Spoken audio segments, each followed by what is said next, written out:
Prologue. The games begin. Chapter 1. Sam Harrison swung his agile body out of the silver-blue Ford Aerostar, which he had parked on Q Street in the Georgetown section of Washington. Horror stories and games are popular for a good reason, he was thinking as he locked the vehicle and set its alarm. Not the comfortable, sit-around-the-campfire horror tales and games we used to cherish as kids, but the real-life horror stories that are around us everywhere these days. Now I'm living one myself. I'm about to become part of the horror. How easy it is. How terribly, terribly easy to move past the edge and into the darkness. He had stalked and shadowed Daniel Fitzpatrick for 2 long weeks. He'd done his job in New York City, London, Boston, and finally here in Washington, D.C. Tonight, he was going to murder the United States Senator, in cold blood, execution style. No one would be able to figure out why. No one would have a clue that might matter later on. That was the first and most important rule of the game called Jack and Jill. In many ways, this was a textbook celebrity stalker pattern. He knew it to be true as he took up his post across from 211 Q Street. And yet, if anyone bothered to look more closely, it was like no other stalking pattern before. What he was going to do now was more provocative than secretly observing Senator Fitzpatrick down obscene numbers of Glenlivet cocktails at the Monocle, his favorite bar in Washington. This was the truest form of madness, Sam Harrison knew. It was pure madness. He didn't believe he was mad. He believed only in the validity of the game of chance. And then, less than 30 yards across the shiny wet street, there was Daniel Fitzpatrick himself, right on schedule, at least close enough. He watched the senator stiffly climb out of a gleaming navy blue Jaguar coupe, a 1996 model. He wore a gray topcoat with a paisley silk scarf. A sleek, slender woman in a black dress was with him. A Burberry raincoat was casually thrown over her arm. She was laughing at something Fitzpatrick had said. She threw her head back like a beautiful, spirited horse. A wisp of her warm breath met the cool of the night. The woman was at least 20 years the senator's junior. She wasn't his wife, Sam knew. Danny Boy Fitzpatrick rarely, if ever, slept with his wife. The blonde woman walked with a slight limp, which made the two of them even more intriguing. Memorable, actually. Sam Harrison concentrated fiercely. Measure twice. Measure 5 times if necessary. He took stock of all the details one final time. He arrived in Georgetown at 11:15. He looked as if he belonged in the chic, attractive, fashionable neighborhood around Q Street. He looked exactly right for the part he was going to play.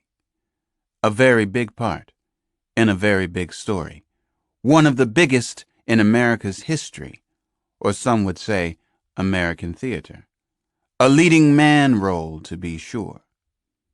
He wore professorial tortoiseshell glasses for the part. He never wore glasses. Didn't need them. His hair was light blonde. His hair wasn't really blonde.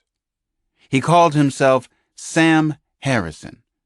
His name wasn't really Sam or Harrison. For that night's special occasion, he'd carefully selected a soft black cashmere turtleneck, charcoal gray trousers, which were pleated and cuffed, and light brown walking boots. He wasn't really such a dapper, self-absorbed dresser. His thick hair was cut short, vaguely reminiscent of the actor Kevin Costner in The Bodyguard, one of his least favorite movies.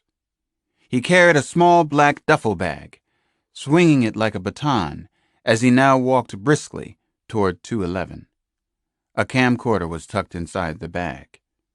He planned to capture as much of this as possible on film. This was history in the making. It really was history. America at the end of its century. America at the end of an era. America at the end.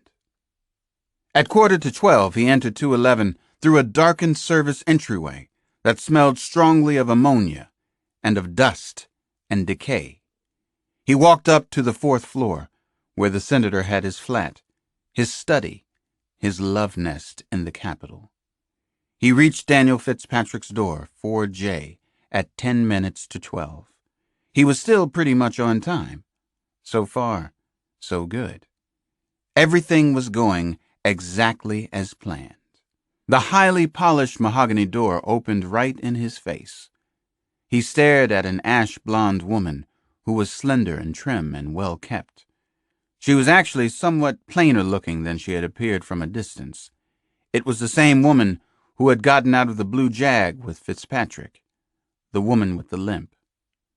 Except for the gold barrette in her hair, a lioness from a trip to the Museum of Modern Art in New York, and a gold choker, she was gloriously naked. "Jack," she whispered. "Jill," he said, and smiled. Chapter 2. In a different part of Washington, in a different world, another would-be killer was playing an equally terrifying game. He had found an absolutely terrific hiding place among the thick pines and a few towering elderly oaks at the center of Garfield Park. He made himself comfortable inside a kind of tent formed by the overhanging tree limbs and a few sturdy overgrown shrubs. "Let's get busy," he whispered, though no one was in the hiding place with him. This was going to be a wonderful adventure, a great fantasy. He believed it with his whole heart, body, and what remained of his soul.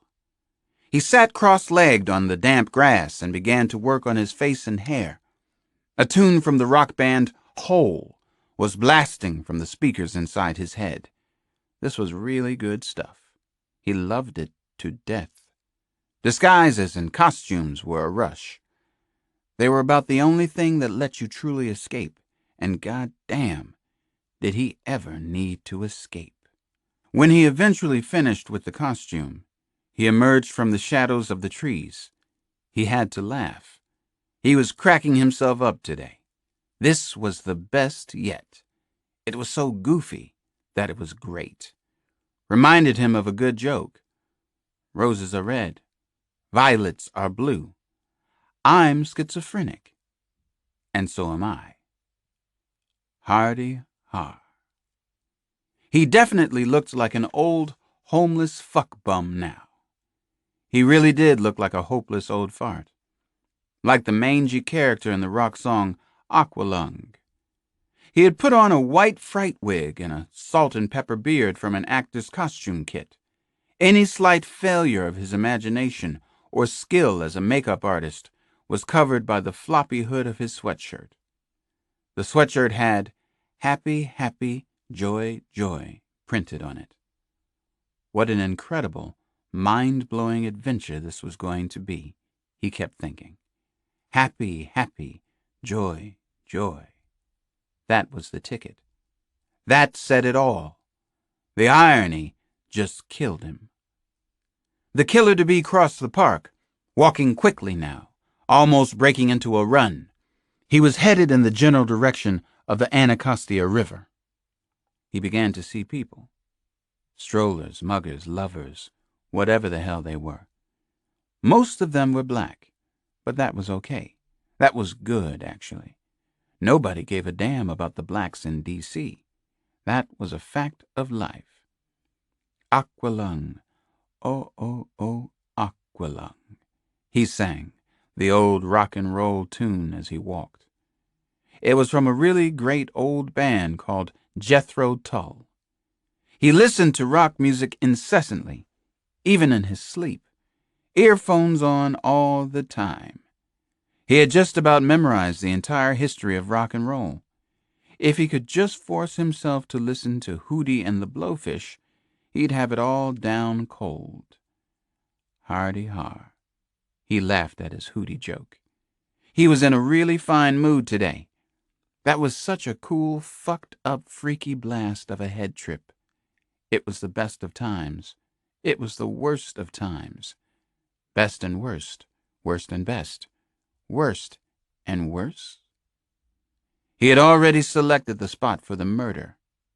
The thicket of spruce trees and evergreens up close to the southeast freeway. It was wild and overgrown, and nearly perfect.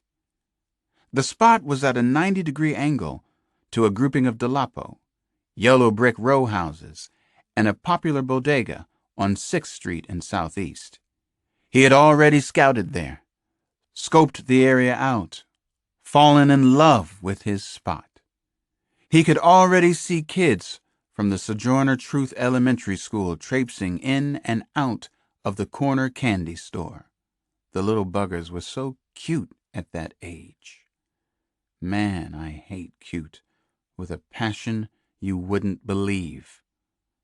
Little fucking robots was what they really were. Mean little parasites, too. Kids. Everything about them was so cute. He scrunched down and climbed under the thick, scratchy bushes and got down to serious business. He began to blow up several latex balloons, red, orange, blue, yellow ones. These were big, really colorful suckers that no kids in their wrong mind could resist. Personally, he had always hated balloons intensely, hated the forced, phony gaiety they seemed to symbolize. But most kids were yah-yah about balloons. Figured, right? He tied about a 10-foot length of twine around one balloon. Then he secured the string to a thick tree branch. The balloon floated lazily above the old tree. It looked like a pretty, decapitated head. He waited in his tree hut. He hung out with himself, which he liked to do anyway. Gotta waste somebody today. He hummed a little, non-song to a non-melody. Gotta, got to, just gotta. He sang and kind of liked the riff. He heard something move near his hiding place, something cracked. A branch or something. Somebody come to visit. He listened closely. Tree branches were definitely being moved, stepped on, broken. Everything sounded amplified, like snap. His mind had slipped away, and the noise startled the hell out of him. If anybody really wanted to know the truth. His adrenaline was kicking in like crazy. He almost swallowed his Adam's apple. Suddenly, the top half of a face appeared, came into his view. Just the forehead and the whites of someone's eyes. The whites of her eyes. Peeking through the tree branches at him. He saw the face of a tiny black girl, 5 or 6 years old, really cute. She saw him too, fair and square. I see you, honey pie. Yes, I do. I see you. Hi. He said it real nice and polite, which he could be when he wanted to. He smiled, and she almost smiled back. He spoke softly. You want a big balloon? I've got plenty of extra balloons. Balloons aplenty. Balloons galore. Here's a cherry red balloon with your name on it. The little girl just stared at him. She didn't speak a syllable, didn't move. She was afraid of him. Imagine that. Probably confused because he'd said her name was on one of the balloons. Okay. No balloon then. Fine. Forget about the free balloon offer. No balloon for you, little girl. That's okie dokie with me. No free balloon today. No, sir. Yes, please, she suddenly said. Her brown eyes widened like blossoming flowers. Beautiful little girl, right? Beautiful chestnut brown eyes. Stop being so shy, girl. Come over here. I'll give you a big, beautiful balloon. Let's see. I've got stop sign red, sky blue, popsicle orange, mellow yellow, every color in the rainbow, and then some. He mimicked somebody. Maybe it was that nutcase Kevin Bacon in the River Wild, which he'd rented a week or so back. 2 weeks back? Who knew? Who cared? As he was speaking, his hand tightened on the handle of a miniature baseball bat, which was reinforced with electrical tape. The bat was 18.5 inches long, the kind the local gangbangers used to keep law and order in the projects. He continued to speak to the little girl in a happy sing-song that was actually sarcastic and ironic as hell. "Red one," the girl finally chirped. Of course. She had a red ribbon in her hair. Red is the color of my true love's love. She lightly, very tentatively, stepped out into the clearing. He noticed her feet were so tiny, like a size -3. She reached toward the colorful balloons clutched tightly in his outstretched hand. She didn't seem to notice that his hand was shaking badly. Behind his back, he gripped the short, powerful ball bat. Then he swung, real hard. Happy, happy, joy, joy. Chapter 3. Could they actually get away with murder? Especially a high-level, provocative murder like this?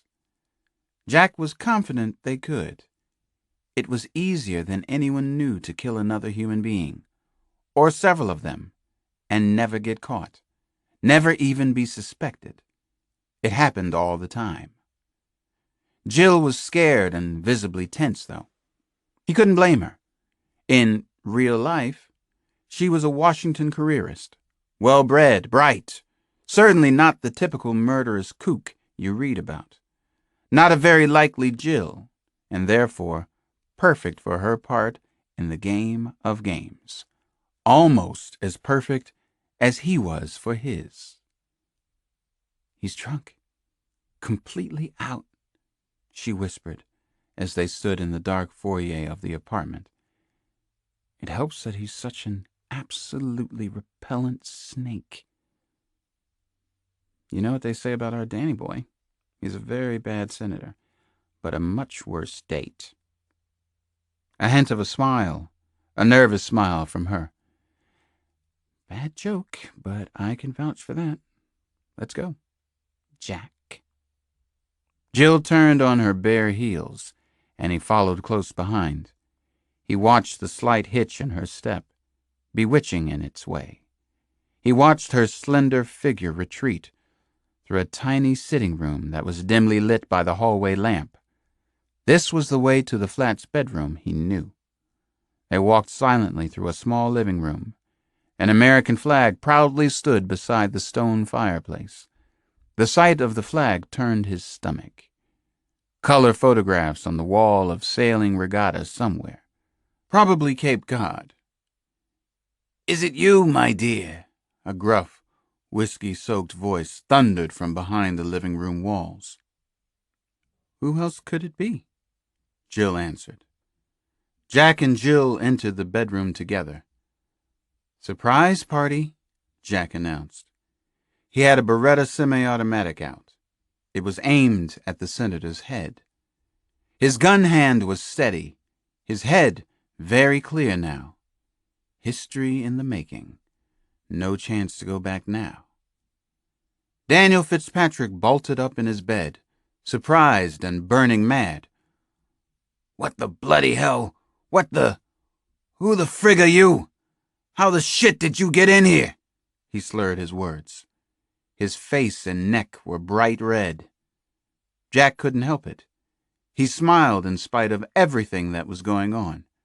The senator looked like a beached whale, or perhaps an aging walrus in his fancy bed. "I guess you could say I'm your despicable past, Finally catching up to you, Senator, he said. Now shut up. Please, let's make this as easy as we possibly can. He stared at Daniel Fitzpatrick and was reminded of something he'd read somewhere recently. Upon seeing the senator at a speaking engagement, a spectator had remarked, "My God, he's an old man now." Indeed he was. Fitzpatrick was a white-haired, jowly, graceless, sprawlingly fat old white man. He was also the enemy. Jack opened the black duffel bag and handed Jill a pair of handcuffs. One hand to each bedpost, please and thank you. It'll be my pleasure, she said. There was a simple elegance in the way she spoke, acted, even the way she moved. You're in on this, Fitzpatrick gasped as he looked around at the blonde woman he'd picked up at the bar in La Colline. He seemed to be actually seeing her for the first time. Jill smiled. No, I was attracted by your vast, bloated belly, your alcoholic breath. Jack took out the camcorder and handed it over to Jill. She immediately aimed it at Senator Fitzpatrick, focused, and started to film.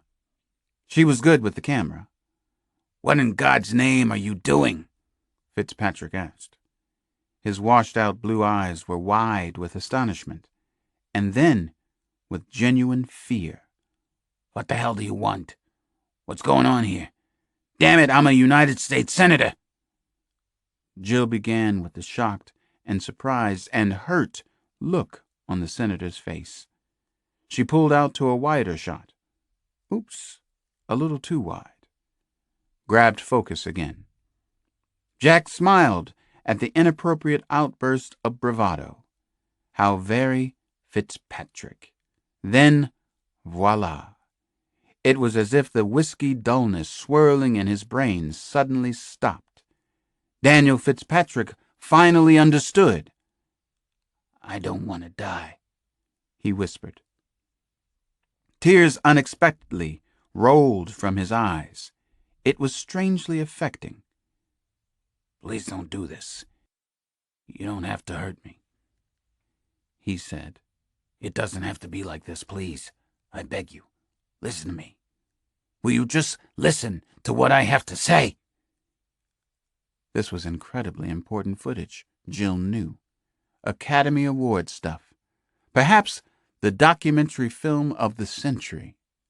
They needed this for the game of games, for one of the surprises later on. Jack walked briskly across the bedroom. He placed the Beretta inches from the senator's forehead. This was it. This was where the exquisite game truly began. Rule 2.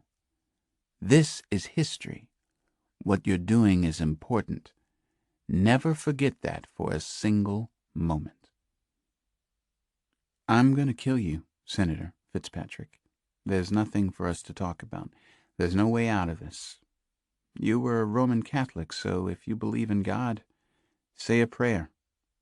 Please say one for me, too. Say a prayer for Jack and Jill. This was gut check time. He noticed that his hand was shaking a little now. Jill saw it, too. He told himself, this is an execution, and it's well-deserved.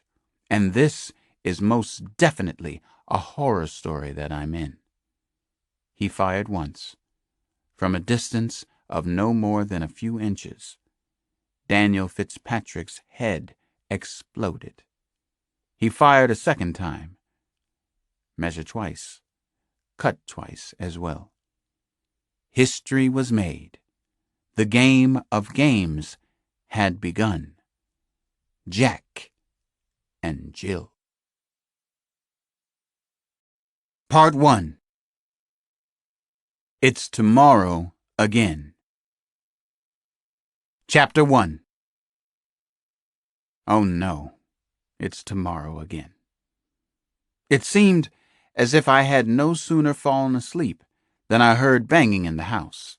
It was loud and disturbing as a car alarm. Persistent. Trouble too close to home.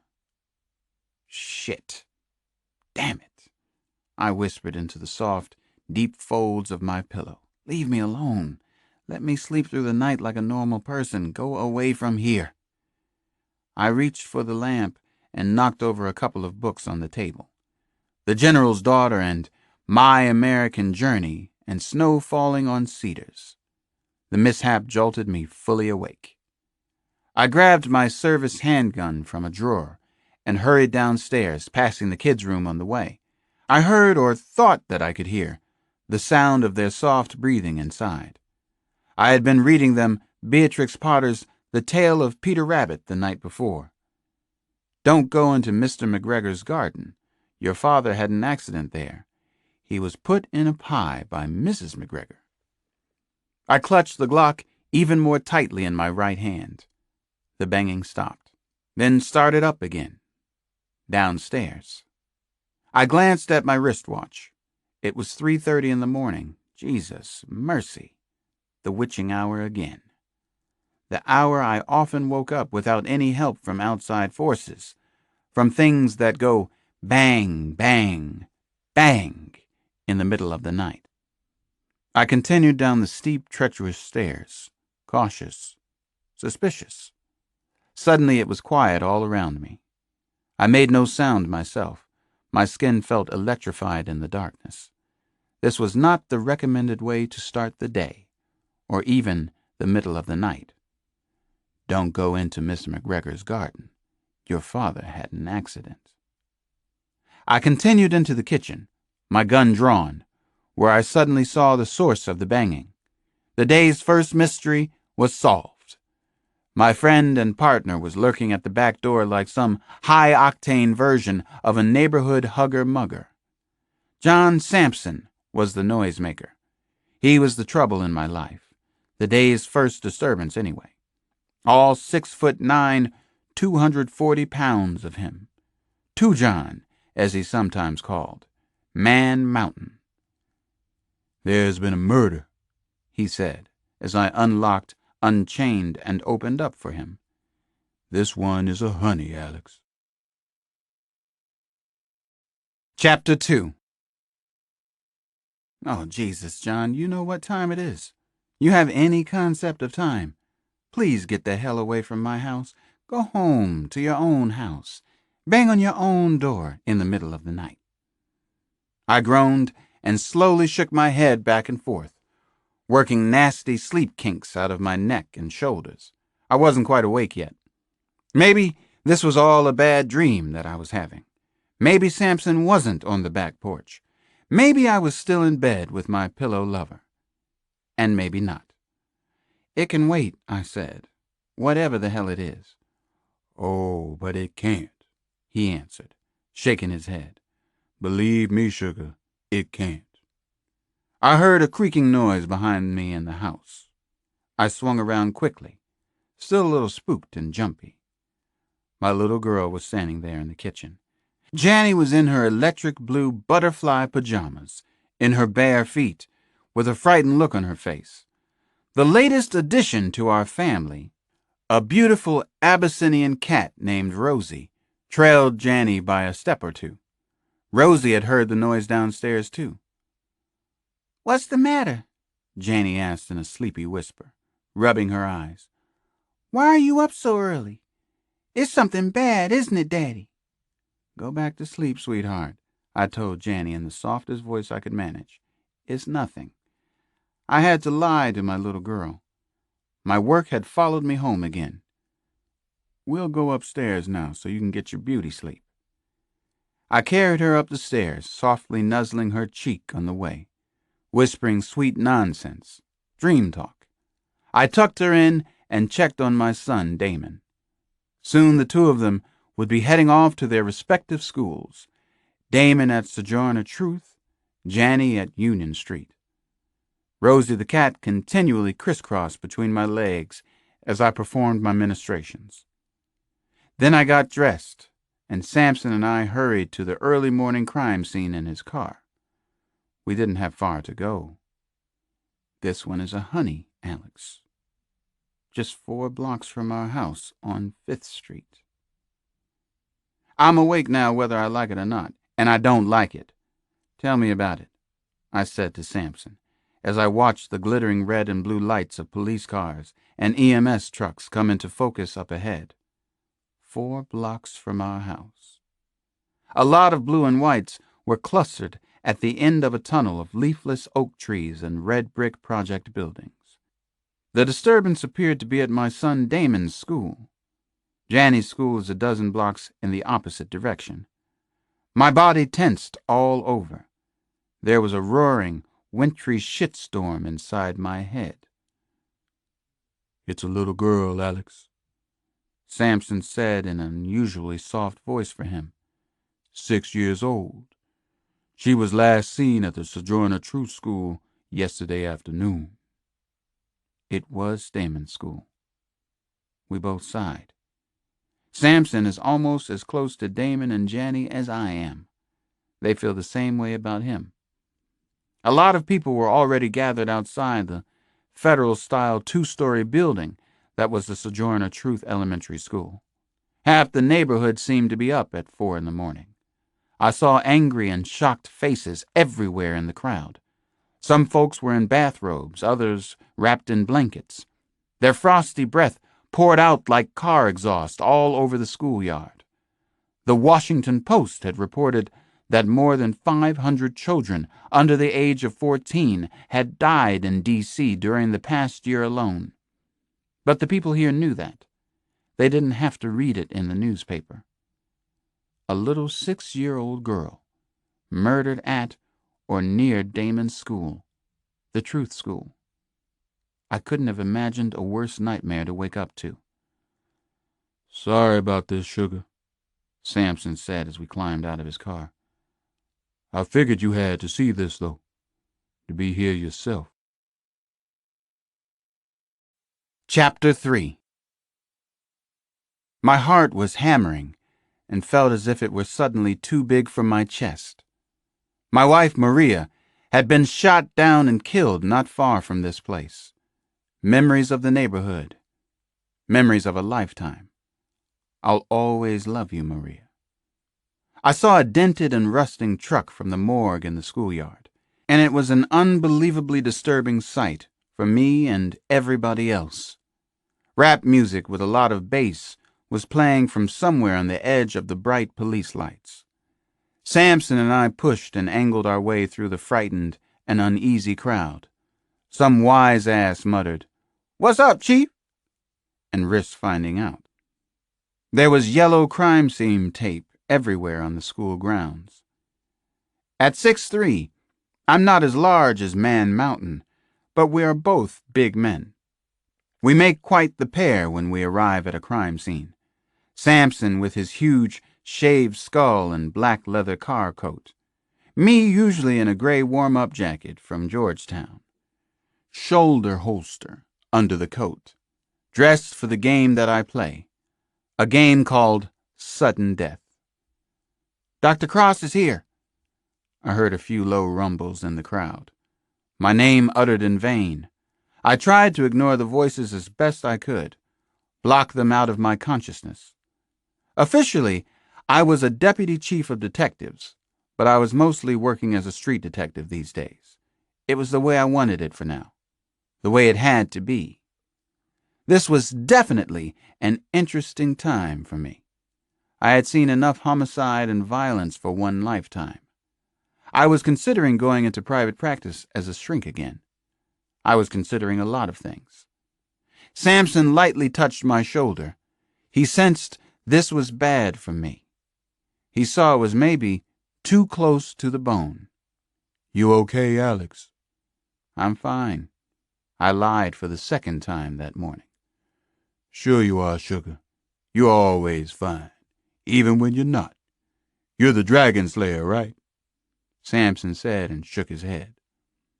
Out of the corner of my eye, I saw a young woman wearing a black sweatshirt with "I'll always love you, Tashika," in white letters. Another dead child. Tashika. People in the neighborhood sometimes wore the dark shirts to funerals of murdered kids. My grandmother, Nana Mama, had quite a collection of them. Something else caught my eye. A woman standing back from the crowd under the spectral branches of a withering elm. She didn't seem to quite fit with the rest of the neighborhood group. She was tall and nice-looking. She wore a belted raincoat over jeans and flat shoes. Behind her, I could see a blue sedan, a Mercedes. She's the one. That's her. She's the one for you. The crazy thought just came out of nowhere, filled my head with sudden, inappropriate joy. I made a mental note to find out who she was. I stopped to talk with a young, intense homicide detective wearing a red Kangol hat with a brown sport jacket and brown knitted tie. I was beginning to take control. "Bad way to start the day, Alex," Rakeem Powell said as I came up to him. "Or to end one, in my case." I nodded at Rakeem. Can't imagine a worse way. I felt sick in the well of my stomach. "What do you know about this so far, Rakeem? Anything juicy for us to go on? I need to hear it all." The detective glanced at his small black notepad. He flipped a few pages. "Little girl's name is Chanel Green, popular girl. A sweetheart, from what I hear so far. She was in the first grade here at the True School. Lives 2 blocks from school in the Northfield Village projects. Parents both work. They let her walk home by herself. Not too goddamn smart. But what can you do, you know? They came home tonight. Chanel wasn't there. They reported her missing around 8. That's the parents over there." I glanced around. They were just a couple of kids themselves. Looked completely devastated and heartbroken. I knew they would never be the same after this horrifying night. Nobody could be. "Either of them suspects?" I had to ask. Hakeem shook his head and said, "I don't think so, Alex. Chanel was their life." "Please check them, Rakeem. Check both parents. How did she get here in the schoolyard?" I asked him. Powell sighed. "That's the first thing we don't know. Where she was killed is the second. Who did it is strike 3 for the Mod Squad." It was obvious from looking at Chanel that she had been dumped here, probably murdered someplace else. We were right at the beginning of this terrible case. Lots of work to do. My case now. "You know how she was killed?" I asked Rakeem. The homicide detective frowned. "Take a look for yourself. Tell me what you think." I didn't want to look, but I had to. I bent down close to Chanel. I could smell the little girl's blood. Copper, like a lot of pennies had been thrown on the ground. I couldn't help thinking of Damon and Janny, my own kids. I couldn't stop the overwhelming sadness I felt. It ate at me, like acid splashed all over my body. I knelt on the cracked and broken concrete to examine the body of the 6-year-old girl. Chanel lay in a fetal position. All she had on was a pair of flowered pink and blue underpants. A red bow was impossibly tangled up in her braids, and she had tiny gold earrings in her ears. The rest of her clothes were missing. The killer had apparently taken the little girl's school clothes with him. She was such a little beauty. Such a sweetheart, I could see. Even after what someone had done to her, I was looking at the how. The manner in which the 6-year-old girl had been brutally murdered sometime earlier that night. Her whole life silenced in an instant of madness and horror. I gently turned the girl's body a few inches. Her head lolled to one side, the neck probably broken. She weighed next to nothing, just a baby. The right side of her little face was partly gone. Obliterated was a better description. The murderer had struck Chanel so many times and so violently that little on the right side of the face was recognizable. How could he do this to such a beautiful little girl? I muttered under my breath. Poor Chanel. Poor baby. I whispered to no one but myself. A tear formed in my eye. I blinked it away. There was no place for that here. One of Chanel's eyes was missing. Her face is like a two-sided, two-faced mask. Two sides to a child. Two faces. What did that mean? There was another fiend on the loose in Washington. A child killer this time. Chapter 4. A tall, thin man in a black raincoat and black floppy rain hat slowly, cautiously approached the door of Senator Daniel Fitzpatrick's apartment a little before 6 o'clock Tuesday morning. He examined the outer hallway for signs of a break-in, a struggle of some sort, but didn't find any. He was thinking that he didn't want to be outside this apartment or anywhere near it. He wasn't sure what he expected to find inside, but he had the feeling it would be bad. Powerfully, overwhelmingly bad. This was so unreal. It was so odd for him to be here. A mystery inside a mystery. But here he was. The man noticed everything about the hallway. Sprinkles of fallen plaster on the rug. 8 other doorways in sight. He had once been reasonably good at this routine. Being an investigator was like riding a bicycle, right? Sure it was. He jimmied open the door to 4J with a square of plastic, very much like a credit card, only thinner, slicker to the touch. He guessed that breaking and entering was like riding a bike, too. You never forgot how. I'm inside 4J. He spoke softly into a compact hand radio. Sweat had begun to form all over his body. His legs quivered slightly. He was disgusted and he was afraid, and he was definitely someplace that he shouldn't be. Unrealville, he called it in his mind. He quickly walked through the foyer, into the small living room with photos of Senator Fitzpatrick on every wall. Still no sign of a break-in or any trouble. This could be a very nasty hoax, he reported into the radio. I hope that's what it is. He paused. Uh-oh. We have a problem. Everything had happened in the bedroom, and whoever had done everything had left a terrible mess. It was worse than anything he could have imagined it might be. This is real bad. Senator Fitzpatrick is dead. Daniel Fitzpatrick has been murdered. This is not a hoax. The body appears to be fully rigorous. Flesh has a waxy tone. There's a lot of blood. Jesus. There's a lot of blood. He bent over the senator's corpse. He could smell cordite, almost taste it on his tongue. Most likely from the gun that killed Fitzpatrick. Unfortunately, there was much more to the brutal murder scene. Too much for him to handle. He fought to keep his cool. Riding a bike, right? 2 shots to the head, close-in, execution style, he said into the handset. Entry wounds about an inch apart. He sighed heavily, waited a moment, then began again. They didn't need to know everything he was seeing and feeling right now. The senator is handcuffed to his bedposts. Look like police cuffs to me. His body is nude and not a pretty sight. Penis and scrotum appear to have been gouged out of the body. There's a lot of blood all over the bed. A humongous stain. Big stain on the rug, too, where it soaked through.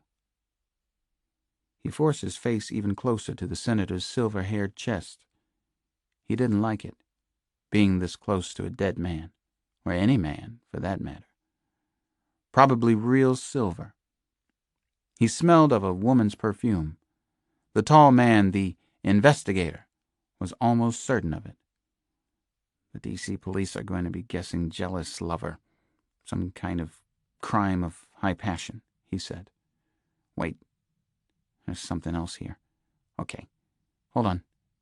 I've got to check this out. He didn't know how he'd missed it at first, but he sure as hell saw the note now. It was right next to the cordless telephone on the bedstand. Impossible to miss, right? But he'd missed it. He picked it up in his gloved hand. The note was typewritten on thick, expensive bond. He read it quickly.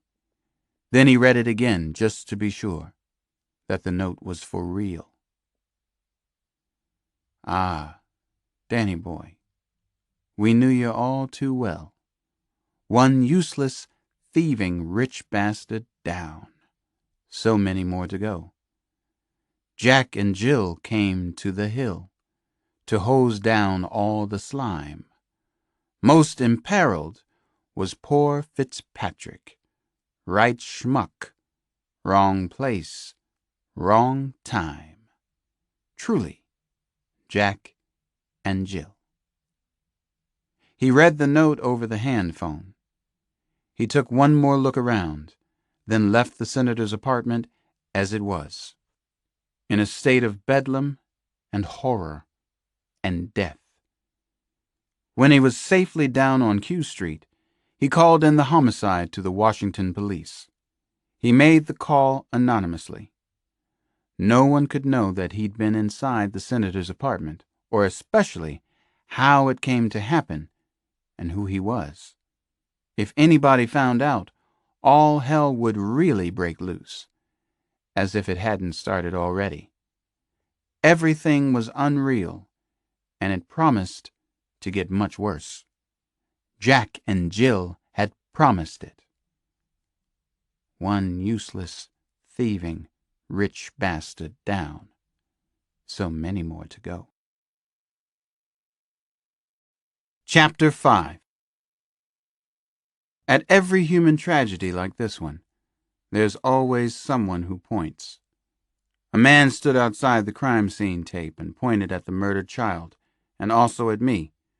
I was remembering Janny's prophetic words to me earlier that morning. It's something bad, isn't it, Daddy? Yes, it was. The baddest of the bad.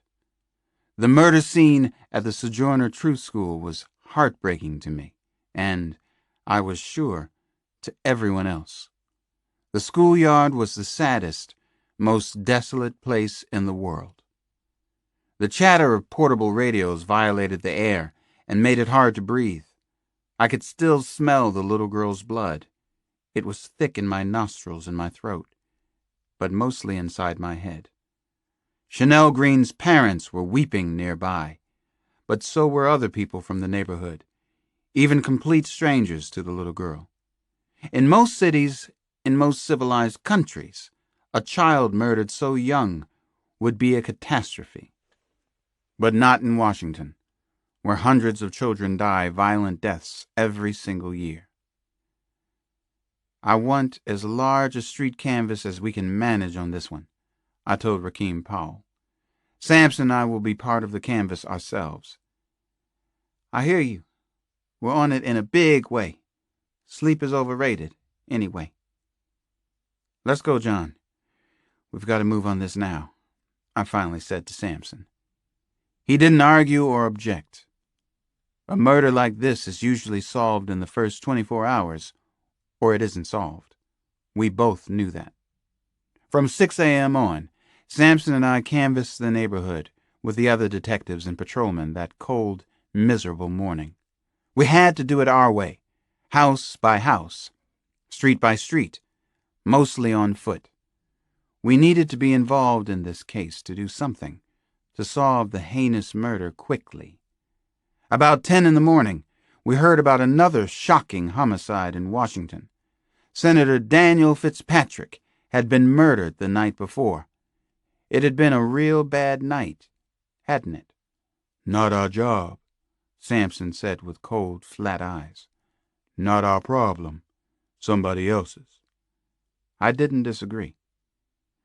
No one Sampson or I spoke to that morning had seen anything out of the ordinary around the Sojourner Truth School.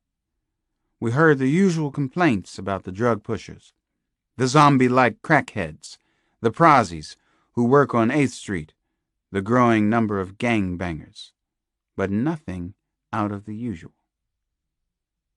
People loved that little sweetheart Chanel, the ageless Hispanic lady who seemed to have run the corner grocery near the school forever, told Samson and me. She always buy her gummy bears. She have such a pretty smile, you know? No, I had never seen Chanel Green smile, but I found that I could almost picture it. I also had a fixed image of the battered right side of the little girl's face. I carried it around like a bizarre wallet photo inside my head.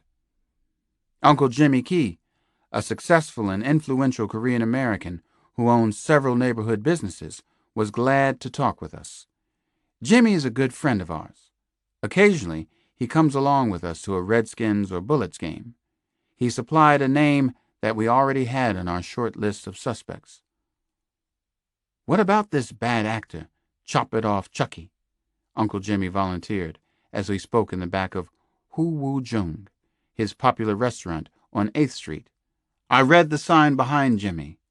Immigration is the sincerest form of flattery. Nobody catch that motherfucker yet?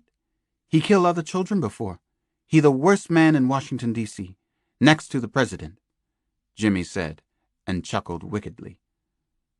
No bodies, though. No proof of it, Samson said to Jimmy. We don't even know if there really is a Chucky. That was true enough. For years, there had been rumors about a horrifying child molester who worked the Northfield Village neighborhood, but there was nothing concrete. Nothing had ever been proved. Chucky real, Uncle Jimmy insisted. His dark eyes narrowed to even thinner slits. Chucky real as the devil. I see Chop It Off Chucky in my dreams sometimes, Alex. So do the children who live around here. You ever hear anything more specific about Chucky? Where he's been seen? Who saw him? I asked. Help us out if you can, Jimmy. Oh, I gladly do that. He nodded his head and bunched his thick brown lips, his triple chin, his bulging throat. Jimmy habitually wore a chocolate brown suit with a tan fedora that bobbed as he spoke. You meditating yet, Alex? Getting in touch with chi energy? He asked me. I'm thinking about it. Thinking about my chi, Jimmy. Maybe my chi is running a little low right now. Tell us about Chucky. I know lots bad stories about Chop It Off Chucky. Scare kids all the time. Even the gangbangers scared of him.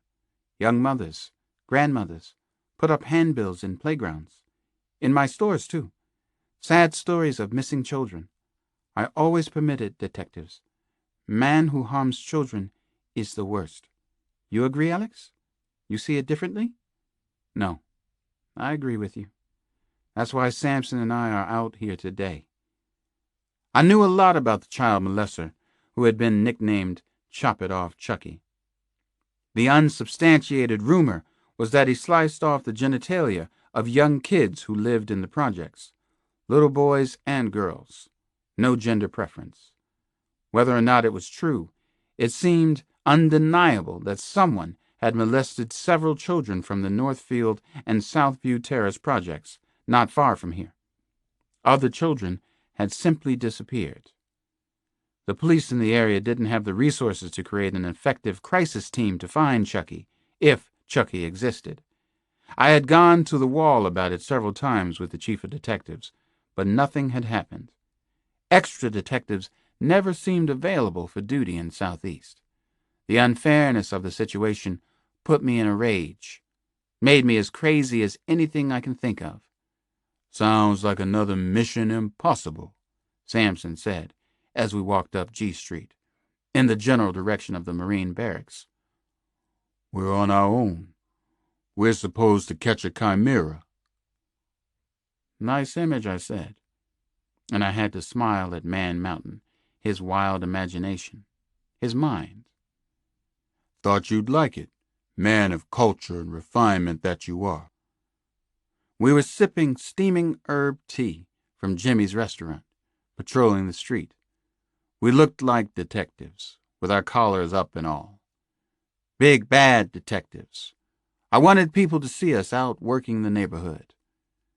No real leads, no clues, no support, I said, agreeing with Sampson's judgment of the current state of affairs. "We take the assignment anyway." "We always do," he said. His eyes were suddenly hard and dull and almost scary to me. "Watch out, Chucky. Watch your back. We're right on your sorry mythical ass." "Your chimera ass." "Exactly so, sugar. Exactly so." Chapter 6. It was real good to be working the streets of Southeast with Sampson again. It always is, even on a horror show murder case that can make my blood boil over. Our last big case had taken place in North Carolina and California, but Sampson had been around only for the beginning and end of it. The two of us had been fast friends since we were 9 or 10, and growing up in this same neighborhood. We get closer every year, it seems.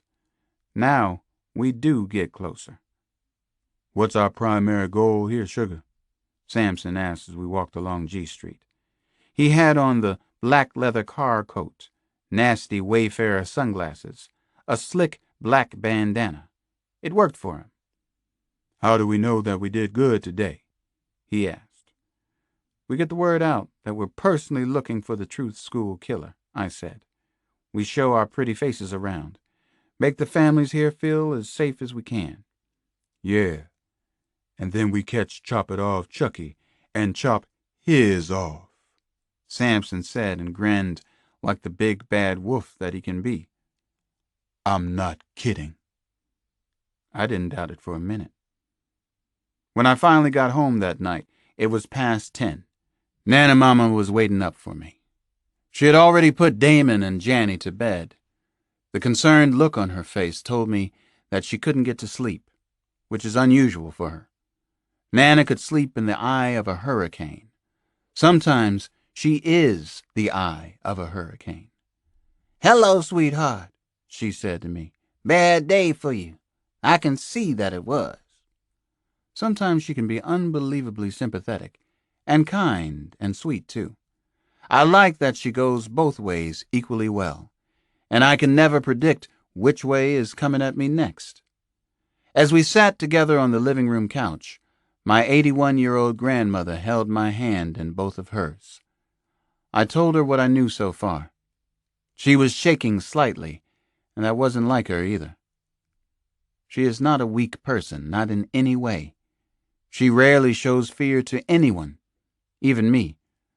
Nana Mama does not seem to be losing anything of herself. Instead, she is becoming more luminous and concentrated.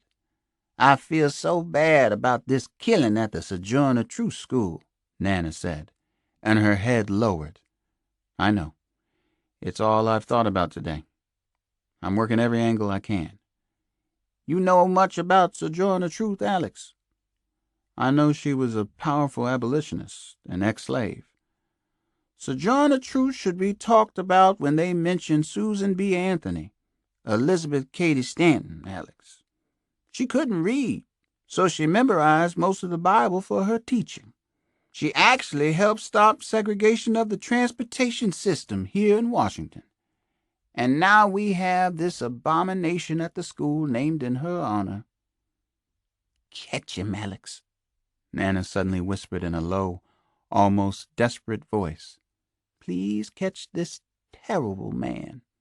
I can't even say the name they call him. This Chucky. He's real, Alex. He's not a made-up boogeyman." I would definitely try my damnedest.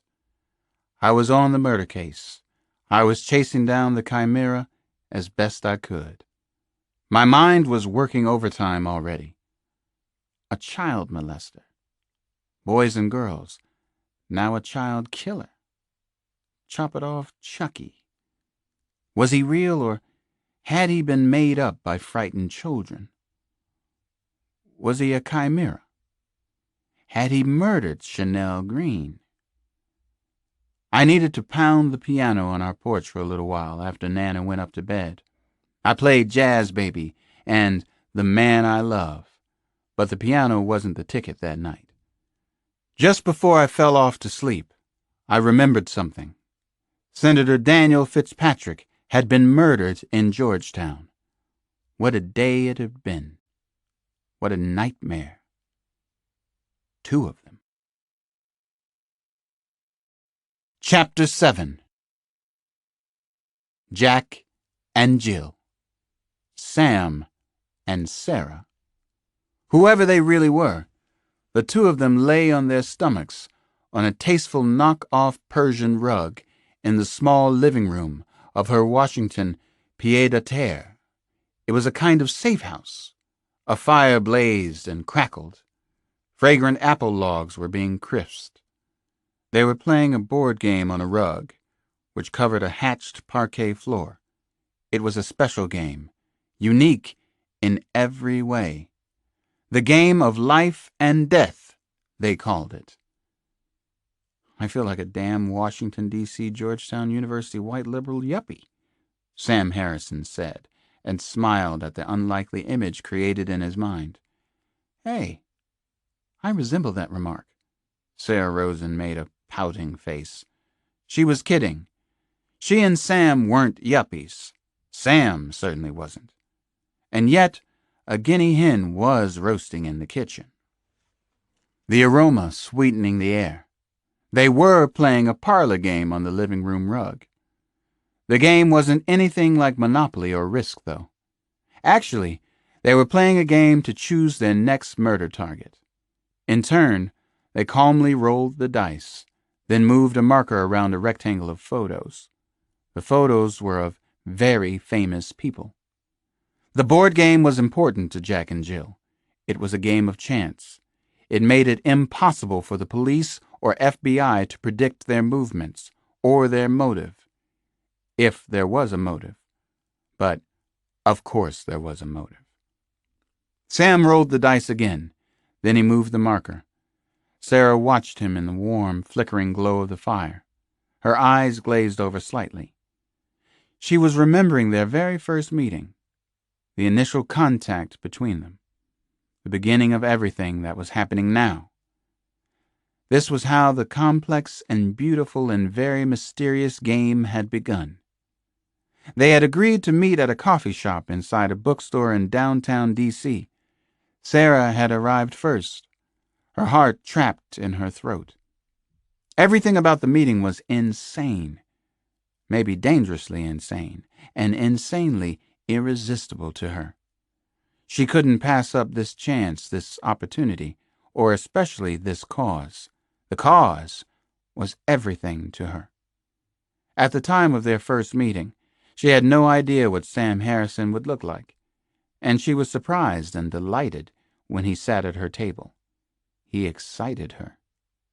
She had seen him enter the coffeehouse area, watched him order espresso and a scone.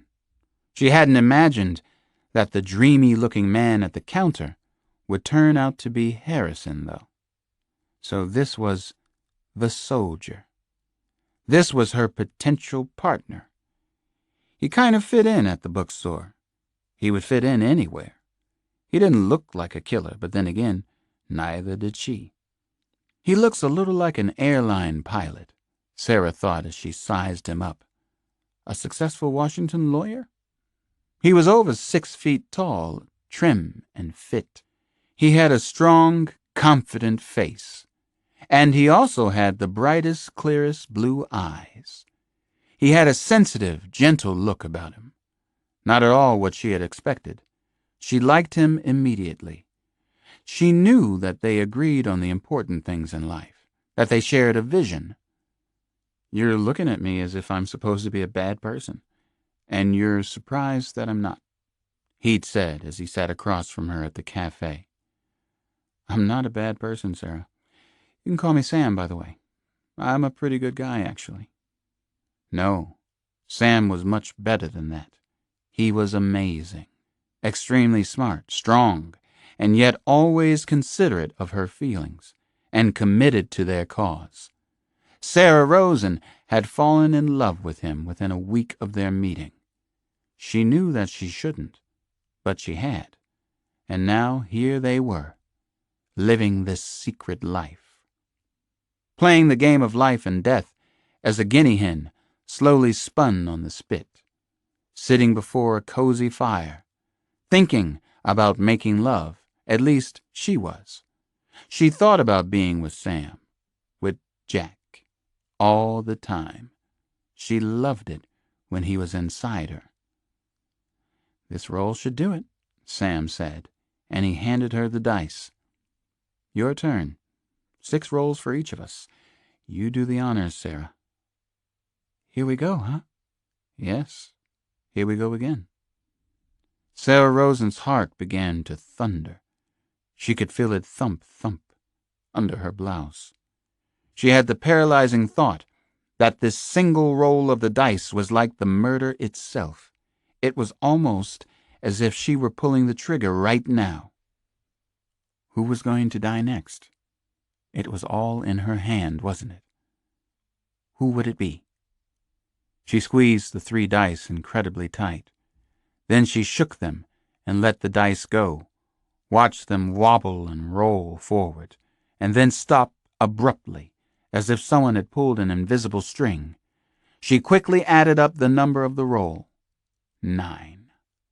Sam picked up the marker and counted off 9 places, 9 photographs.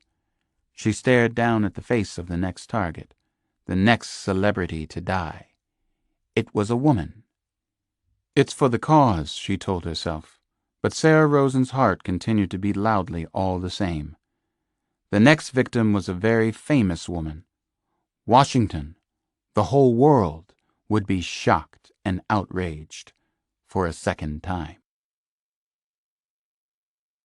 Chapter 8. Sampson and I walked into the fog-shrouded heart of Garfield Park, which borders the Anacostia River and the Eisenhower Freeway, and isn't far from the Sojourner Truth School. The color of truth is gray, I was thinking, as we entered the ground smog. Always gray. We weren't out for an early morning run. We were hurrying to the place where Chanel Green had actually been murdered, her skull crushed by some fiend. Several uniforms, a captain and another detective, were already at the homicide scene. A dozen or so casual onlookers were on hand, looky-loos. Search dogs originally brought in from Georgia had led a search party to the murder site. I could see 6th Street from the thicket of evergreens where the killer had brutally savaged the little girl. I could almost see the Sojourner Truth School. "Think he carried the body out of here to the schoolyard?" Sampson asked. His tone of voice indicated he didn't believe it. Neither did I. So how did the little girl's body get to the schoolyard? A bright red balloon floated a couple of feet above the overgrown bushes where the terrible murder had occurred. "Oh, marks the spot?" Sampson asked. "That balloon the marker?" "I don't know. I wonder," I muttered as I pushed aside the thick evergreen branches and made my way into the hideaway. The smell of pine was heavy, even in the cold air. Reminded me that the Christmas season was here. I could feel the presence of the killer inside the tree branches, challenging me. I sensed Chanel's presence as well, as if she were trying to tell me something. I wanted to be alone in here for a moment or two. It was a small clearing where the murder had actually taken place. Dried blood was on the ground and had even splashed across some of the branches. He lured her in here. How did he do that? She'd be suspicious or scared, unless she knew him from the neighborhood. It suddenly struck me. The balloon. It was just a guess, but it seemed right to me. The red balloon could have been the lure, the killer's bait for the little girl. I crouched down and was very still inside the tent of trees. The killer liked it in here, hiding in the darkness. He doesn't like himself much, though. Prefers the dark. He likes his mind, his thoughts, but not what he looks like. There's probably something distinctive about him physically. I didn't know any of that for sure, but it seemed right. It felt right as I crouched at the murder site. He was hiding in here, probably because there's something about him people might remember. If so, it was a good clue. I could see Chanel Green's battered face again. Then an image of my dead wife Maria came to me. I could feel the rage climbing from my gut to my throat, blowing and billowing inside me. I thought of Janny and Damon. I had one more thought about the child killer. Anger usually implies an awareness of self-worth. Strange but true. The killer was angry because he believed in himself much more than the world did. Finally, I rose up and pushed my way back out of the hideaway. I'd had enough. "Haul down that balloon," I called to a patrolman. "Get that damn balloon out of the tree now. It's evidence." Chapter 9. There was something distinctive about him physically. I was almost certain of it. It was a place to start. That afternoon, Sampson and I were out on the street again, working near the Northfield Village projects. The Washington newspapers and TV hadn't bothered much about the murder of a little girl in Southeast. Instead, they were filled with stories about the killing of Senator Fitzpatrick by the so-called Jack and Jill stalkers. Chanel Green didn't seem to matter very much, except to Sampson and me. We had seen Chanel's broken body and met her heartbroken parents. Now we talked to our street sources, but also to our neighbors. We continued to let people see us working, walking the streets. "I sure do love a good homicide. Love walking the mean streets in the dead cold of winter," Sampson opined as we went past the local dealer's black-on-black Jeep. It was blaring rap, lots of bass. "Love the suffering, the stench, the funky sounds." His face was flat, beyond angry, philosophical. He was wearing a familiar sweatshirt under his open topcoat. The shirt had his message for the day. "I don't give a shit. I don't take any shit. I'm not in the shit business." Concise, accurate, very much like John Sampson. Neither of us had felt much like talking for the past hour or so. It wasn't going all that well. That was the job, though. It was like this more often than it wasn't. Man Mountain and I arrived at the Capital City Market about 4 in the afternoon. The Cap is a popular gyp joint on 8th Street. It's just about the dingiest, most depressing bargain basement store in Washington, D.C., and that takes some doing.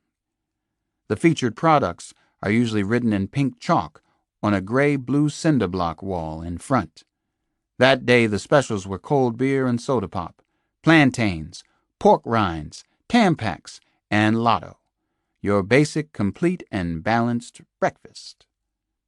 A young brother with tight wraparound Wayfarer sunglasses, a shaved head, and small goatee caught our immediate attention in front of the mini-mart.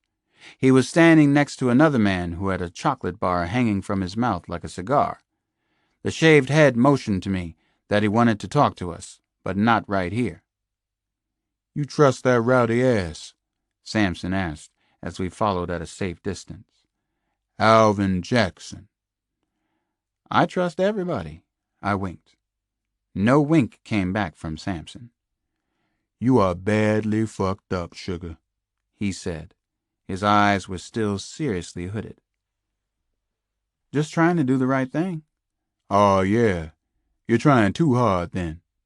"That's why you love me." "Yes, it is," Sampson said, and finally grinned. "If loving you is wrong, I don't want to be right." He talked sang a familiar lyric. We met Roadrunner Alvin Jackson around the corner.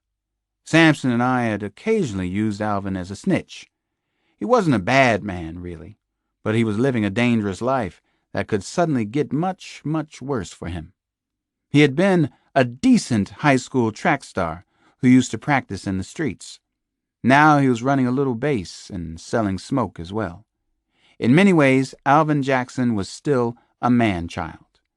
That was important to understand about a lot of these kids, even the most dangerous and powerful-looking ones. "That little Chanel," Alvin said, as if 3 words were one. "You still looking for information on who iced her and all that?" Alvin's car coat was unbuttoned. He was sporting the current fashion look that's called jailing or bagging. His red and white pinstriped underwear was visible above the waistband. The look is inspired by the fact that a prisoner's belt is taken away in jail, tending to make the trousers droop and the underwear be accentuated. Role models for our neighborhood. "Yeah. What have you heard about her, Alvin? But no chipmunks," Sampson said. "Man, I'm trying to do you a solid," Alvin Jackson protested in my direction. His shaved head never stopped bobbing. His hoop earring jangled. His long, powerful arms twitched. He kept picking his Nike-sneakered feet up and putting them back down. "We appreciate it," I told him. "Smoke?" I offered Alvin a Camel. "Joe Cool, right?" He took it. I don't smoke, but I always carry. Alvin had smoked like a chimney when he was a high school road and track man. Things you notice. "Lil Chanel, she lived in my auntie's building, over in Northfield. I think I know about somebody maybe responsible. You understand what I'm saying?" "So far." Sampson nodded. He was trying to be nice, actually. A head of lettuce could follow Alvin Jackson's patter. "You want to show us what you got?" I asked him. "Help us out here." "I'll show you Chucky myself. How's that?" He smiled and nodded at me. "But only 'cause it's you and Sampson. I tried to tell some of them other detectives months back. They wouldn't have none of it. Man, they wouldn't listen to jack shit. Didn't have the time of day for my airplay." I felt like his father or uncle or older brother. I felt responsible. I didn't like it so much. "Well, we're listening," I told him. "We've got the time for you." Sampson and I went with Alvin Jackson to the Northfield Village Projects. Northfield is one of the most dangerous crime areas in D.C. Nobody seems to care, though. The 1st District Police have given up. You visit Northfield once, it's hard to blame them completely. This didn't seem like a very promising lead to me, but Alvin Jackson was a man on a mission. I wondered why that was. What was I missing here? He pointed a long, accusatory finger at one of the yellow brick buildings. It was in the same shabby state of disrepair as most of the others. An electric blue metal sign was over the double front doors. Building 3. The front stairs were cracked and looked as if they'd been hit by lightning or somebody's sledgehammer. "He lives in there, Ack City. Leastways he did. Name's Emmanuel Perez. Sometimes he works as a porter at Famous. You know, Famous Pizza. He goes after the little kids, man. Real freakazoid. He's a nasty fucker. Scary fucker, too. Don't like it none when you call him Manny. He's Emmanuel. Insists on it." "How do you know Emmanuel?" Sampson asked. Alvin Jackson's eyes suddenly clouded over and looked hard as rocks. He took a few seconds before he spoke. "I knew him. He was around when I was a little kid, bugging back then, too. Emmanuel always been around, you understand?" I got it. I understood now. Chop It Off Chucky wasn't a chimera anymore. There was an asphalt-topped playground across the quad. Young kids were playing hoops, but not very well. The basket had no net. The rim was bent this way and that. Nobody any good played on these particular courts. Suddenly, something in the playground caught Alvin Jackson's eye. "That's him over there," he said in a high-pitched whine. Fearful. "That's him, man. That's Emmanuel Perez dogging those kids." He had no sooner said the words when Perez spotted us. It was as weird as a bad dream. I saw that he had a longish red beard that stuck out stiffly from his chin. It was something distinctive about him physically. something people would have remembered if he'd been seen in Garfield Park. He leveled Alvin Jackson with a dark, scary look. Then he took off in a dead run. Emmanuel Perez was a very fast runner, but so were we. At least, we were the last time I checked. Chapter 10. Samson and I raced behind Perez, closing a little ground on him. We shot down a littered, twisting concrete alley that ran between the tall, depressing buildings. We could both still move pretty well. "Stop! Police detectives!" I yelled loudly at the sorry excuse for a man running ahead of us. Boogeyman? Chimera? Innocent restaurant porter? Perez, the suspect child murderer and child molester, was definitely trying to escape. We didn't know for sure if he was Chop It Off Chucky, but he had some reason to run from Samson and me, from the police. Had we finally caught a break on the case? Something sure as hell was happening right now. I had a very bad thought lodged in the front of my brain. If we're this close to catching him after 2 days on the streets, why wasn't he caught before? I thought I knew the answer, and I didn't like it much. Because nobody cares what happens in these wretched neighborhoods around the projects. Nobody cares. "We're back," Samson suddenly shouted as we sprinted between the cavernous buildings, stirring up street garbage in our wake, rousting pigeons. "Remains to be seen," I yelled to him. Nobody cares. "Don't doubt it for a minute, sugar. Think only positive thoughts." "Emmanuel is fast, too. That's positively the truth." Nobody cares. "We're faster, stronger, tougher than Manny ever dreamed of being."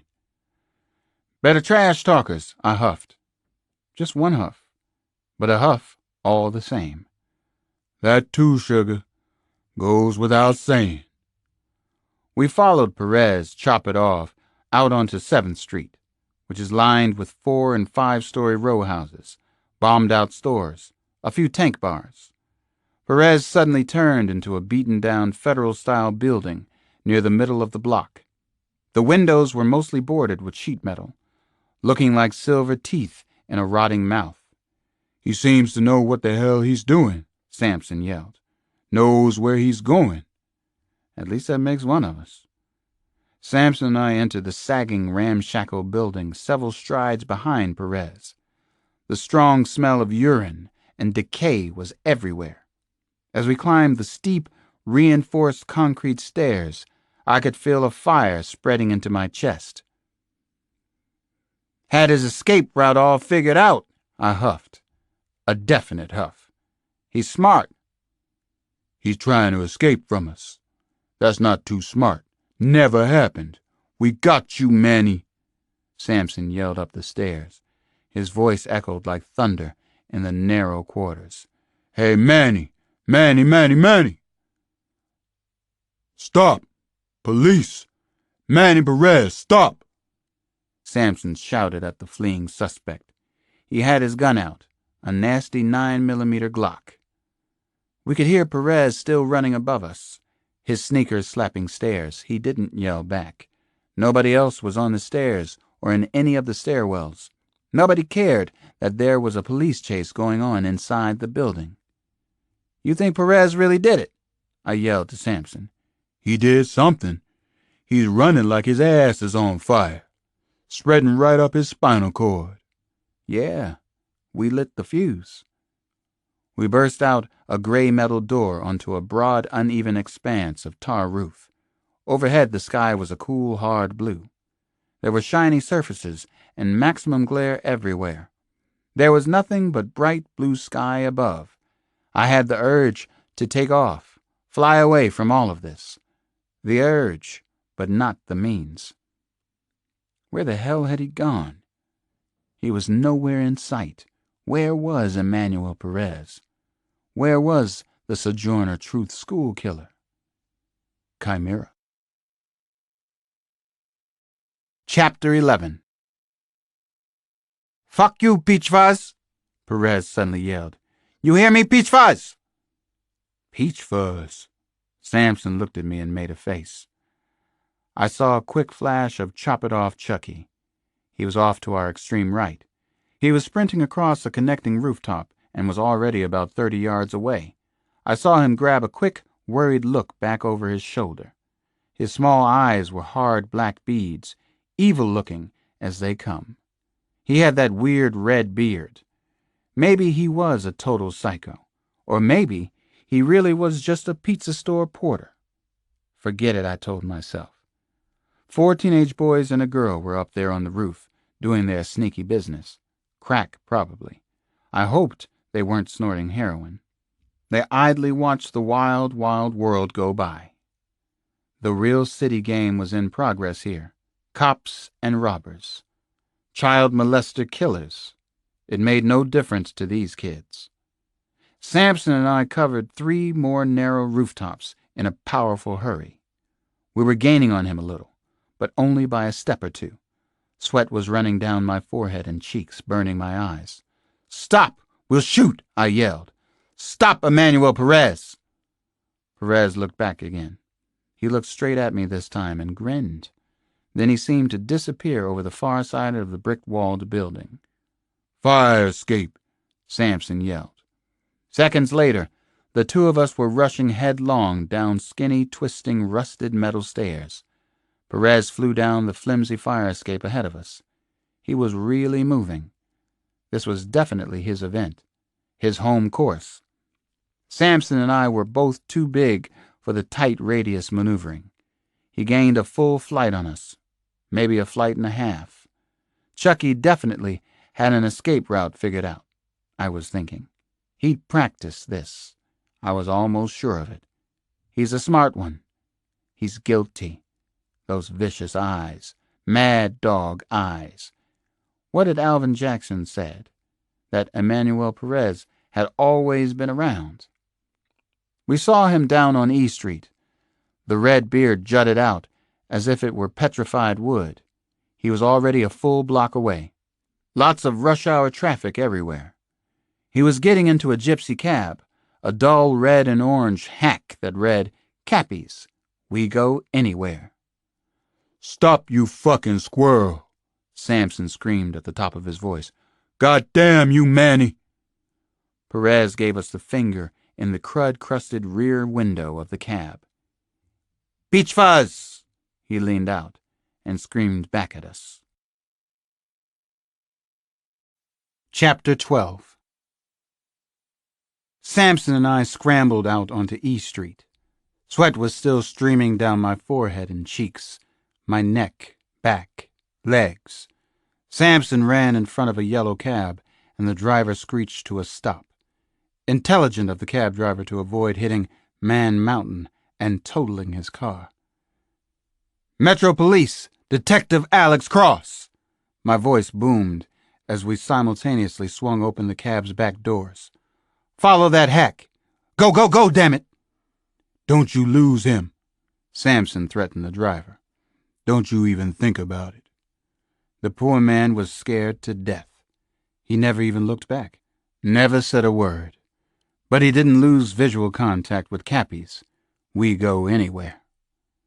We hit a bad snarl of traffic at 9th Street, where it approaches Pennsylvania Avenue. Cars and trucks were backed up for at least 3 blocks. Angry horns were honking everywhere. One tractor-trailer had a foghorn like an ocean-going vessel's. "Maybe we better get out and run him down," I said to Samson. "I was thinking the same thing. Let's go for it." It was one of those 50-50 calls. Either way, we could lose Chucky right here. My heart was pounding hard in my chest. I could see the crushed-in skull of little Chanel Green.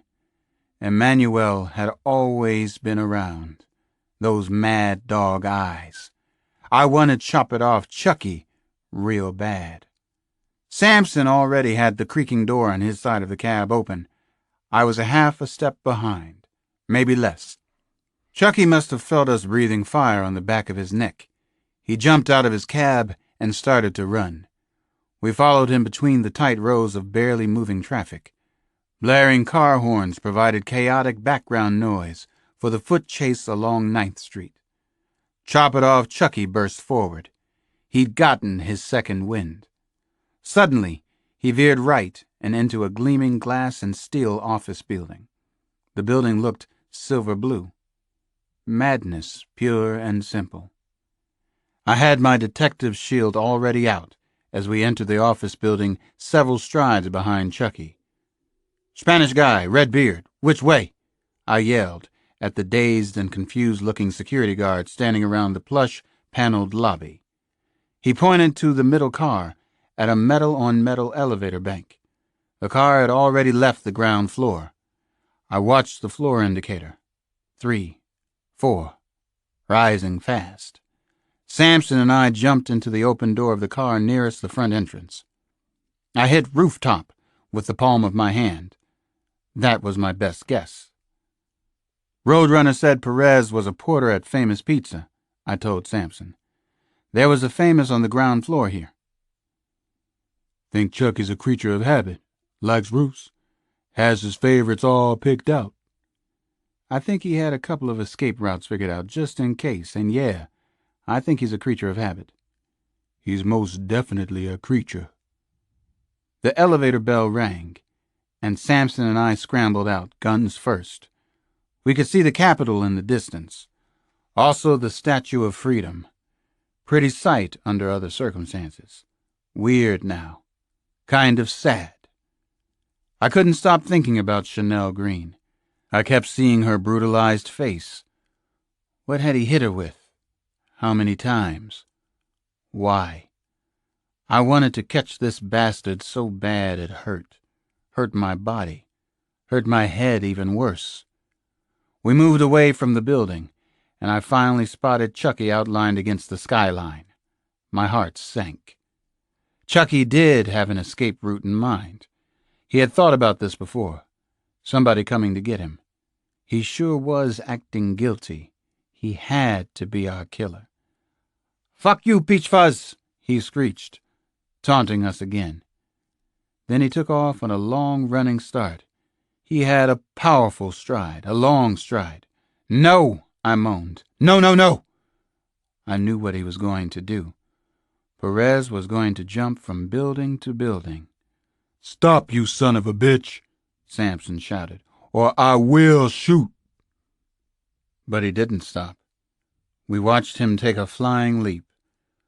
We ran to the edge of the roof, both of us screaming at the top of our lungs. There was a second office building, catty-corner to our roof. The top of that building was a floor below where Samson and I now stood. Chop It Off Chucky was airborne between the buildings, the glass and steel caverns. "Jesus!" I gasped as I peered straight down over the side. The gap between the buildings was at least 20 feet wide. Maybe more. "Fall, you bastard! Hit a wall!" Samson yelled at the flying figure. "Go down, Chucky!" He's done this before. He's practiced his escape, I thought as I watched. No wonder he's never been caught. How many years on the loose? How many kids molested or murdered? We had our guns out, but neither of us fired. We had no proof that he was the killer. He had only run from us, had never pointed a weapon. Now this insane leap from one office building to another. Chucky looked suspended in motion 16 floors up, a long, long way down. Something was wrong. Chucky was pumping his legs furiously. It was as if he were trying to pedal a bike straight across the sky. His long arms reached out, muscles hard and taut. His lead leg stretched until it was almost straight out from his body. Nike sneaker poster stuff. His frame was stiff, like a runner caught in a prize-winning photograph. "Jesus Christ," Samson whispered at my side.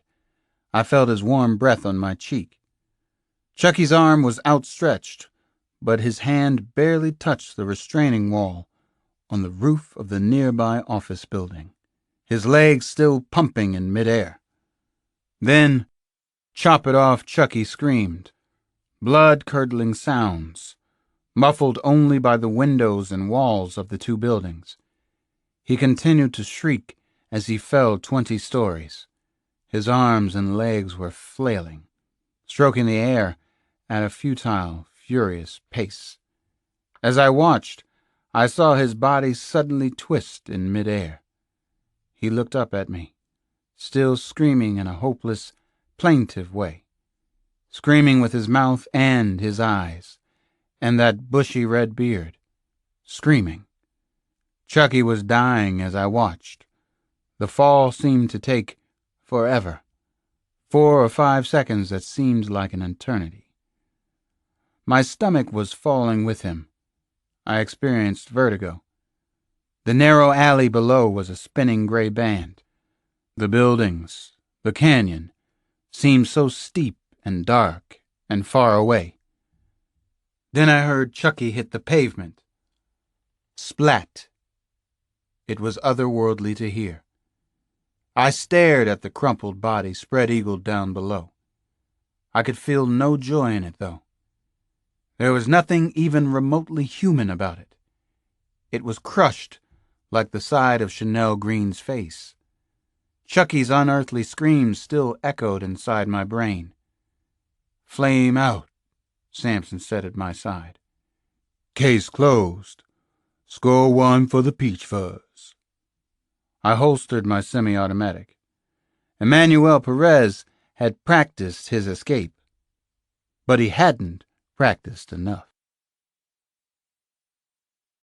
Chapter 13. Major Fakeout. Faked you out something fierce, didn't I? I faked you all out. The real Sojourner Truth school killer was alive and well. The killer couldn't have been any better, thank you very much. He had just committed the perfect crime, hadn't he? He had just gotten away with murder. Yes, he sure as hell had. Scot-free. The crackerjack Washington police had caught and toasted the wrong twisted asshole. Somebody named Emmanuel Perez had paid for his sins, paid with his life, paid in full. All he had to do now was cool it, he knew. That was what he had to concentrate on.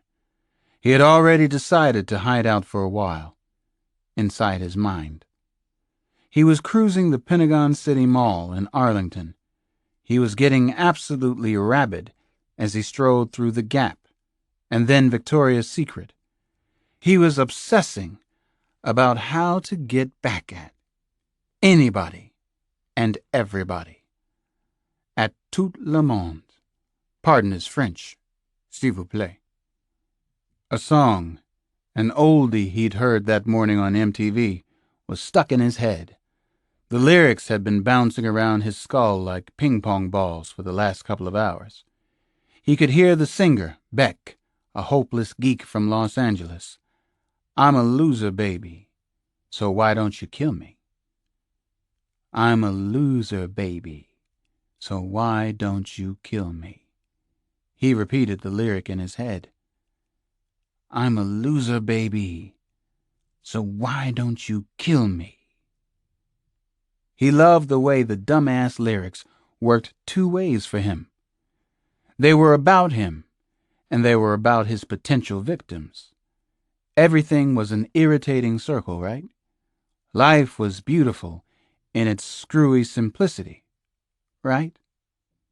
Wrong. Life was not beautiful. Not at all. He was watching a little sucker now, a potential victim who looked way too good to pass up. The Truth School killer loitered inside the Toys R Us at the mall. Since it was the holiday season, the store was jam-packed with idiots.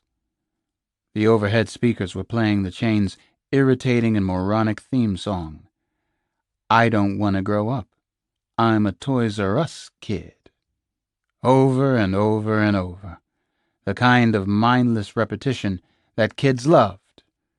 The sheer number of insane toys, the spoiled, rotten little kids, the smug-looking mothers and fathers, The whole raw deal made him feel hot, thick-headed, and almost physically sick. "I don't want to grow up either," he said to himself. "I'm a Toys R Us kid killer." He watched his chosen little boy as the kid wandered alone down a wide aisle chock full of action games. The boy was 5 or so, a very manageable age. The anger button inside his head was going off like a powerful alarm. Whoom, whoom, whoom. The terrible feeling quickly spread to his chest. Whoom, whoom. It was tense and uncomfortable. Both his hands were clenched tight. So was his stomach, the back of his neck. His brain was clutching, too. "Be careful now," he cautioned himself. "Don't make any mistakes.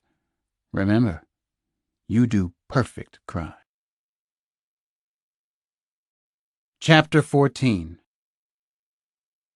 This was going to be a mite tricky going, though, working in the crowded Toys R Us store. What if the boy's parents were close by? Which they definitely were. What if he were caught? Which he wouldn't be, couldn't be. This was incredibly important to him. Just watching the attractive, round-faced, sandy-haired boy, he could feel how badly this particular kid would be missed and, even better, mourned. He needed to imagine the stories that would bombard the television screens and the thrill of watching them, knowing he was responsible for so much pain and suffering and emergency activity. The little boy was getting itchy in his woolens and starting to panic a little. He had big crocodile tears brimming in his eyes. There didn't seem to be anybody, any adult, anywhere around him. Poor little boy lost.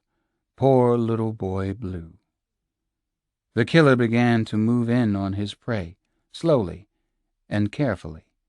He couldn't stop now.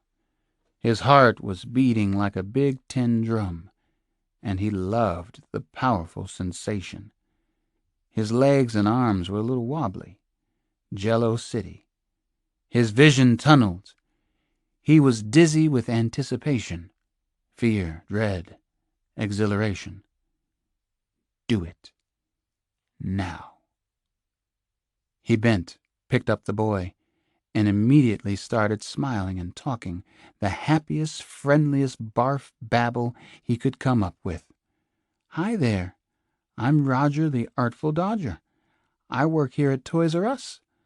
What kind of fantastical toys do you like best, huh? We've got every kind of toy in the whole wide world, 'cause we're the world's biggest, coolest toy store. Yahoo! How about that? Let's go find your super pathetic mom and dad." The boy actually smiled up at him. Kids could do weird mood changes like that. His beautiful blue eyes sparkled, glistened. Something wet and wonderful happened. "I want Mighty Max," he proclaimed, as if he were Richie Rich instead of Little Boy Lost. "Okay, then come with me. One Mighty Max coming up. Why? 'Cause you're a Toys R Us kid." He cradled the boy in his arms and began to hurry up the wide shopping aisle toward the front of the store. Suddenly, he knew he could get away with it. Even something this audacious and shocking, with almost 100 eyewitnesses in the store. Hey, he was the new Pied Piper. Kids loved him. "We'll get a Vac-Man. Then how about X-Men? Or how about a Stretch Armstrong?" "Mighty Max," the little boy repeated, stuck on his one track. "I only want Mighty Max." The killer peeked out of aisle 3. He was less than 30 feet from the store's front exit. The mall parking lot bordered on Columbia Park, which had been part of his escape package from the start. He took a couple of fast steps, then stopped dead in his tracks at the front of the store. Shit. A couple in their late 20s were walking toward him. The woman looked just like Little Boy Blue. They had him. Dead to rights. They had him nailed. They had him. He knew what he had to do, so he never panicked for a nanosecond, except for the 2 or 3 major heart attacks he had on the inside. Well, here goes everything. Time to bet the ranchero. Hey, hi there. He smiled broadly and went into his best stand-up routine ever. This little guy belong to you? He was lost in the action figure section. Nobody came for him. I figured I'd better bring him up to the store manager. Little guy was crying his eyes out. You his mom? The mother reached out for her precious bundle of joy, while at the same time throwing her husband a dirty look. Aha! There was our villain. Pop was obviously the one who had lost the boy in the first place. Pops couldn't get anything right these days, could they? His own pop sure hadn't been able to. Thank you so much, the mom said. She tossed another incredibly nasty look to Pop. That was very sweet of you, she told the killer. He continued to hold his best smile. Man, he was acting his heart out. Anybody would do the same thing. He's a nice little boy. Well, so long. Bye-bye. He wants a Mighty Max. That's probably what he was searching for. Yes, he does want Mighty Max. Bye. Thanks again, said the mom. Bye-bye, the little boy mimicked, waving his hand. Bye-bye. Hope I see you some other time, said the Sojourner Truth School killer. Bye-bye, you morons. You incredible idiots. You pathetic simps. He walked away from the family, never looked back once. He was wetting his pants, but he was also beginning to laugh. He couldn't stop himself from laughing. Here was another thing in his favor. Even if he was caught some day, they wouldn't believe that he was the Truth School killer. No way in hell. Chapter 15. This was much better. Life was good again.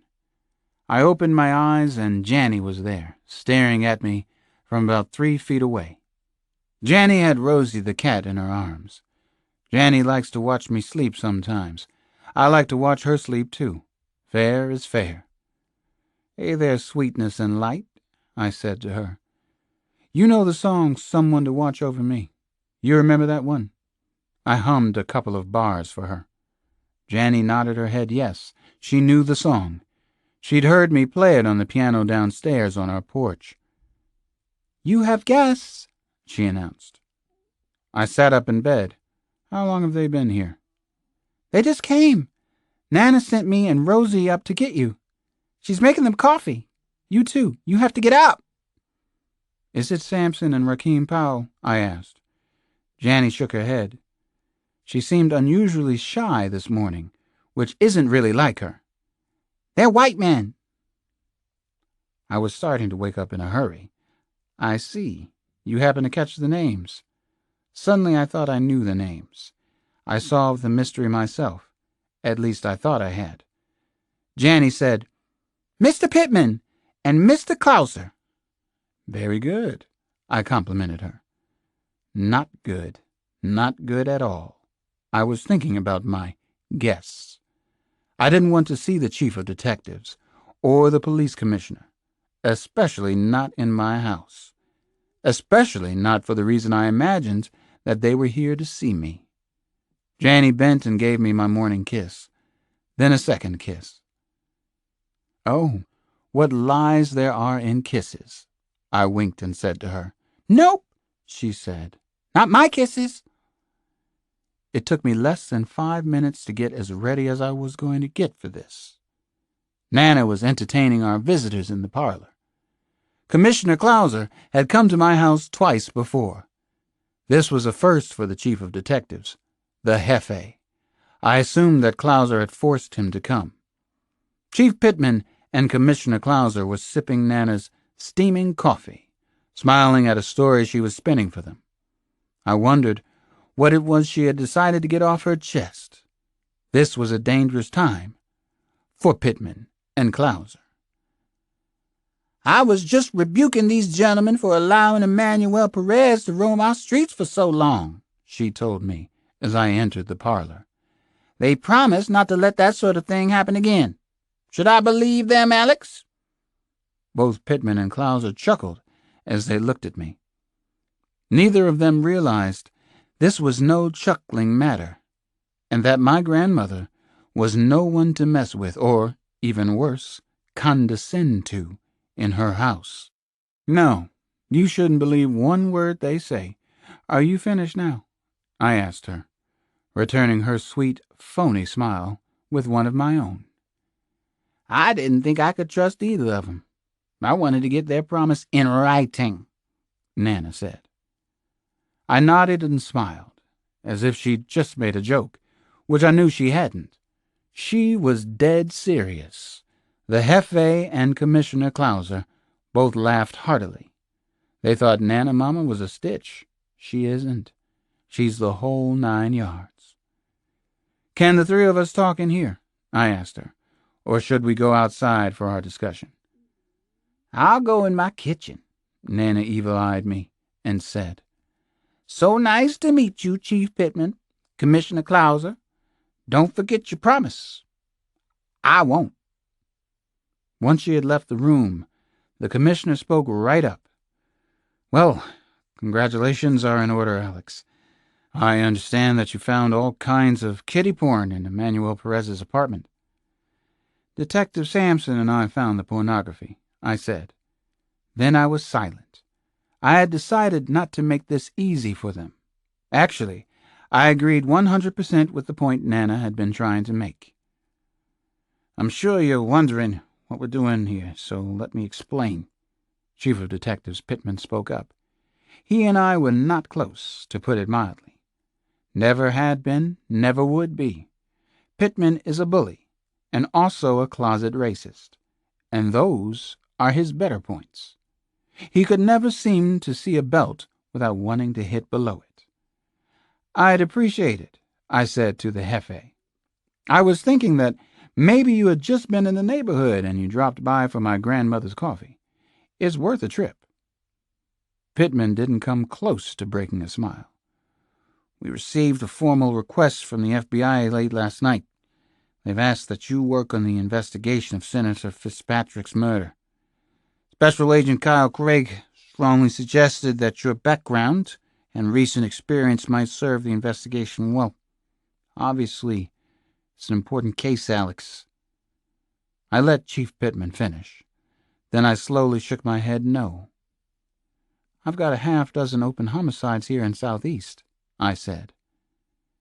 "The case I just worked on should have been solved months ago.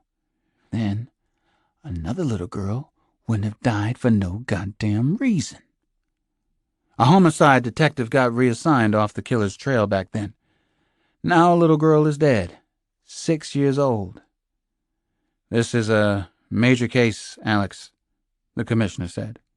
He had snow-white hair.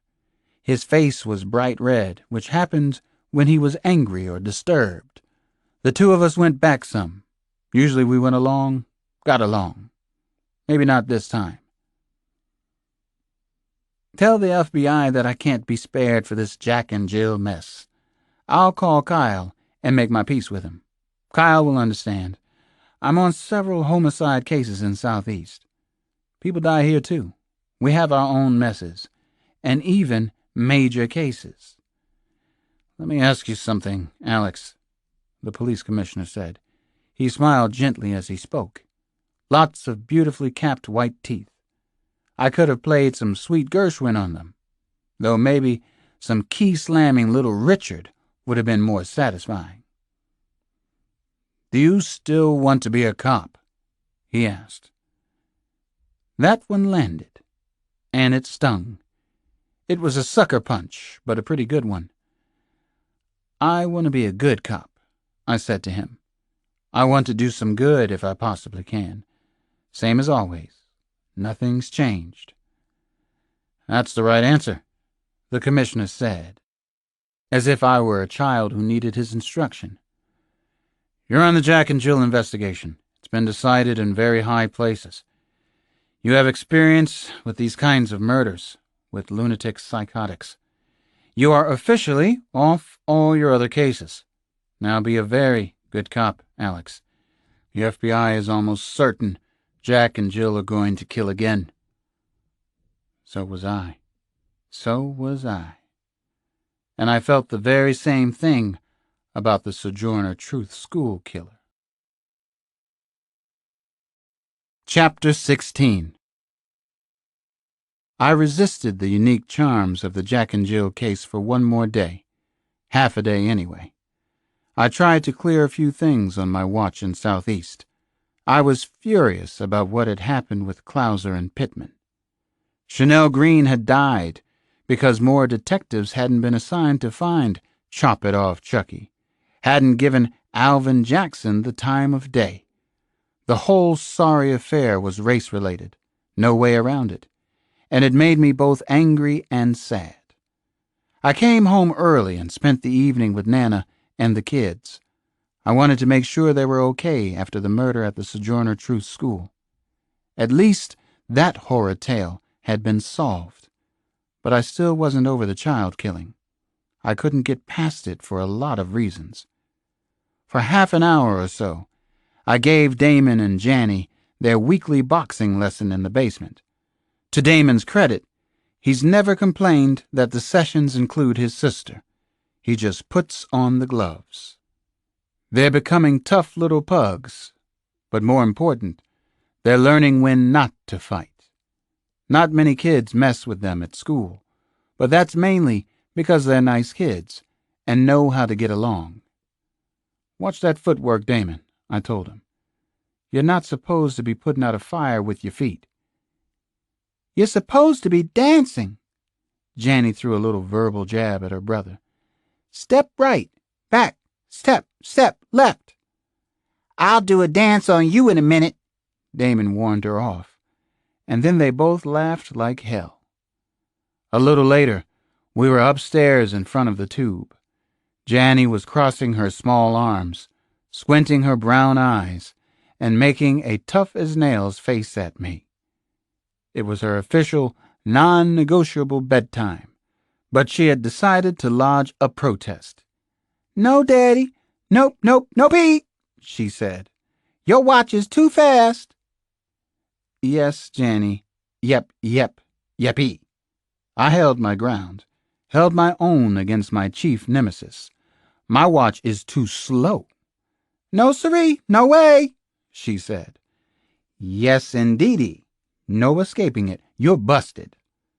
The long arm of the law finally reached out and corralled another repeat offender. I grabbed Janny off the couch and carried my little girl up to bed at 8:30 on the dot. Law and order reigns at the Cross House. Where are we going, Daddy? She giggled against my neck. Are we going out for ice cream? I'll have pralines and cream. In your dreams. As I tightly held Janny in my arms, I couldn't help thinking about little Chanel Green. When I had seen Chanel in that schoolyard, I was scared. I'd thought of Janny. It was a vicious circle that kept playing inside my head. I lived in fear of the human monsters coming to our house. One of them had come here a few years back, Gary Sanji. That time no one had been hurt, and we had been very lucky. Janny and I had worked out a prayer that we both liked. She knelt beside her bed and said the words in a beautiful little whisper. Janny said, God up in heaven, my grandma and my daddy love me. Even Damon loves me. I thank you, God, for making me a nice person, pretty and funny sometimes. I will always try to do the right thing if I can. This is Janny Cross saying good night. Amen, Janny Cross. I smiled and said to my girl, I loved her more than life itself. She reminded me of her mother in the best possible way. I'll see you in the morning. I can't wait. Janny grinned and her eyes widened suddenly. She popped back up in bed. "You can see some more of me tonight. Just let me stay up," she said. "I scream for ice cream." "You are funny," I said, and kissed her good night. And pretty and smart. Man, I love her and Damon so much. I knew that was why the child murder had really gotten under my skin. The madman had struck too close to our house. Maybe for that reason, Damon and I went for a walk a little later that night. I draped my arm over my son's shoulders. It seemed as if every day he got a little bigger, stronger, harder. We were good buddies, and I was glad it had worked out this way so far. The two of us strolled in the direction of Damon's school. On the way, we passed a Baptist church with angry dark red and black graffiti markings. "I don't care about G's, 'cause G's don't care about me." That was a common sentiment around here, especially among the young and restless. One of Damon's schoolmates had died at the Sojourner Truth School. What a horrible tragedy, and yet he had already seen so much of it. Damon had witnessed a death in the street, one young man shooting another over a parking space, when he was only 6 years old. You ever get afraid to be at the school? Tell me the truth. Whatever you really feel is okay to say, Damon. I gently reminded him. I get afraid sometimes, too. Beavis and Butthead scares me. Ren and Stimpy, too. Damon smiled, and he shrugged his shoulders. I'm afraid sometimes, yeah. I was shivering on our first day back. Our school isn't going to close down, is it? I smiled on the inside, but kept a straight face. No, there'll be classes as usual tomorrow. Homework, too. I did it already, Damon answered defensively. Nana has him a little too sensitive about grades, but that probably isn't so terribly bad. I get mostly all A's, just like you. Mostly all A's, I laughed. What kind of sentence is that? Accurate. He grinned, like a young hyena who had just been told a pretty good joke on the Serengeti. I grabbed Damon in a loose, playful headlock. I gently slid my knuckles over the top of his short haircut. Noogies. He was okay for now. He was strong, and he was a good person. I love him like crazy, and I wanted him to always know that. Damon wiggled out of the headlock. He danced a fancy Sugar Ray Leonard-style two-step and fired a few quick, testing punches at my stomach. He was showing me what a tough little cub he was. I had no doubt about it. Right about then, I noticed someone leaving the school building.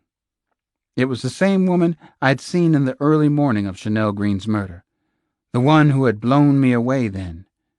She was watching Damon and me tussle on the sidewalk. She had stopped walking to watch us.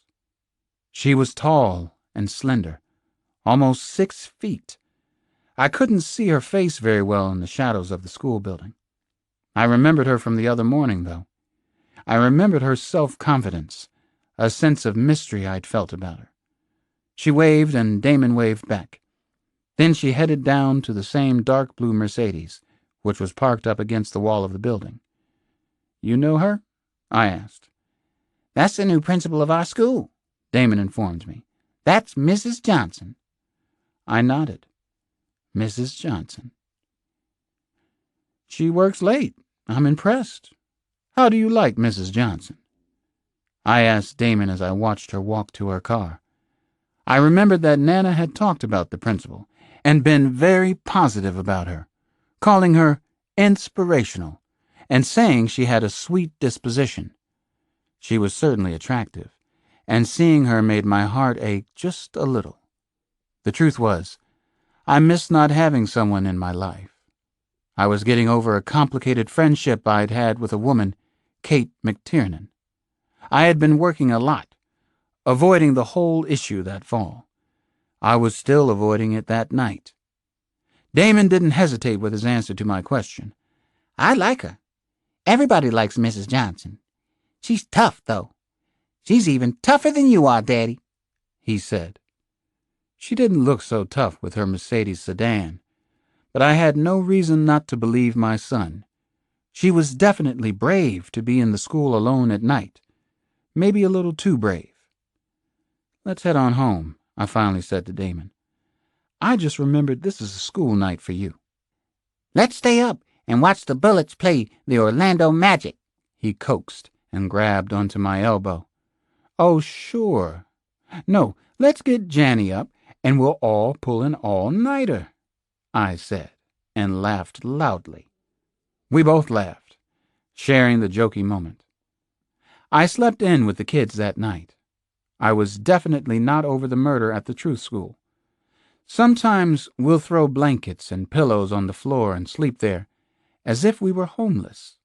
It gives Nana fits, but I believe she thrives on her fits, so we make certain she has one every other week or so. As I lay there with my eyes open and both kids sleeping peacefully, I couldn't help thinking about Chanel Green. It was the last thing I needed to think about. Why had someone brought the body back to the schoolyard, I wondered. There are always loose ends on cases, but this one made no sense, so it concerned me. It was a piece that didn't fit in a puzzle that was supposed to be finished. Then I began thinking about Mrs. Johnson for a moment or two.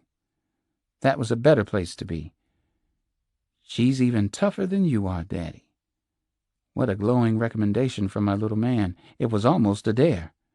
Everybody likes Mrs. Johnson, Damon had said.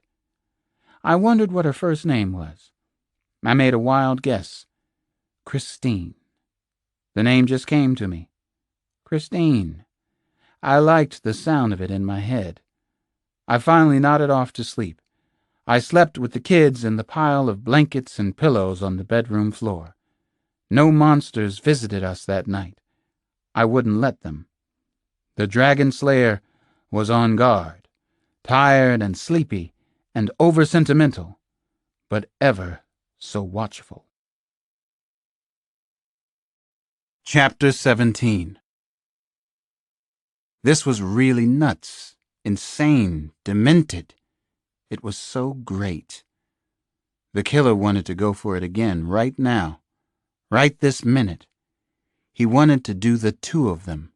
What a gas that would be. What a large charge, a real shockaroo. He had watched them from afar, father and son.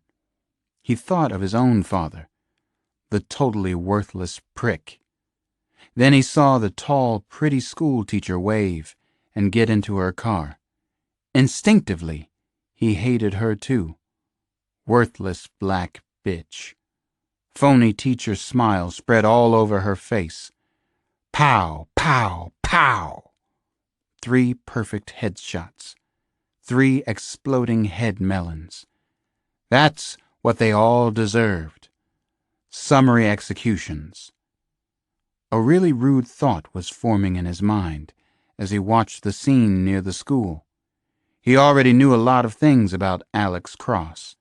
Cross was his detective, wasn't he? Cross had been assigned to his case, right? So Cross was his meat. A cop, just like his own father had been. The really interesting thing was that nobody had paid much attention to the first killing. The murder had almost gone unnoticed. The papers in Washington had barely picked it up. Same with TV. Nobody cared about a little black girl in Southeast. Why the hell should they? All they cared about was Jack and Jill. Rich white people afraid for their lives. Scary. Well, fuck Jack and Jill. He was better than Jack and Jill, and he was going to demonstrate it. The school principal drove past his hiding place in a cluster of overgrown bushes. He knew who she was, too. Mrs. Johnson of the Truth School. The Whitney Houston of Southeast, right? Screw her, man. His eyes slowly drifted back to Alex Cross and his son. He felt anger rising inside him, steam building up. It was as if his secret button had been pushed again. The hair on his neck was standing at attention. He was beginning to see red, feeling spraying mists of red in his brain. Somebody's blood, right? Cross's. His son's. He loved the idea of them dying together.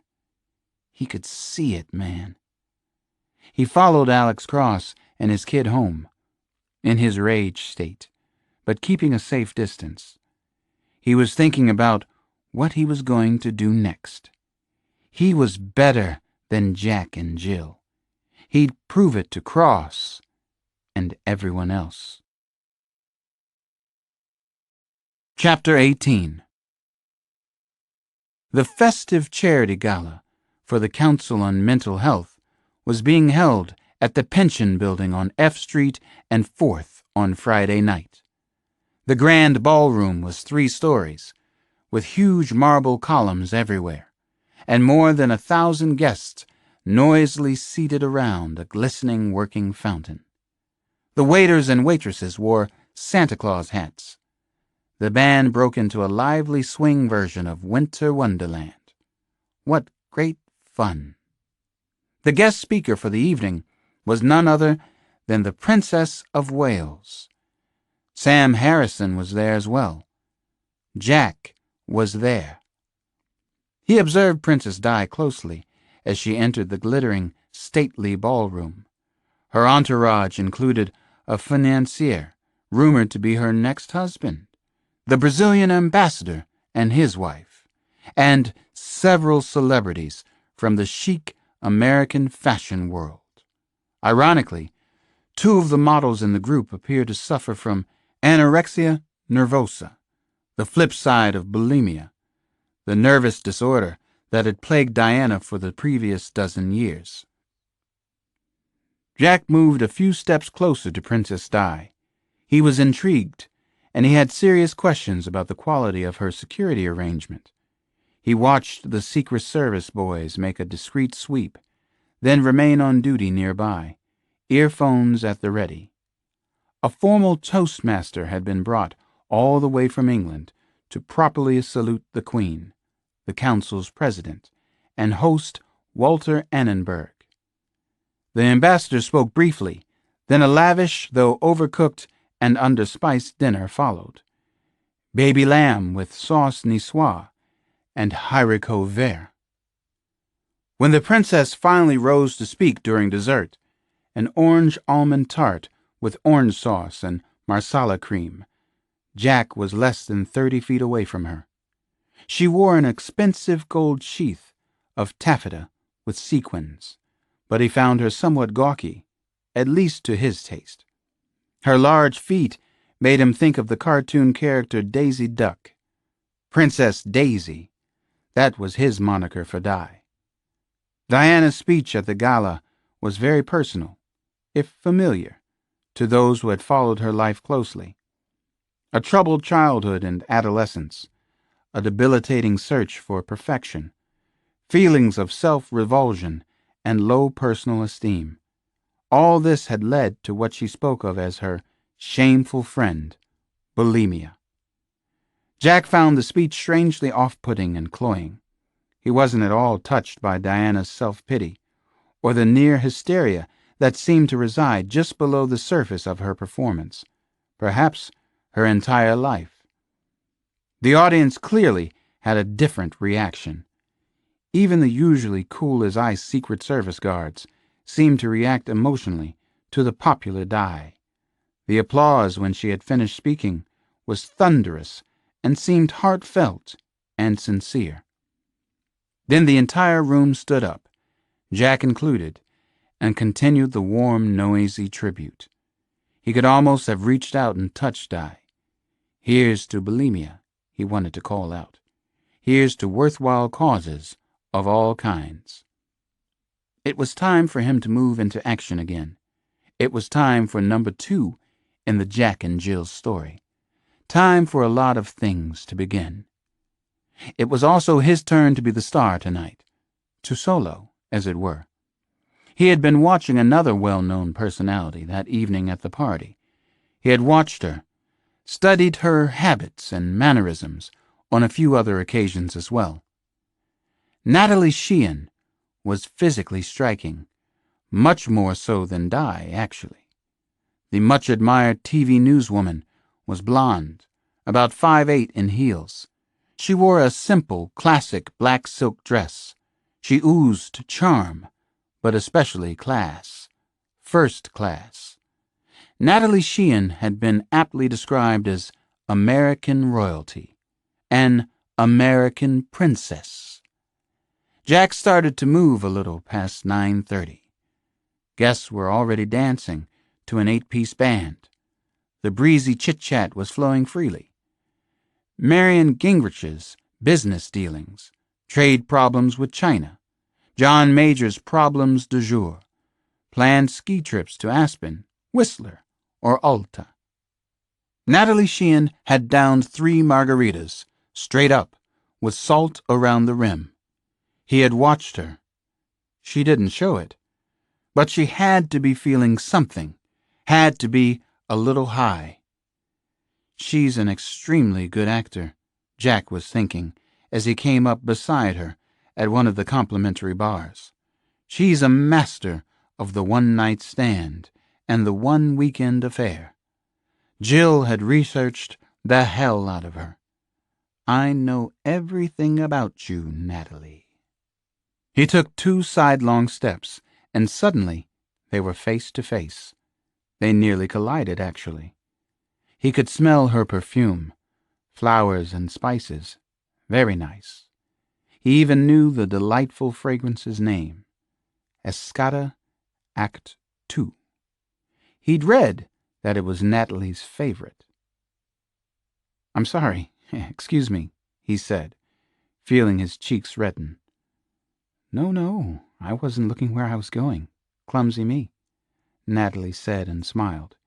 It was her killer TV close-up smile. Really something to experience firsthand. Jack smiled back, and suddenly his eyes communicated recognition. He knew her. You never forgot a name or a face, not in 11 years of broadcasting, he said to Natalie Sheehan. That's an accurate quote, I believe. Natalie didn't miss a beat. You're Scott Cookson. We met at the Meridian. It was early September. You're a lawyer with a prestigious D.C. law firm. Of course. She laughed at her small joke. Nice laugh. Beautiful lips and perfectly capped teeth. The Natalie Sheehan, his target for the evening. We did meet at the Meridian, she said, checking her facts like the good reporter she was. You are Scott Cookson. We did, and I am. You had another affair to attend after that, at the British Embassy. You seem never to forget a face or factoid either, she said. The smile remained fixed. Perfect, glowing, almost effervescent. The TV star in real life, if this was real life. Jack shrugged and acted shy, which wasn't so hard to do with Natalie. Some faces, some factoids, he said. She was classically beautiful, extremely attractive at any rate, he couldn't help thinking. The warm heartland smile was her trademark, and it worked very well for her. He had studied it for hours before tonight. He wasn't completely immune to her charms, not even under the circumstances. Well, Natalie said to him, I don't have another party after this one. Actually, I'm cutting back on parties, believe it or not. This is a good cause, though.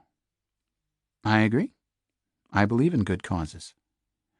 Oh, and what's your favorite cause, Scott? Society for the Prevention of Cruelty to Animals, he said. That's my pet cause. He tried to look pleasantly surprised that she would remain talking with him. He could play parlor games as well as anyone, when he had to, when he wanted to. "If I might be just a little bold," he said, "would you consider the two of us cutting back together?" His very natural and unassuming smile undercut the forward-sounding line. It was a come-on just the same. There was no disguising that. Natalie Sheehan's answer was tremendously important to both of them. She stared at him, slightly taken aback. He'd completely blown it, he thought. Or maybe she was acting now. Then Natalie Sheehan laughed. It was a hearty laugh, almost raucous. He was sure that no one in America had ever heard it in her prim and proper role as a network television reporter. Poor Natalie, Jack thought. Number 2. Chapter 19. Natalie took another margarita for the trip home. "A roadie," she told him, and laughed that deep, wonderful laugh of hers again. "I learned how to party a little bit at St. Catherine's Academy in Cleveland, then Ohio State," she confided, as they walked to the garage under the pension building. She was trying to show him that she was different from her television persona. Looser, more fun. He got that much, got the message. He even liked her for it. He was noticing that her usually crisp and exact enunciation was just a little off now. She probably thought it was sexy, and she was right. She was actually very nice, very down to earth, which surprised him a little. They took her car, as Jill had accurately predicted. Natalie drove the silver-blue Dodge Stealth a little too fast. All the while, she talked rapid-fire, too, but kept it interesting. GATT, Boris Yeltsin's drinking problems, D.C. real estate, campaign financing reform. She showed herself to be intelligent, informed, high-spirited, and only slightly neurotic about the ongoing struggle between men and women. "Where are we going?" he finally thought he should ask. He already knew the answer, of course. The Jefferson Hotel, Natalie's honey trap in D.C. Her place. "Oh, to my laboratory," she said. "Why, are you nervous?" "No. Well, maybe a little nervous," he said and laughed. It was the truth. She brought him upstairs to her private office in the Jefferson Hotel on 16th Street. 2 beautiful rooms and a spacious bath overlooked downtown. He knew that she also had a house in Old Town Alexandria. Jill had visited there, just in case, just to be thorough. Measure twice. Measure 5 times if necessary. "This place is a treat for myself. A special spot where I can work right here in the city," she told him. "Isn't the view breathtaking? It makes you feel as if you own the whole city. It does for me, anyway." "I see what you mean. I love Washington myself," Jack said. For a moment he was lost, peering off into the distance. He did love this city and what it was supposed to represent. At least, he had once upon a time. He still remembered his very first visit here. He had been a Marine private, 20 years old. The soldier. He quietly surveyed her workspace. Laptop computer, Canon bubble jet, 2 VCRs, gold Emmy, pocket OAG, fresh-cut flowers in a pink vase beside a black ceramic bowl filled with foreign pocket change. Natalie Sheehan, this is your life. Kind of impressive, kind of sad, kind of over. Natalie stopped and looked at him closely, almost as if she were seeing him for the first time. "You're very nice, aren't you? You strike me as being a very genuine person. The genuine article, as they say, or used to say. You're a nice guy, aren't you, Scott Cookson?" "Not really," he shrugged. He rolled his sparkling blue eyes, and an engaging little half-smile appeared. He was good at this, getting the girl, if it was necessary. Actually, though, under normal circumstances, he never ran around. He was at heart a one-woman guy. Nobody's really nice in Washington, right? Not after you've lived here for a while, he said, and continued to smile. I suppose that's true. I guess that's basically accurate. She snorted out a raucous laugh, then laughed again, at herself.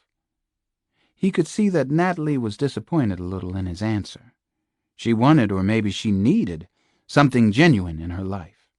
Well, so did he, and this was it.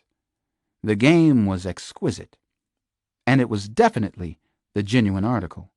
It was so important. It was history, and it was happening right now in this Jefferson Hotel suite. This irresistible, dangerous game he was playing. This was his life. It was something with meaning, and he felt fulfilled. No, he felt, for the first time in years. Hi there, Scott Cookson. Did we lose you for a sec? No, I'm right here. I'm a here and now kind of person. Just admiring the wonderful view you have here. Washington in the wee hours. It's our view for tonight. Yours and mine.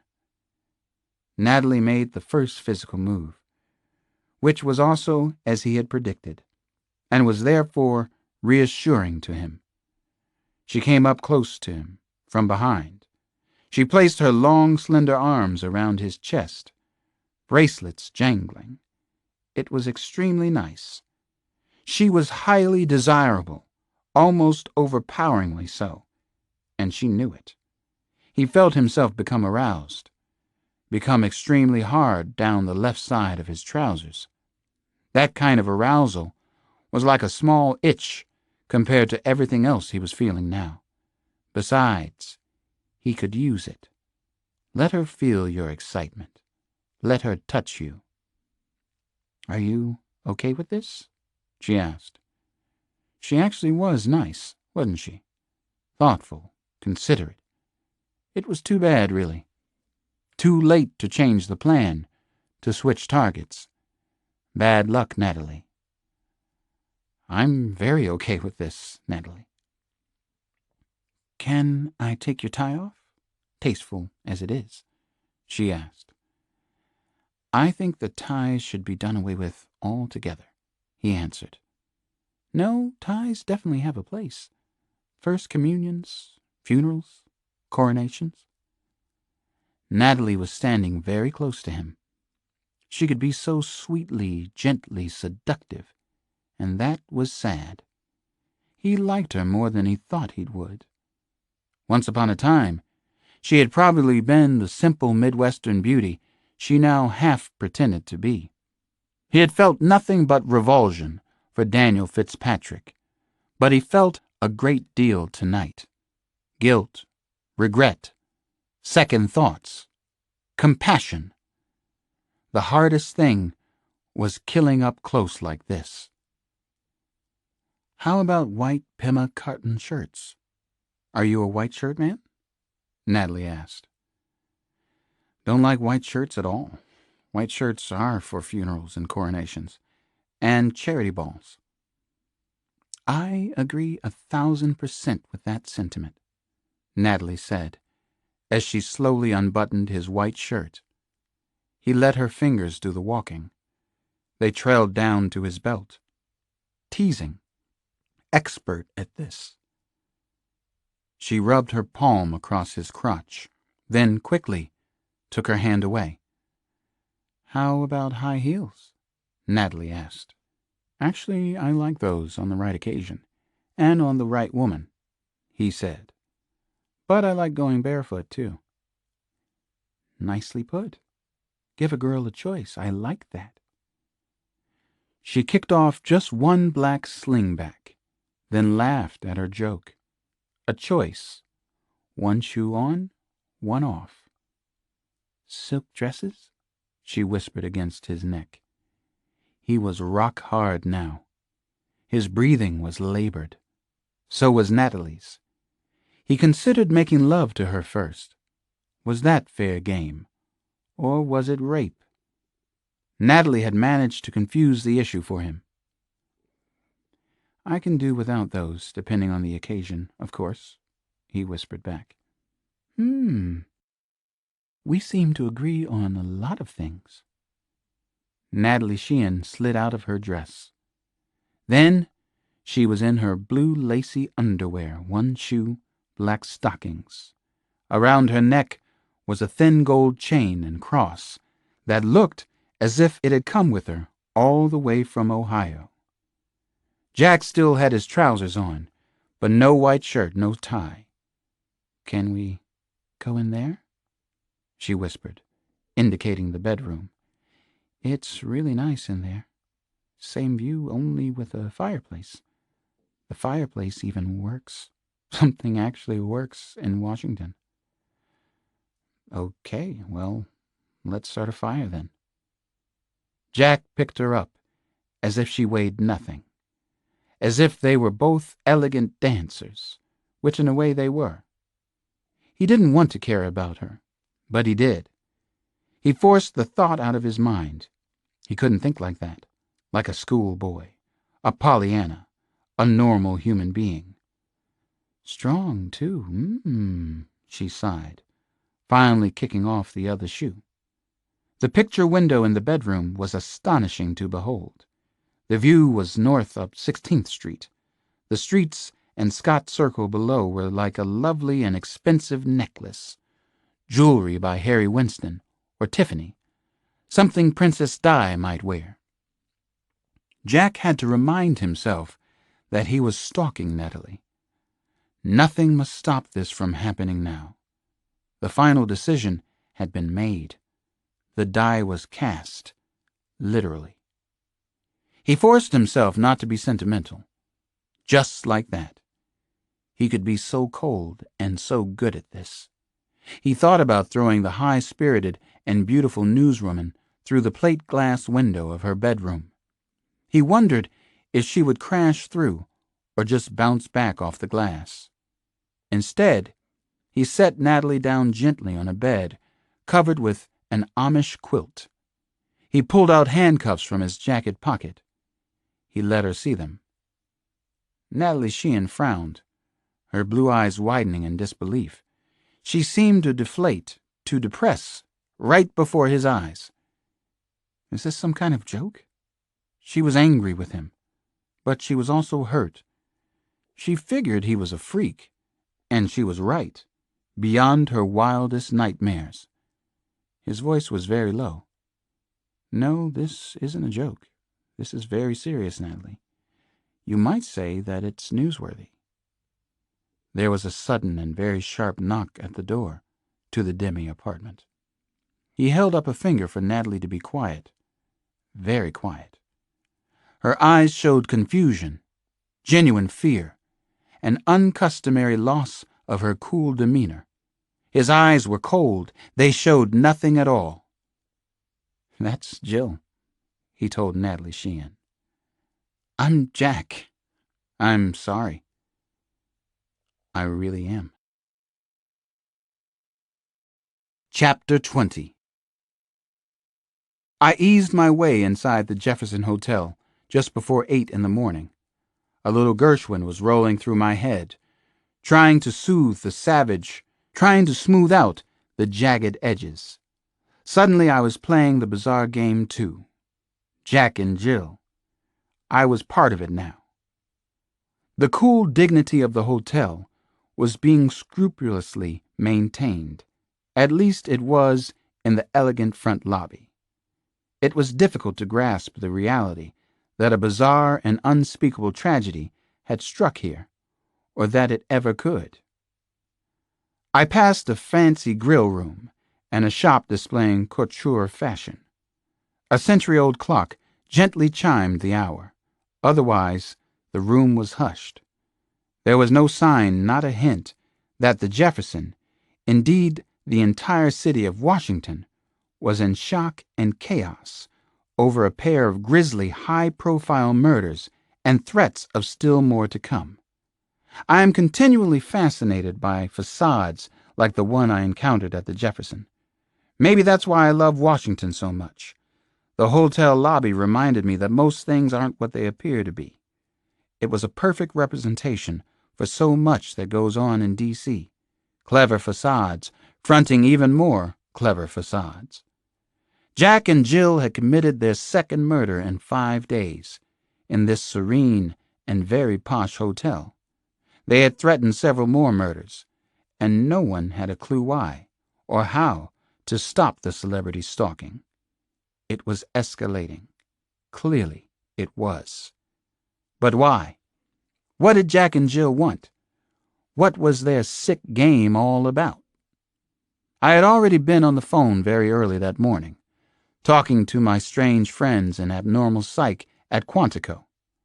One of the advantages I have is that they all know I have a doctorate in psych from Johns Hopkins, and they're willing to talk with me, even to share theories and insights. So far, they were stumped. Then I checked in with a contact of mine at the FBI's evidence analysis labs. The evidence hounds didn't have much of anything to go on either. They admitted as much to me. Jack and Jill had all of us chasing our tails in double time. Speaking of which, I had been ordered by the chief of detectives to work up one of your famous psych profiles on the homicidal couple, if that's what they really were. I felt the task was futile at this point, but I hadn't been given a choice by the Jefe. Working at home on my PC, I ran a wide swath through the available behavioral science unit and violent criminal apprehension program data. Nothing obvious or very useful popped up, as I suspected it wouldn't. It was too early in the chase, and Jack and Jill were too good. For now, at least, the correct steps were 1. Gather as much information and data as possible. 2. Ask the right questions, and plenty of them. 3. Start collecting wild hunches on index cards that I would carry around until the end of the case. I knew about several stalker cases, and I ran the information down in my head. One inescapable fact was that the Bureau now had a database of more than 50,000 potential and actual stalkers. That was up from less than 1,000 in the 1980s. There didn't seem to be any single stalker profile, but many of them had shared traits. First and foremost, obsession with the media, need for recognition, obsession with violence and religion, difficulty forming loving relationships of their own. I thought of Margaret Ray, the obsessed fan who had broken into David Letterman's home in Connecticut numerous times. She had called Letterman the dominant person in my life. I watched Letterman sometimes myself, but he's not that good. Then there was the Monica Seles stabbing in Hamburg, Germany. Katharina Witt had nearly suffered the same fate at the hand of a fan. Sylvester Stallone, Madonna, Michael Jackson, and Jodie Foster had all been seriously stalked and attacked by people who claimed to adore them. But who were Jack and Jill? Why had they chosen Washington, D.C. for their murders? Had someone in the government harmed one or both of them in some real or imagined way? What was the link between Senator Daniel Fitzpatrick and the murdered television newswoman Natalie Sheehan? What could Fitzpatrick and Sheehan possibly have in common? They were liberals. Could that be something?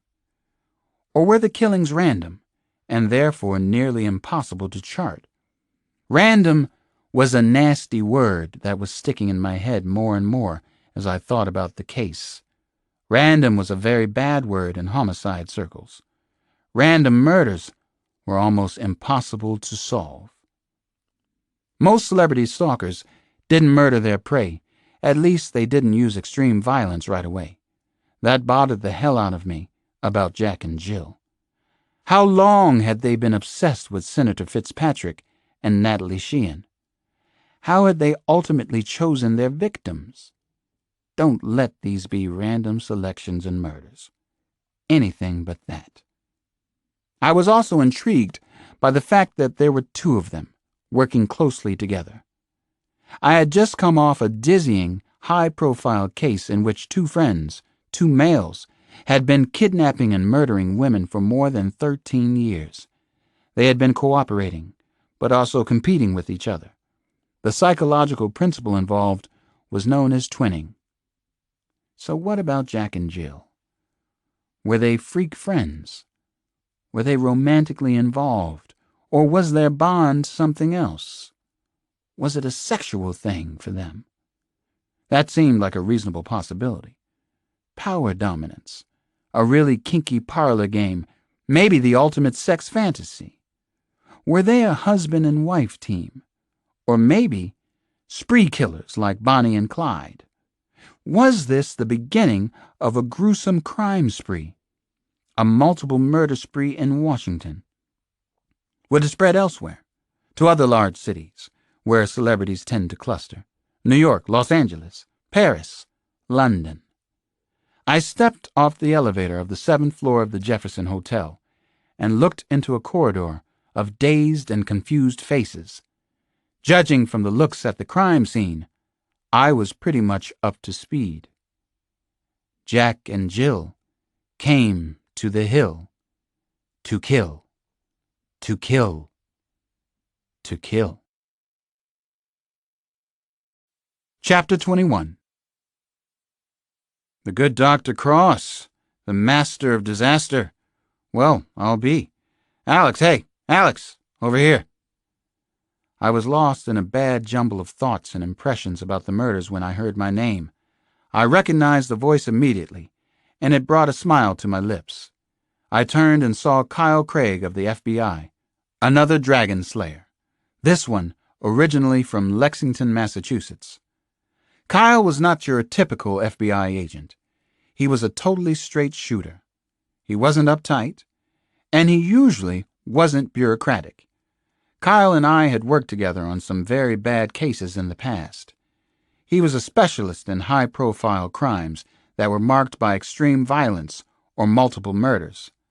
Kyle was an expert in the nasty, scary stuff most bureau agents didn't want to be involved with on a regular basis. Beyond that, he was a friend.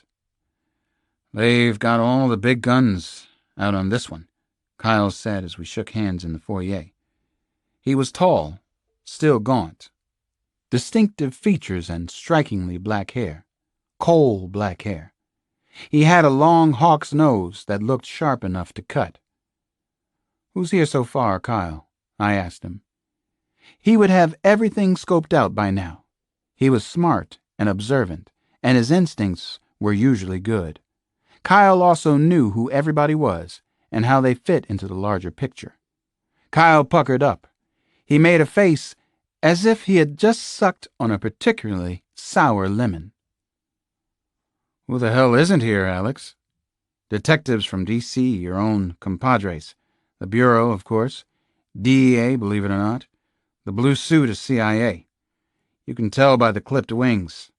Your close friend Chief Pittman is in visiting with Miss Sheehan's lovely corpse. They're in the boudoir as we speak." "Now that's scary," I said and smiled thinly. "About as grotesque as you can get." Kyle pointed to a closed door, which I assumed was the bedroom. "I don't think they want to be disturbed. A rumor circulating at Quantico has it that Chief of Detectives Pittman is a necrophiliac," he said with a deadpan look. "Could that be true?" "Victimless crimes," I said. "How about a little respect for the dead?" Kyle said, peering down his nose at me. "Even in death, I'm certain Miss Sheehan would find a way to rebuff your chief of detectives." I wasn't surprised that the Jefe himself had come to the Jefferson. This was developing into the biggest D.C. homicide case in years. It definitely would be if Jack and Jill struck again soon, as they had promised. Reluctantly, I parted company with Kyle and walked toward the closed bedroom door. I opened it slowly, as if it might be booby-trapped. The one and only Chief George Pittman was in the bedroom with a man in a gray suit, probably a forensics guy. They both glanced around at me. Pittman was chomping on an unlit Bowser cigar. Pittman frowned and shook his head when he saw who it was. Nothing he could do about it. It was Commissioner Clauser's invitation order that I be on the case. It was obvious that the Jefe didn't want me here. He muttered, "The late Alex Cross," to the other suit. So much for polite introductions and light banter. The two of them turned back to the famous corpse on the bed. Chief Pittman had been abusive for no apparent reason. I didn't let it bother me too much. It was business pretty much as usual with the rude, bullying prick. What a useless bastard. A real horse's ass. All he ever did was get in the way. I breathed in slowly a couple of times, got into the job, the homicide scene. I walked over to the bed and started my routine, the collection of raw impressions. A G-string was pulled partly over Natalie Sheehan's head, and the waistband was wrapped around her throat.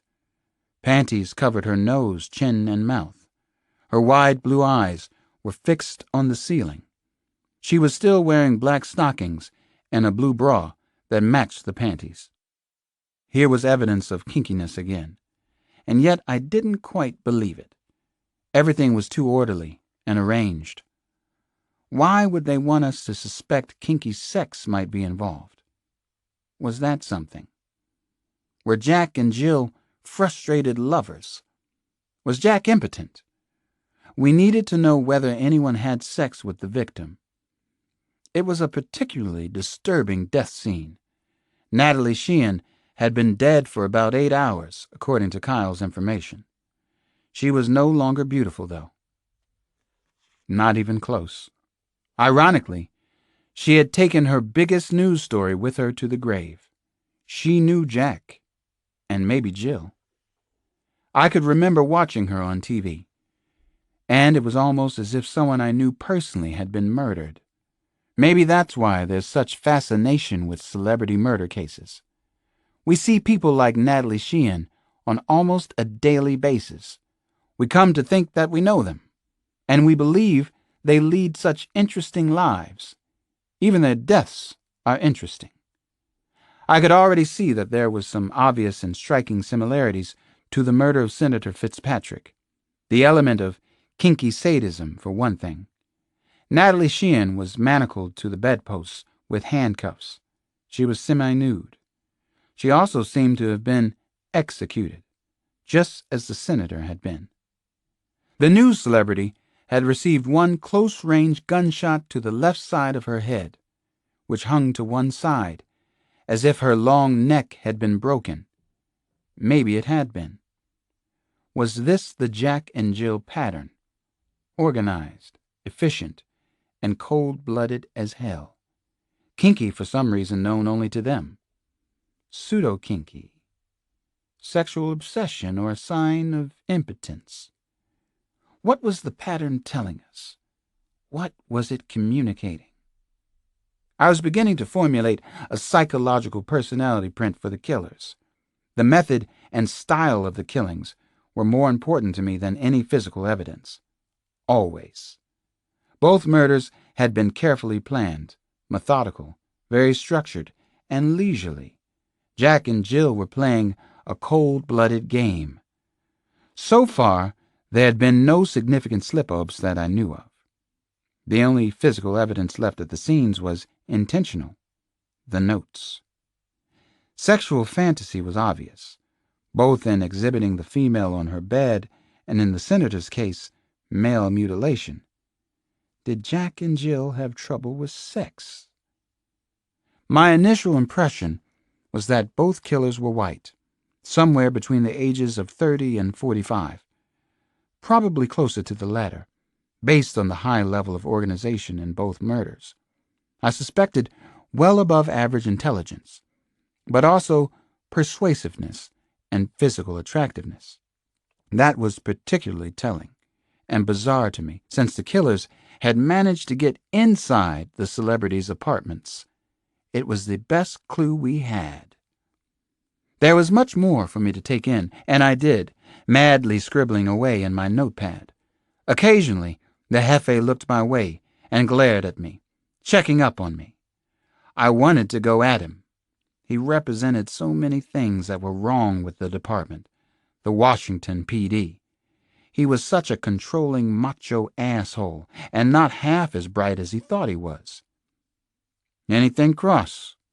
He finally turned and asked in his usual clipped manner. "Not so far," I said. That wasn't the truth.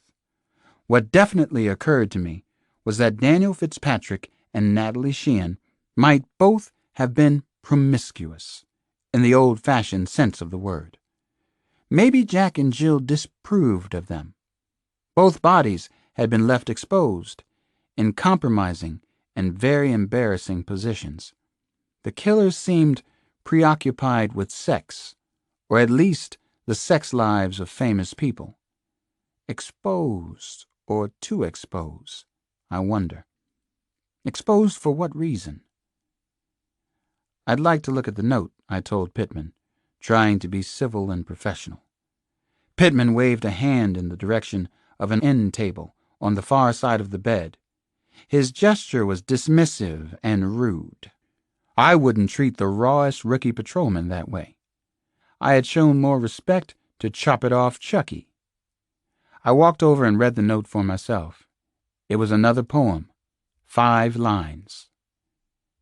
Jack and Jill came to the hill to right another error. To make it short, her news report was filled with her own terror. I shook my head back and forth a few times, but didn't say anything about the note to Pittman. To hell with him. The rhyme didn't tell me much of anything yet.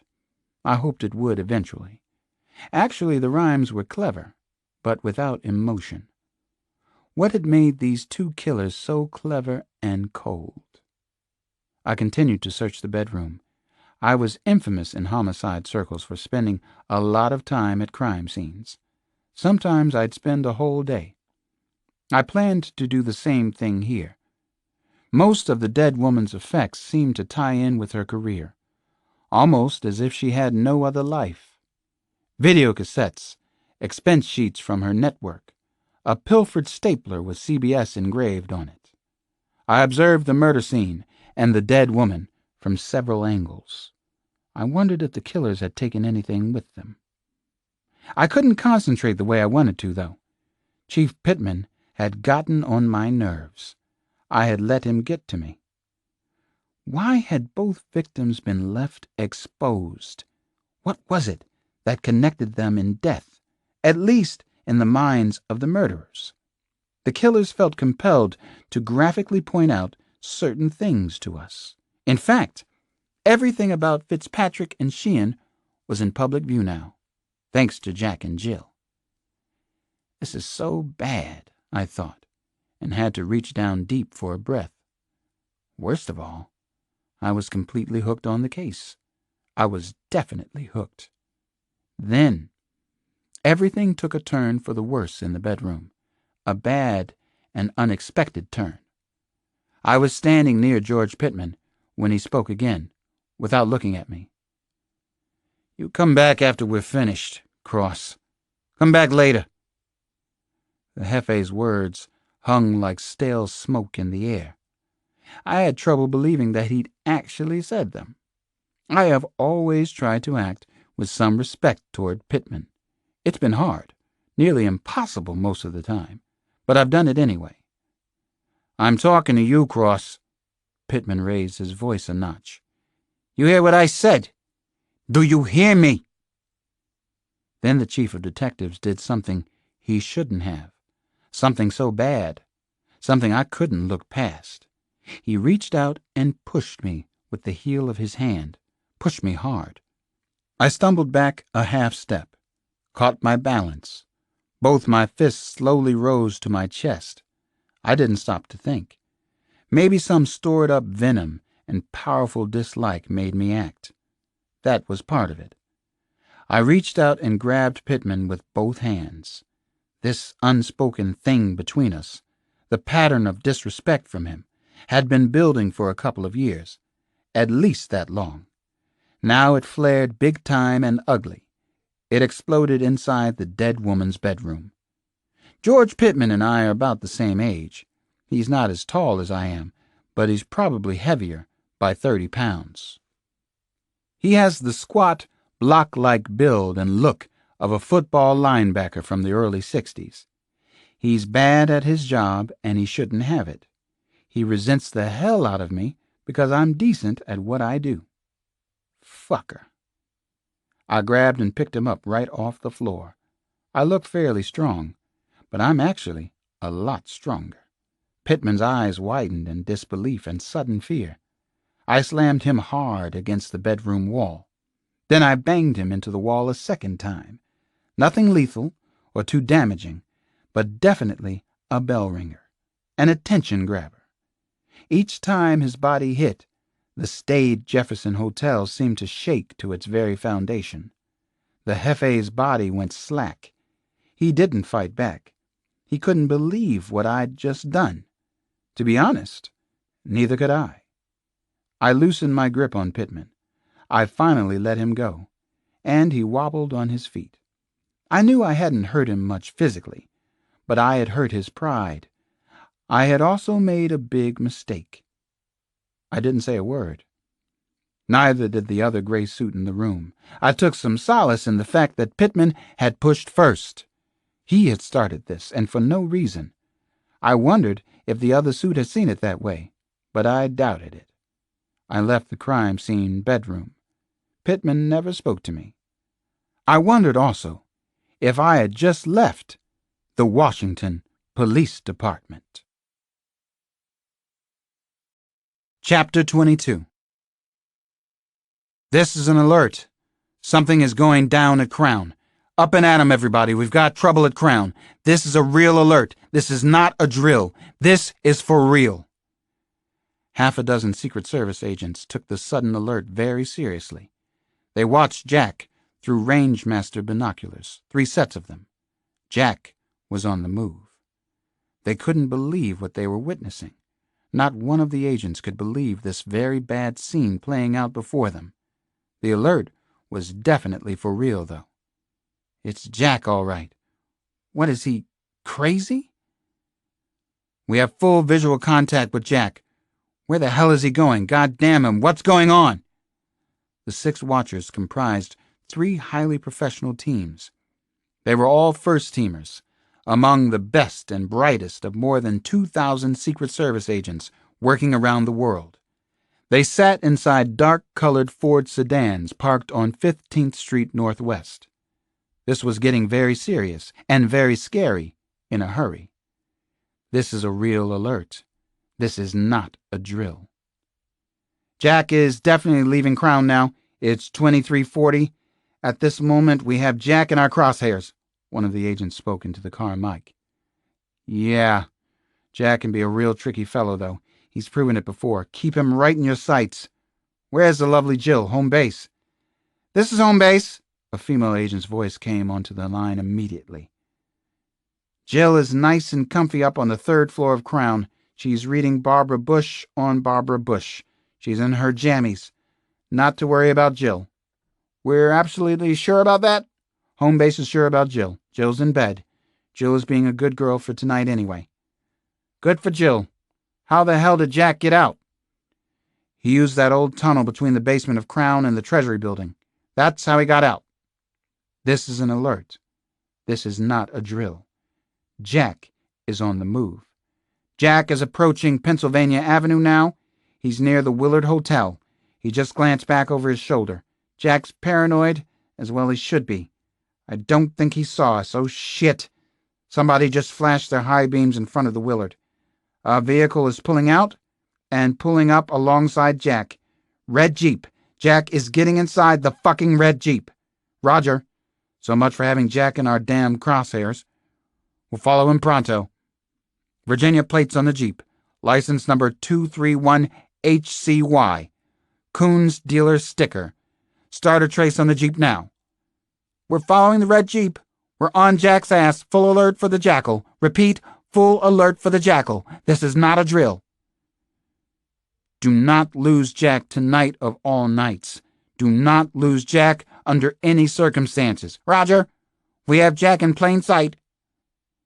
3 dark sedans took off in hot pursuit of the Jeep. Jack was the Secret Service's code name for President Thomas Burns. Jill was the code name for the First Lady. Crown had been the service's code word for the White House for nearly 20 years. Most of the current duty agents genuinely liked President Burns. He was a down-to-earth guy, a very regular person as recent presidents went. Not too much bullshit about him. Occasionally, though, the president took off on an unannounced date with some lady friend, either in D.C. or on the road. The Secret Service referred to this as the president's disease. Thomas Burns was hardly the first to suffer from this malady. John Kennedy, Franklin Delano Roosevelt, and especially Lyndon Johnson had been the worst offenders. It seemed to be a perk of high office. The coincidence of the names chosen by the 2 psychopathic killers in D.C., the so-called celebrity stalkers, wasn't lost on the Secret Service. The Secret Service didn't believe in coincidences. They had already met 4 times on the matter, long, difficult meetings in the Emergency Command Center in the West Wing basement of the White House. The name for any would-be assassins of the president was Jackal. Jackal had been used by the Secret Service for more than 30 years. The coincidence of the names worried the PPD, the Presidential Protection Division, a great deal, especially when President Burns decided to go out on one of his unannounced walks, which, for obvious reasons, didn't include any of his bodyguards. There were 2 Jacks and 2 Jills. The Secret Service could not, accept this as a coincidence. "We've lost the red Jeep around the tidal basin. We've lost Jack." An agent's voice suddenly exploded over the car radio speakers. Everything was chaos. Full alert chaos. This was not a test. Part 2. The Dragon Slayer. Chapter 23. On Monday night, something finally broke on Jack and Jill. It was something potentially big. I hoped it wasn't a hoax. I'd just gotten home to try and catch a bite of dinner with the kids when the phone rang. It was Kyle Craig. He told me a videotaped message, reportedly from Jack and Jill, had been delivered to the CNN studios. The killers had made a home movie for the world to see.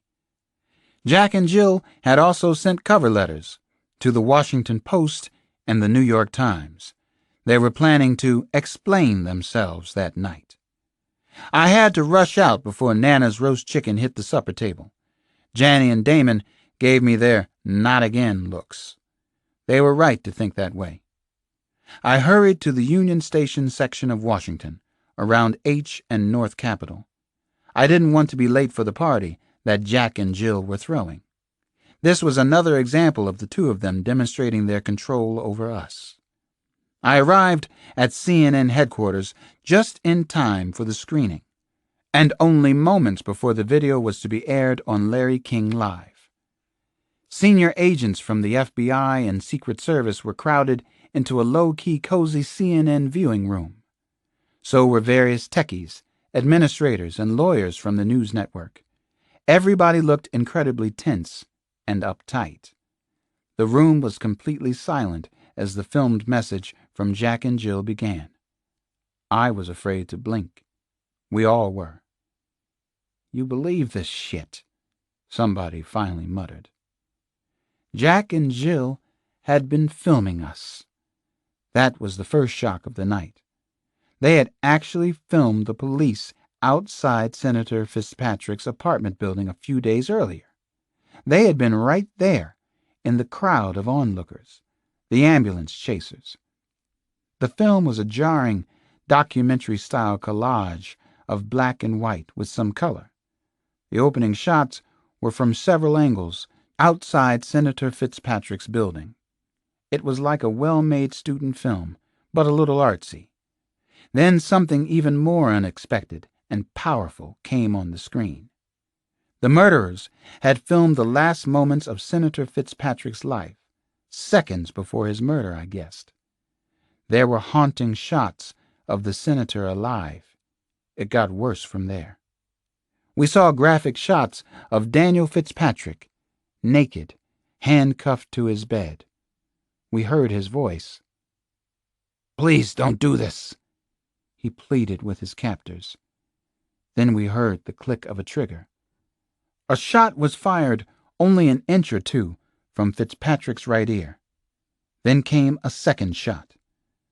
The senator's head exploded on film.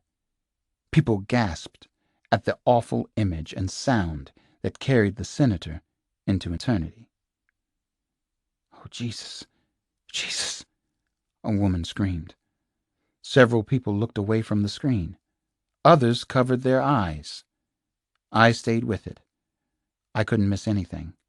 This was all vital information for the case that I was trying to understand.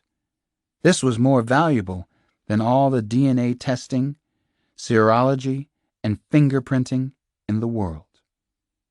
The tone of the film suddenly changed after the footage of Fitzpatrick's vicious murder. Images of ordinary people on the streets of unidentified cities and small towns followed the chilling death sequence. A few of the people on camera waved. Some smiled broadly. Most seemed indifferent as they were being filmed, presumably by Jack and Jill. The film continued to weave together black and white and color footage, but not in a disorderly fashion. Whoever had stitched it together had a decent skill for editing. One of them is an artist, or at least has strong artistic tendencies, I thought to myself, and made a mental note. What kind of artist would be involved in something like this? I was familiar with several theories about links between creativity and psychopaths. Bundy, Dahmer, even Manson could be considered creative killers. On the other hand, Richard Wagner, Degas, Jean Genet, and many other artists had exhibited psychopathic behavior in their lives, but they didn't kill anyone. Then, about 65 seconds into the film, a narration began. We heard two voices, a man's and a woman's. Something dramatic was happening. It caught all of us by surprise. Jack and Jill had decided to speak to us. It was almost as if the killers were right there in the studio. The two of them alternated speaking as the film collage continued, but both voices had been electronically filtered, presumably so they couldn't be recognized. I would move on unscrambling the voices as soon as the show was over, but the show sure wasn't over yet. Jack. For a long time, people like us have sat back and taken the injustices dished out by the elite few in this country. We have been patient and suffering and, for the most part, silent. What is the cynical saying? Don't just do something. Sit there. We have waited for the American system of checks and balances to take hold and work for us. But the system has not worked for a long, long time. Nothing seems to work anymore. Does anyone seriously dispute that? Jill. Unscrupulous people, such as lawyers and businessmen, have learned to take advantage of our innocence and our goodwill and, most of all, our generosity of spirit. Let us repeat that important thought. Highly unscrupulous people have learned to take advantage of our innocence, our goodwill, and our wonderful American spirit. Many of them are in our government or work closely with our so-called leaders. Jack. Look at the faces before you in this film. These are the disenfranchised. These are the people without any hope or any belief in our country anymore. These are the victims of the violence that originates in Washington, in New York, in Los Angeles? Do you recognize the disenfranchised? Are you one of the victims? We are. We're just another Jack and Jill in the crowd. Jill. Look at what our so-called leaders have done to us. Look at the despair and suffering our leaders are responsible for. Look at the sickness of cynicism they've created. The dreams and hopes they had wantonly destroyed. Our leaders are systematically destroying America. Jack. Look at the faces. Jill.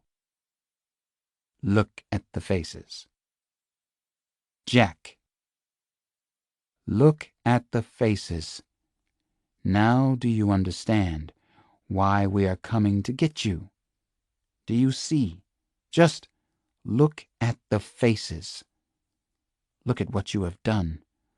Look at the unspeakable crimes you have committed. Jill. Jack and Jill have come to the hill.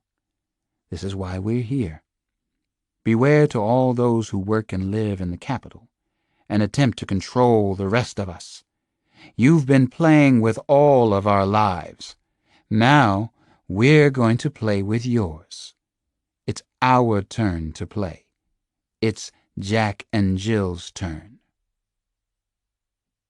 The film ended with striking images of masses of homeless people in Lafayette Square, right across from the White House. Then another poem, another warning rhyme. Jack and Jill came to the hill on a grave and somber mission. You've made them mad. The time's so bad to be a politician. Jack. These are the times that try men without souls. You know who you are. So do we. How long does that little masterpiece run? One of the television producers wanted an answer to the most practical of questions. CNN was supposed to be on the air live with the film in less than 10 minutes. Just over 3 minutes. Seemed like forever, I know. A technician with a stopwatch reported. If you're thinking about editing it down, tell me right now. I felt a chill after hearing the rhyme. Even though the viewing room was warm, no one had left yet. The CNN people were talking among themselves, discussing the film, as if the rest of us weren't even there. The talk show host was looking pensive and troubled. Maybe he understood where mass communications was heading, and realized it couldn't be stopped. We're live in 8 minutes, a producer announced to his crew. We need this room, people. We're going to make dupes for all of you. Souvenirs, someone in the crowd quipped. I saw Jack and Jill on CNN. They're not serial killers, I said in a soft mumble, more for myself than anyone else. I wanted to hear what the thought, the hunch, sounded like out loud. I was in the minority, but my belief was strong. They're not pattern killers, not in the ordinary scene. They were extremely organized and careful, though. They were clever or personable enough to get close to a couple of famous people. They had a hang-up with kinky sex, or maybe they just wanted us to think so. They had some kind of overarching cause. I could still hear their words, their eerie voices on the tape. On a grave and somber mission. Maybe this wasn't a game to them. It was a war. Chapter 24. It was the worst of times. It was the worst of times. On Wednesday morning, just 2 days after Chanel Green's murder, a second murdered child was found in Garfield Park, not far from the Sojourner Truth School. This time the victim was a 7-year-old boy. The crime was similar. The child's face had been crushed, possibly with a metal club or pipe. I could walk from my house on 5th Street to the horrifying murder scene. I did just that, but I dragged my feet. It was the 4th of December, and children were already thinking of Christmas. This shouldn't have been happening. Not ever, but especially not then. I felt bad for another reason, besides the murder of another innocent child. Unless someone was copycatting the first murder, and that seemed highly unlikely to me, the killer couldn't have been Emmanuel Perez, couldn't have been Chop It Off Chucky. Samson and I had made a mistake. We had run down the wrong child molester. We were partly responsible for his death. The wind swirled and howled across the small park as I entered across from the bodega. It was a miserable morning, terribly cold and darkly overcast. 2 ambulances and a half a dozen police cruisers were parked on the grounds inside the rim of the park. There were at least 100 people from the neighborhood at the crime scene. It was eerie, ghastly, completely unreal. Police and ambulance sirens screamed in the background, a terrifying dirge for the dead. I shivered miserably, and it wasn't only from the cold. The horrifying crime scene reminded me of a bad time a few years back when we had found a little boy's body the day before Christmas. The image was everlasting in my mind. The boy's name was Michael Goldberg, but everybody had called him Shrimpy. He was only 9 years old. The murderer's name was Gary Sanji, and he had escaped from prison after I caught him. He had escaped, and he had disappeared off the face of the earth. I'd come to think of Sanji as my Dr. Moriarty, evil incarnate, if there was such a thing, and I had begun to believe that there was. I couldn't help thinking and wondering about Sanji. Gary Sanji had a perfect reason to commit murders near my home. He had vowed to pay me back for his time spent in prison. Every day, every hour, every minute. Payback time, Dr. Cross. As I ducked under the crisscrossing yellow crime scene tapes, a woman in a white rain poncho yelled out to me, "You're supposed to be a policeman, right? So why the hell won't you do something? Do something about this maniac killing our children. Oh yeah, and have a happy goddamn holiday." What could I possibly say to the angry woman? That real police work wasn't like NYPD Blue on television? We had no leads on the 2 child killings so far. We had no Chop It Off Chucky to blame anymore. There was no getting around a simple fact. Samson and I had made a mistake. A bad hombre was dead, but probably for the wrong reason. The news coverage continued to be very limited, but I recognized a few reporters at the tragic scene, Inez Gomez from El Diario and Fern Galperin from CNN. They seemed to cover everything in Washington, occasionally even murders in Southeast. "Does this have anything to do with the child murder last week, Detective? Did you get the real murderer? Is this a serial killer of little kids?" Inez Gomez shot off a clipped barrage of questions at me. She was very good at her job, smart and tough and fair most of the time. I said nothing to any of the reporters, not even to Gomez. I didn't even look their way. There was an ache at the center of my chest that wouldn't go away. Is this a serial killer of little kids? I don't know, Inez. I think it might be. I pray that it isn't. Was Emmanuel Perez innocent? I don't believe so, Inez. I pray that he wasn't. Could Gary Sanji be the killer of these 2 children? I hope not. I pray that isn't the case, Inez. Lots of prayers this cold, dismal morning. It was too harsh for early December. Too much snow. Somebody on the radio said they've been shoveling so much in D.C. it felt like an election year. I pushed my way through the crowd to the dead child, lying like a broken doll on an expanse of frost-covered grass. The police photographer was taking pictures of the small boy. He had a short haircut like Damon's, what Damon called a baldy. Of course, I knew it wasn't Damon, but the effect was incredibly powerful. It was as if I had been punched in the stomach, hard. The sight took all the breath out of my chest and stomach and left me wheezing. Cruelty isn't softened by tears.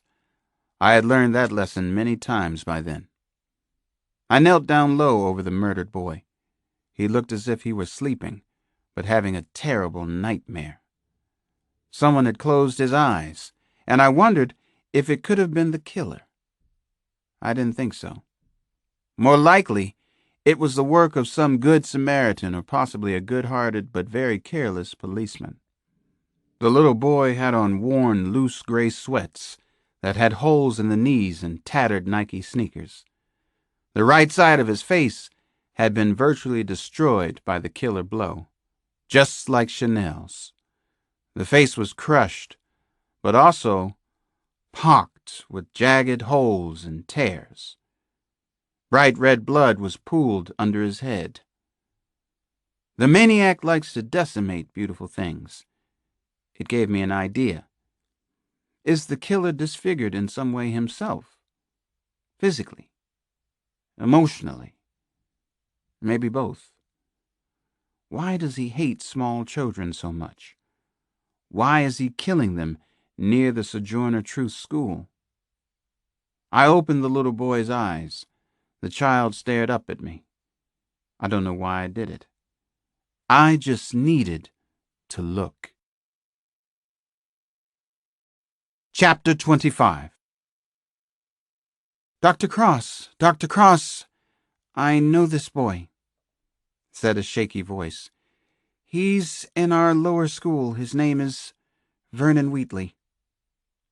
I looked up and saw Mrs. Johnson, the principal at Damon's school. She held back a sob. She grabbed the sob back hard. She's even tougher than you are, Daddy. That's what Damon had said to me. Maybe he was right about that. The school principal wouldn't cry, wouldn't allow herself to. The medical examiner was standing next to Mrs. Johnson. I knew her, too. She was a white woman, Janine Prescott. Looked to be about the same age as Mrs. Johnson. Mid-30s, give or take a few years. They had been talking, consulting, probably consoling each other. What was there about the Sojourner Truth School? Why this school? Why Damon's school? Chanel Green and now Vernon Wheatley. What did the principal know, if anything? Did the school principal believe she could help solve these terrifying murders? She had known both victims. The medical examiner was arranging for an autopsy to determine the cause of death. She looked shaken by the savage attack the child had suffered. The autopsy of a murdered child is as bad as it gets. 2 detectives from the local precinct waited nearby. So did the morgue team. Everything was so quiet, so sad, so horribly bad at the scene. There is nothing any worse than the murder of a child. Nothing I've seen, anyway. I remember every one that I've been to.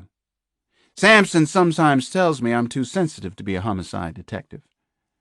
I counter that every detective should be as sensitive and human as possible. I rose to my full height.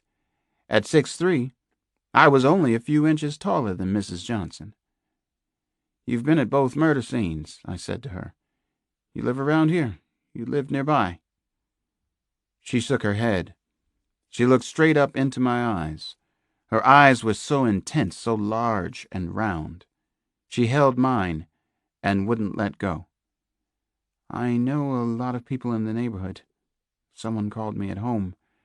They felt I should know. I grew up near here in the Eastern Market section, she volunteered. This is the same killer, isn't it?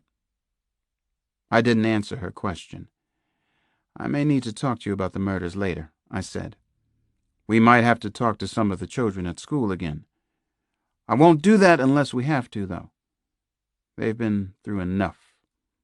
Thank you for your concern. I'm sorry about Vernon Wheatley." Mrs. Johnson nodded and kept looking at me with incredibly penetrating eyes. "Who exactly are you?" they seemed to ask. "You've been at both murder scenes, too." "How can you do this kind of work?" she suddenly blurted out. It was an unexpected and startling question. It should have seemed tactless, but somehow it didn't. It happened to be my own personal mantra. "How do you do this work, Alex? Why are you the Dragon Slayer? Who exactly are you? What have you become?" I don't really know. I told her the truth. Why had I admitted the weakness to her? I rarely did that with anyone, not even with Samson. It was something about her eyes. They demanded the truth. I lowered my eyes and turned away from her. I had to. I went back to my note-taking. My head was thick with questions, bad thoughts, and worse feelings about the murder. The two murders. The two cases. Why does he hate children so much? I kept asking myself. Who could possibly hate these little children so much? He had to have been badly abused himself. Probably a male in his 20s. Not too organized or careful. I had the thought that we would catch this one. But would we catch him soon enough? Chapter 26. I was waiting for possible disciplinary action from the department, waiting for the whisper of the axe. It didn't come right away. Chief Pittman was holding his sharp knife over my head. The Jefe was playing with me, cat and mouse. Maybe the higher powers wouldn't let him act, on account of Jack and Jill. That was it. It had to be. They felt that they needed me on the celebrity stalkings and murders. While I waited in limbo, there was plenty of work to do. I passed the hours checking and rechecking the FBI's behavioral science unit data for anything that might possibly connect the two child murders to any others in Washington, or anywhere else for that matter. Then I repeated almost the same process on Jack and Jill. If you want to understand the killer, look at his work. Jack and Jill were organized. The child killer was disorganized and sloppy. The cases couldn't have been more different. I continued to feel that I couldn't work two complex homicide cases like these at the same time. I believed it was time for my so-called deal with the department to start working both ways. I made some phone calls late in the afternoon. I called in a few chips, favors I was owed inside the department. What did I have to lose? That night, 4 homicide detectives from the 1st District met me in the deserted parking lot behind the Sojourner Truth School. Each was a genuine badass in the department. All in all, 4 troublemakers. 4 very good cops, though. Probably the best I knew in Washington. The detectives I'd chosen all lived right in Southeast. They each took the child murders personally and wanted the gruesome case solved quickly, no matter what their other priority assignments were. Samson was the last one to arrive, but he was only a few minutes past the 10 o'clock starting time. The secret get-together would definitely have been shut down by the chief of detectives. I was about to set up an off-duty unit to help find the killer of Chanel Green and Vernon Wheatley. We weren't vigilantes, but we were close. "The late John Samson," Jerome Thurman quipped, and let out a high-pitched laugh when Samson finally entered the tight circle of homicide detectives. Thurman was close to 270 pounds, not much of it soft. He and Samson liked to go at each other, but they were good friends. It had been that way since we all played round ball in the D.C. high school leagues 1,000 or so years ago. "My watch says 10 on the dot," Samson said, without peeking at his ancient boulevard. "Then 10 o'clock it is," contributed Sean Moore. Moore was a hard-driving young detective with 3 kids of his own. His family lived less than a mile from the Truth School, as it's usually called in the neighborhood. One of his boys went there with Damon. "I'm glad you all could come out to play on this chilly night," I said after the ribbing and small talk had settled down. I knew that these detectives got along and had respect for one another. I also knew this meeting would never get back to the Hefe through any of them. "Sorry to get out here so late. Best we don't be seen together. Thanks for coming, though. This schoolyard seemed like the right place for what we have to talk about. I'll make it as short as possible," I said, looking around at all the faces. "You better, Alex," Jerome warned me. "Freezing my fat ass off." "You've all heard about the 7-year-old boy found in Garfield Park this morning?" I asked the detectives. "Boy by the name of Vernon Wheatley." Heads nodded solemnly around the circle. Bad homicide news always travels quickly. "Well, I've been thinking about these child murders a lot. I've run the evidence we have through the Violent Criminal Apprehension Program and also the Behavioral Science Unit databanks. Nothing comes up that's a match. I have a preliminary psych profile working. I hope that I'm wrong. But I'm afraid there's a pattern killer working in this neighborhood. This is probably a serial killer of children. I'm almost sure of it." "How bad a situation are we talking, Alex?" Rakeem Powell leaned in and asked me. I knew what Rakeem was getting at.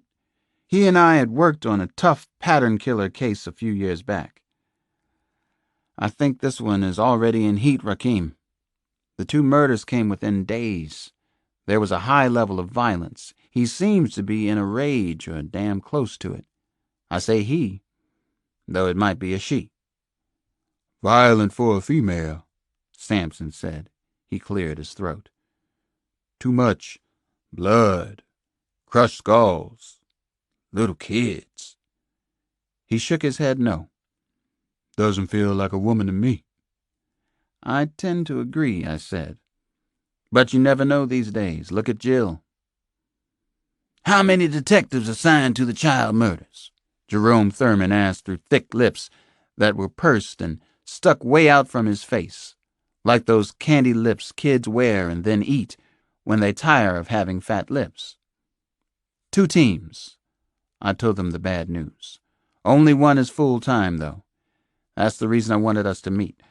The chief of detectives is resisting any theory that the same person killed both children. Emmanuel Perez is still on the books as the killer of the girl."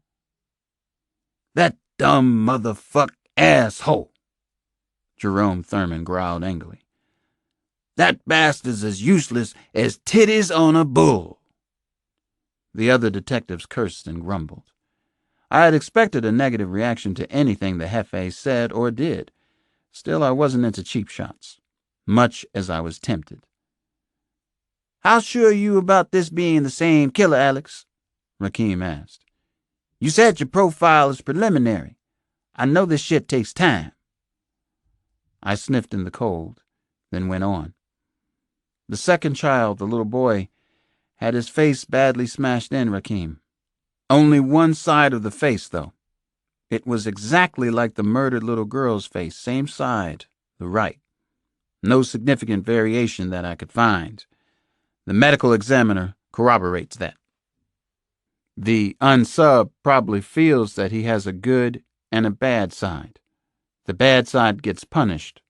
Destroyed is more like it. The final thing, and this is just the best guess at this point, I think he's a beginner at this, but devious and clever just the same. A risk taker. He'll make a mistake. I think we can get him soon if we work together, but it has to be soon. I think we can nail this one." Sampson finally spoke up. "You going to talk about what's really going down here, Alex, or you want me to?" I smiled at what Sampson had said, the cranky way he'd said it. No, I thought I'd leave the real dirty work to you. As usual, he said. Here's what Alex hasn't said so far. Just to get it out on the dance floor. The real reason one team of detectives is assigned to these murders goes something like this. 1. It happened in the area of the projects, and we know all the shit flows downhill in D.C. and eventually ends up here. 2. Jack and Jill is sucking up everybody's time in the department. Rich white people are being killed. They're scared shitless up on Capitol Hill and such. So of course we drop everything else. 2 little black kids don't matter much. Not in the greater scheme, not in the big picture. Sampson and I have been working on the Truth School murders. I picked up his thread, just lowered the volume a touch. Strictly off the books. We have to do our own surveillance, I added, so that everybody knew the deal. We need some help now. This is a major homicide case. Unfortunately, there are 2 major cases in Washington at this time. Only one case on my mind, Rakeem Powell said. One guess which case it is. You know you've got the fat man on board. Jerome Thurman raised his high-pitched voice and punched his stubby club of an arm into the air. I'm in. I'm on your non-payroll with all its non-benefits and risks for forced early retirement. Sounds great. My boy goes to the Sojourner Truth School, Alex, Sean Moore said. I'll make the time for this. Hope I can fit in Jack and Jill. We laughed at the jokes. It was our hard-ass approach to the difficult problems at hand. The 5 of us were in. We just didn't have any idea what we were in for.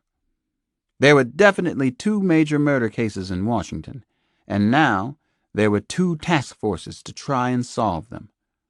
1.5 task forces, anyway. Cocktails, anyone? Jerome Thurman asked in the softest, most cultivated voice. You'd have thought we were at the old Cotton Club in Harlem as he passed around his beat-up Washington Redskins game flask. We all took a hit, more like 2 or 3. We were blood brothers. Chapter 27. I worked the Jack and Jill case from 5 in the morning until 3 o'clock in the afternoon. Me and about 10,000 other harried law officers around D.C. I was checking for a possible link between Senator Fitzpatrick and Natalie Sheehan. We even looked at news photos taken of them in the past months. Maybe somebody interesting would show up in the background of a shot. Or even better, show up twice. I had a detective visiting all of the kinky sex shops around D.C. He called the assignment the ultimate jack-off. I met Sampson at the Boston Market restaurant on Pennsylvania Avenue at 3:30. It was time for our second job, our other homicide case, the backburner case. This arrangement was definitely much better. Not great, but a significant improvement over the past few days of frustration and utter madness for me. I think you might be right on the button about one thing, Alex, Sampson told me over a lunch of double-glazed meatloaf and mashed potatoes made from scratch. The Truth School killer is an amateur. He's sloppy, maybe a first-timer at this. He left prints all over the second crime scene, too. The techie's got his prints, some hair, threads off his clothing. Based on the prints, the killer is a small man, or possibly a woman. If this squirrel isn't careful, he or she is going to get their squirrel ass caught. Maybe the killer wants to, I said between bites of a meatloaf sandwich spiced with decent tomato sauce. Or maybe the killer just wants us to think he's a first-timer. That could be the act. Sanji might play it like that. Sampson grinned broadly. It was his best killer smile. Do you have to double and triple think everything, sugar? Of course I do. That's my job description. That's Alex's cross. I said, and offered my own killer smile. "Oh ho!" said Man Mountain, and grinned again. Man, I loved being with him. Loved to make him laugh. "Anything in from the rest of the team?" I asked him. "Jerome, Rakeem." "They're all working the case, but still no tangible results. Nothing yet from the Go team." "We need surveillance at the boy's funeral and at Chanel's gravesite. The killer might not be able to stay away. A lot of them can't." Samson rolled his eyes. "We'll do what we can. Do our best. Surveillance at a child's gravesite. Shit." At 4:15, the two of us split. I headed over to the Sojourner Truth School. The principal's car was sitting in the small, fenced-in parking lot. I remembered that Mrs. Johnson sometimes worked late after classes. That was good for me. I wanted to talk to her about Chanel Green and Vernon Wheatley.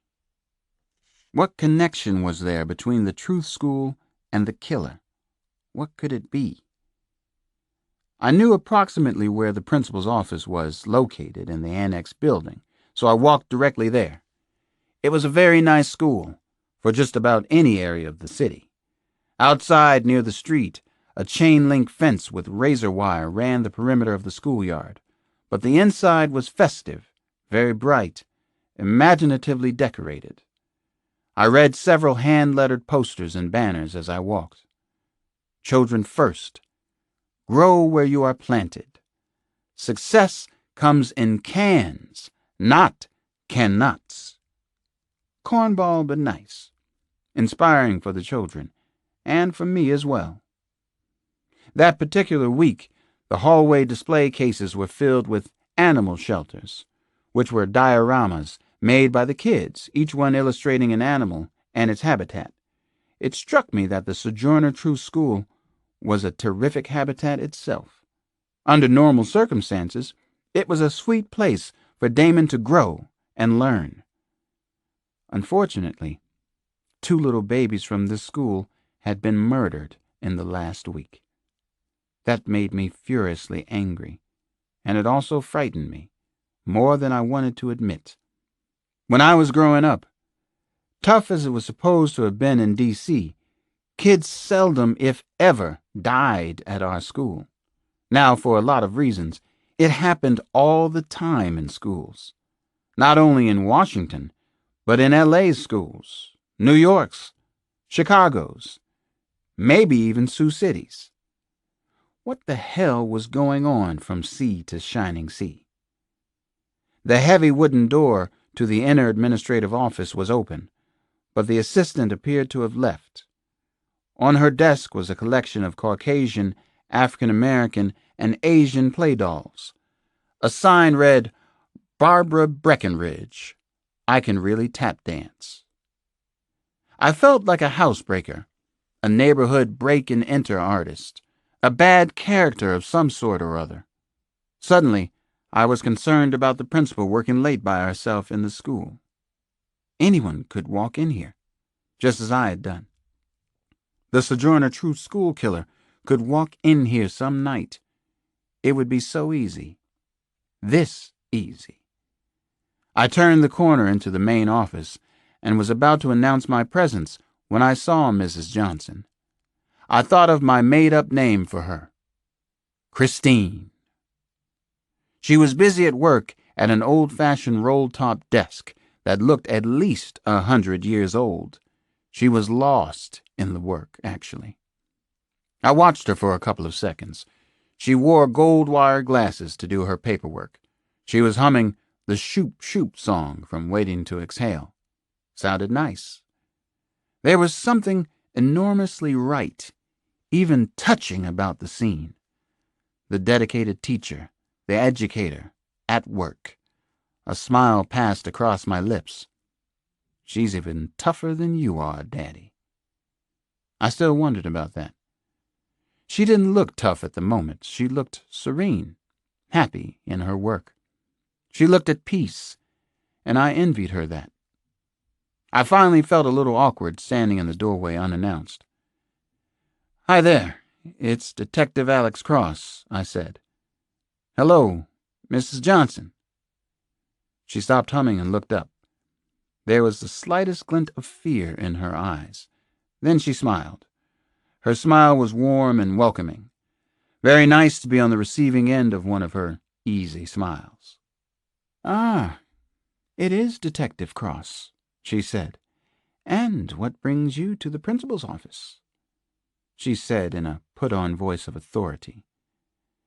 "I guess I need some help from the principal. Extra help with my homework." That was true enough, I suppose. "I need to talk to you a little about Vernon Wheatley, if that's possible. I also wanted to get your okay to speak with some of the teachers again, to see if any of them heard anything from the kids after Vernon's murder. Somebody might have seen something that would help us, even if they don't think they did. Maybe something the kids heard their parents say." "Yes, I figured the same thing," Mrs. Johnson said. "Somebody here at the school could have a clue, something useful, and might not know it."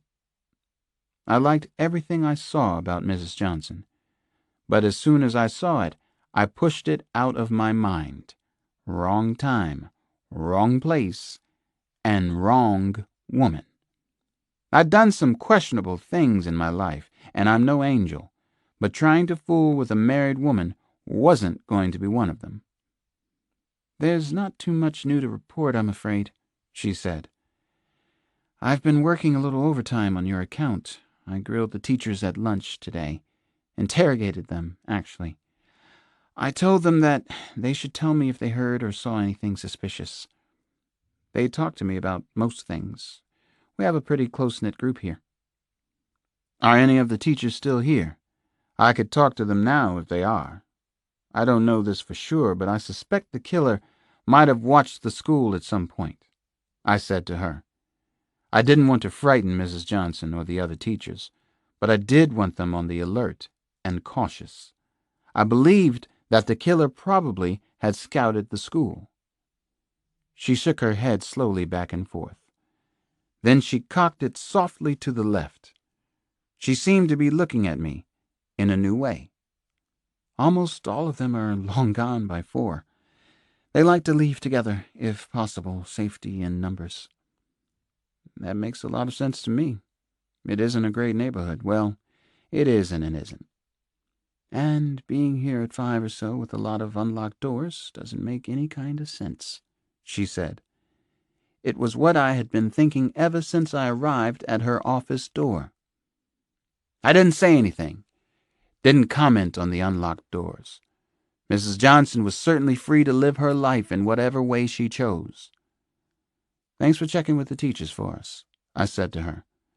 "Thanks for the overtime work." "No, thank you for coming by," she said. "I'm sure this must be very hard for you and for Damon, for your whole family. It certainly is for all of us at the school." She finally took off the wire-rimmed glasses and slid them into the pocket of her work smock. She looked good with or without glasses. Intelligent. Nice. Pretty. Off limits. Out of bounds. Off your radar charts, I reminded myself. I could almost feel a ruler rap across my knuckles. Faster than I would have thought possible, she slid a snub-nosed .38 Special out of an open drawer on the right side of the desk. She didn't point it in my direction, but she easily could have. Easily. "I've lived in this neighborhood for a lot of years," she explained. Then she smiled and put the gun away. "I try to be prepared for whatever might happen," she said calmly. "And shit does happen around here. I knew you were there in the doorway, Detective. The kids claim I have eyes in the back of my head. Actually, I do." She laughed again. I did like her laugh. Anyone with a pulse would. "Say good night, Alex." I had mixed feelings about civilians owning guns, but I was sure hers was registered and legal. "You learned to use that revolver in the neighborhood?" I asked. "No, actually I learned at the Remington Guns Club out in Fairfax. My husband is, Worried about my coming to work here, too. You men seem to think alike. Sorry, she said and smiled again. I try to catch myself when even I say outrageous sexist things like that. I don't like that. No how, no way. Sorry.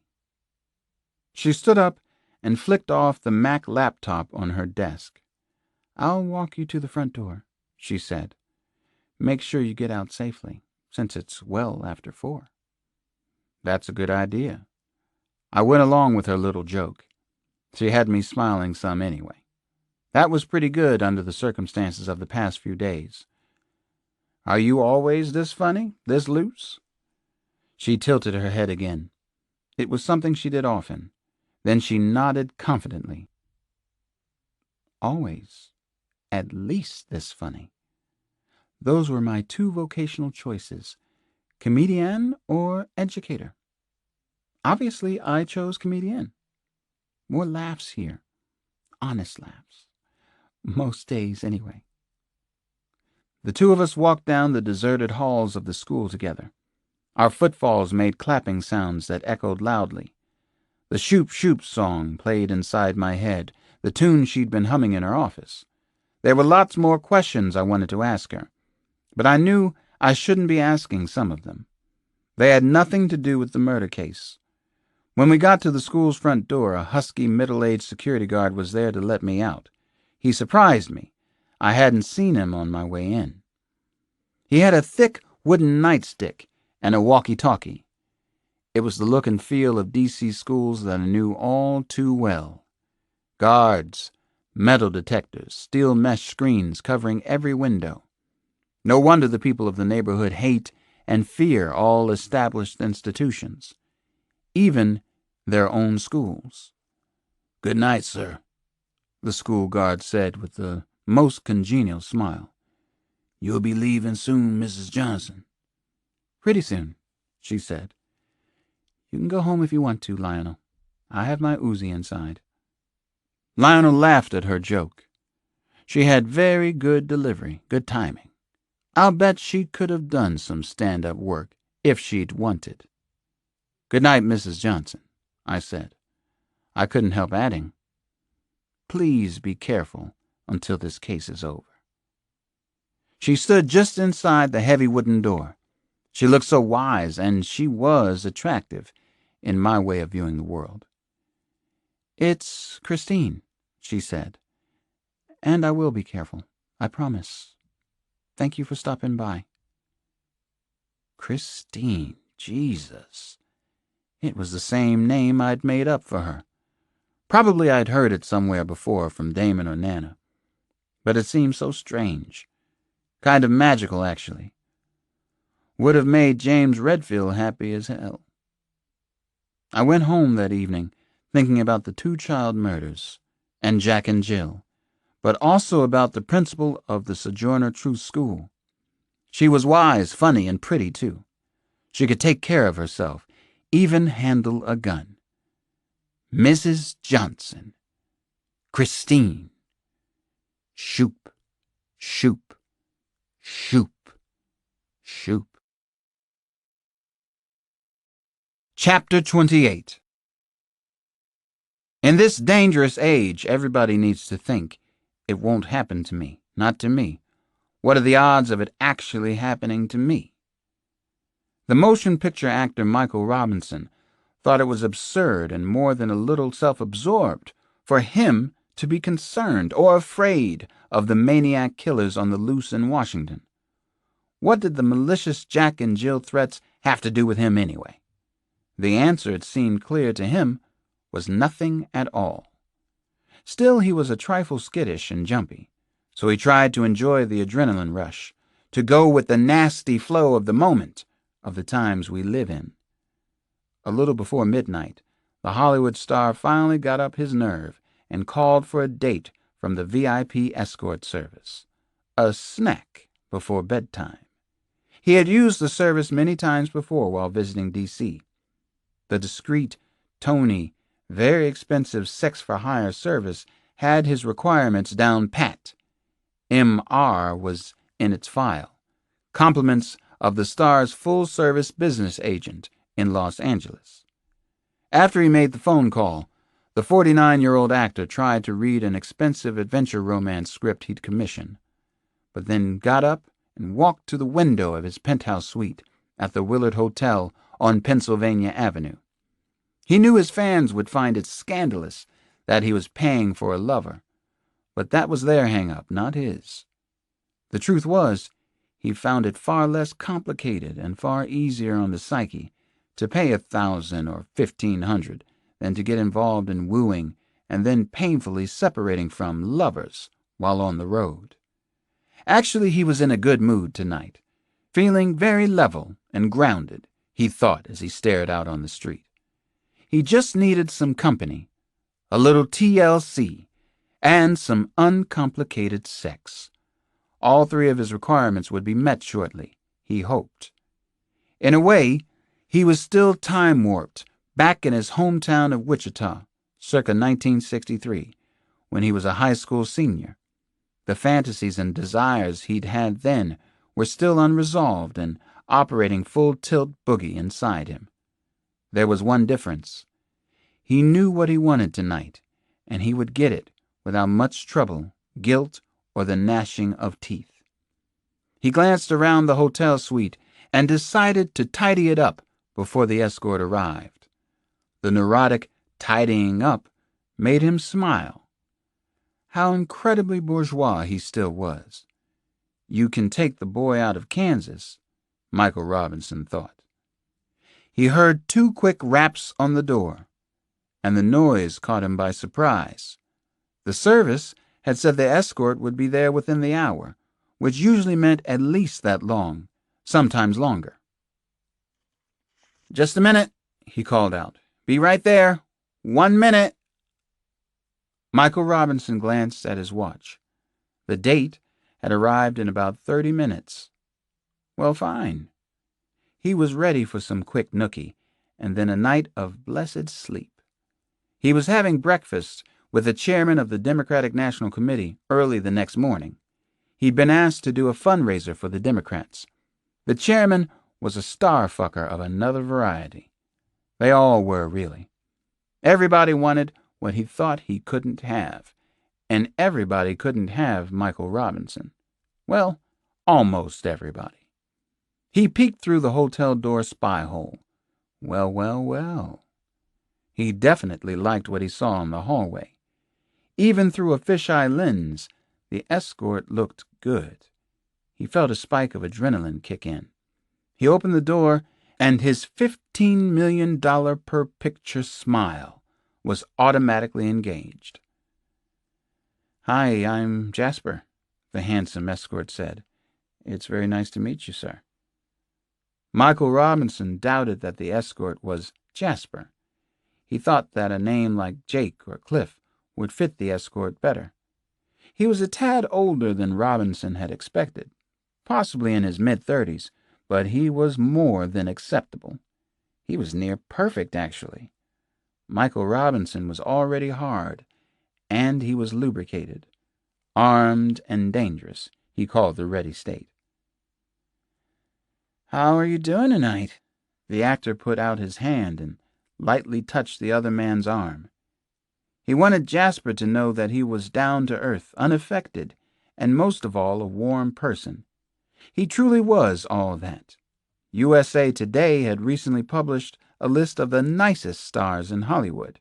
He was on it, courtesy of his business agent and lawyer, who spoke exceedingly well of him. Jack unleashed his best smile as he entered Michael Robinson's Lifestyles of the Rich and Famous hotel suite. He shut the door behind him. He figured he had about half an hour before the real escort arrived from the service. That would be enough time. At any rate, Jill was watching the lobby of the Willard, just in case the male prostitute arrived early. She would take care of things downstairs. Jill was excellent with the details, all the loose ends. Jill was excellent, period. "I'm a real fan," Jack said to the big Hollywood star. "I've been following your career closely, actually." Michael Robinson spoke in a near whisper, that would have shocked male and female fans of his action romance films. "Oh, really, Jasper? That's always so nice for me to hear. It's kind of you to say, anyway." "I swear to God it's true." Sam Harrison continued his act. "My name is Jack, by the way. Jill is down in the lobby. Maybe you've heard of us?" Jack pulled out a Beretta with a silencer and aimed it between the actor's startled, deep blue eyes. He fired. It fit the pattern of Jack and Jill. People in high places. Execution-style murder. Kinky touches and poem to follow. Jack and Jill came to the hill. To kill. To kill. To kill. Chapter 29. One specific and particularly fascinating detail about the murders was weighing heavily on my mind, troubling the hell out of me. I thought about it as I turned onto crowded Pennsylvania Avenue and double-parked in front of the Willard Hotel, the latest helter-skelter murder scene. I thought about the troubling detail as I marched inside and headed up to Michael Robinson's suite. I thought about it as the smooth-riding elevator whooshed open on the 7th floor, where half a dozen uniforms were standing around, and rolls of crime scene tape ribboned the hallway like a tangle of distasteful Christmas wrapping. There wasn't much evidence of passion in the first two killings, I was thinking, especially the second murder. The murders were so cold-blooded and efficient. The arrangements of the bodies of the victims seemed to have been art-directed. The kinkiness of the scenes seemed too directed and orderly. This is the exact opposite of the Sojourner Truth School murders, which were violent explosions of pent-up anger and pure rage. I didn't get the full significance yet, and neither did anyone else I spoke to about the murder case. Not inside the D.C. police, and not at the Federal Bureau in Quantico. If, as a detective, I had one basic rule about premeditated murders, it was this: they were almost always based on passion. There usually had to be extreme love, or hate, or greed. But these killings seemed to have none of that. It kept bugging me. Why Michael Robinson? I wondered as I walked toward the hotel room where he had been murdered. What are these two bizarre psychopaths doing here in Washington? What sick and cruel game are they playing? And why do they crave millions of spectators for their sensational blood sport? I spotted Kyle Craig once again. The FBI senior agent and I talked for several moments outside the suite. All around us, usually chaud-froid D.C. cops appeared in mild shock. A lot of them were probably disappointed Michael Robinson fans. The medical examiner figures he's been a famous corpse for about 7 hours, so it happened around 12 last night, Kyle told me, giving me the lay of the land. 2 shots fired to his head, Alex. Close range, just like the others. Take a look at the tattooing for yourself. Whoever did the shooting is a real heartless bastard. I agreed with what Kyle was saying. Heartless. No passion, no rage. How was Michael Robinson found? Oh, that's another good part, Alex. A new wrinkle. They phoned it in to the Post. Told the newspaper where to pick up the trash this morning. Is that a quote? I asked Kyle. I don't have the exact quote they used, but pick up the trash was definitely part of it, Kyle said. I was interested in any irreverence or cynicism Jack and Jill might use in describing the killings. They were obviously into wordplay. They were artistes. I wondered if they might be out there on Pennsylvania Avenue, watching us again, filming us as we bumbled and stumbled over one another inside the Willard. I wondered if they were preparing a second film, with their usual wide-release distribution method in mind. Surveillance had been posted outside, so if they were there, we had them.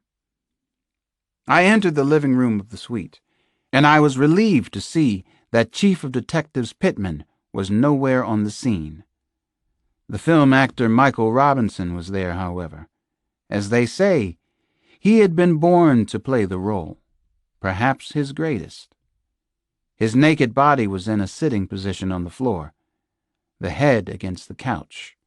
It seemed as if the actor had been propped up to see anyone entering the room, and maybe that was the killer's idea. His eyes stared out at me. To see or to be seen, I wondered.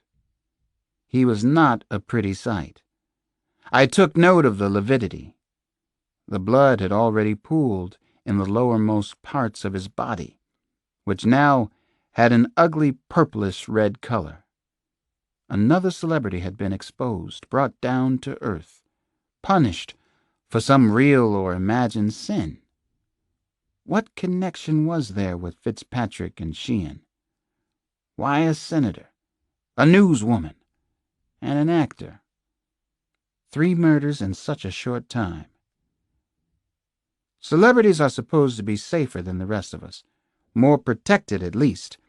And above all this, it got to me, seeing Michael Robinson dead and violated. There was something visceral and system-shocking about what the killers were doing. What was the bizarre, complex message from Jack and Jill? That nobody was safe anymore. I rolled the outrageous thought around in my head. It was a good starting point, a concept to work with. Nobody is safe. Jack and Jill were telling us they could come for anyone, at any time. They knew how to get inside. There was another note with the body, another Jack and Jill rhyme.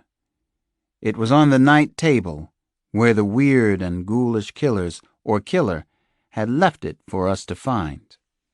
Jack and Jill came to the hill to do some deadly deeds. They weren't far wrong, to judge how long a bleeding liberal bleeds. One of Michael Robinson's agents was in the room. He'd flown down from New York. He was a good-looking man, with silver blonde hair. He wore a long cashmere coat over an Armani suit. I noticed his eyes were red and swollen. He seemed to have been crying. 2 medical examiners were working on the film actor's body. I suppose you could call all that attention going out in style. Only the best for Michael Robinson. There were some other obvious connections to the Fitzpatrick and Sheehan murders. There was a tawdry, kinky side to all 3 killings. Each had been an execution, and maybe most important so far, they were all bleeding liberals, weren't they? They had all been exposed for what they were. Dr. Alex Cross? Excuse me, you're Dr. Alex Cross, aren't you? I turned to a tall, rangy man who had spoken my name. He was clean-cut, and his bearing was almost military. About 40, I guessed. He wore a black raincoat over a dark gray suit, a buttoned-down look. Definitely senior law enforcement of some kind, I figured. Yes, I'm Alex Cross, I said to him. I'm Jay Greer from the Secret Service. He introduced himself formally. There was something about the very erect way that he held himself, extreme confidence, or was it moral certitude, a stiff pole up his behind. I'm senior agent of the First Family Detail. What can I do for you? I asked Agent Greer. Alarms were already sounding in my head. I felt I was about to get a much fuller understanding of why I had been put on the Jack and Jill investigation, by whom, and for exactly what reason. You're wanted at the White House, he said. I'm afraid it's a command performance, Dr. Cross. It's about the Jack and Jill investigation. There's a problem we have to let you know about." "I'll bet it's a big problem, too," I said to Agent Greer. "Yes, I'm afraid it is. It's a very big problem, Dr. Cross. We have something we need to share with you." I had suspected as much. I'd had a quiet fear way in the back of my mind. Now it was up front. I was being summoned to the White House. They wanted the Dragon Slayer there. Did they understand what that meant? Chapter 30. The only thing anybody seems to share very readily in Washington these days is trouble. I could hardly argue with the command from on high, though. I dutifully accompanied J. Greer up the street to 1600 Pennsylvania Avenue. Ask not what I can do for my country. The White House was only a short jaunt from the Willard Hotel. Despite the relative performance of some of the recent occupants, the White House continues to cast its spell over a lot of people, including me. I had been inside only once, on canned guided tours with my kids, but even they had been larger than life and moving. I almost wished Damon and Janny could be with me. We were quickly passed through the blue-canopied guardhouse on West Executive Drive. Agent Greer was allowed to park his car in the garage under the White House. He seemed modestly proud of the perk. He explained that the garage was still considered a primary bomb shelter, but also an escape route in case of an attack. "Good to know," I said and smiled. Greer smiled back. It was forced conviviality, but at least we were both making an effort. "I'm sure you're curious as to why you've been asked to come. I would be." "I don't think I've been invited to tea," I said stiffly. "But yes, I'm very curious." "The reason is the Sanji and Casanova cases," Greer explained to me as we took an elevator up one flight from the garage. "Your reputation precedes you here. You're aware that the FBI has never captured a single serial killer, for all their expertise. We want you on the team." "What team is that?" I asked. "You'll see in a few seconds. This is definitely the A team, though. Be ready for some crazy shit. The Bureau has staked out the hotel room where John Hinckley stayed, just in case the killers might decide to stay there, pay homage or something like that." "Not such a terrible idea," I told Greer. He looked at me as if I were crazy, too. "Not a particularly good idea, either," I said. He cracked a grin. Half a dozen men and 2 women in business attire were gathered in the West Wing office of the White House Chief of Staff. I sensed a lot of tension in the room, but everyone was working hard to hide it. I was introduced as the representative of the Washington Police. "Welcome to the team. Say hello to the Dragon Slayer." The others at the table cordially introduced themselves.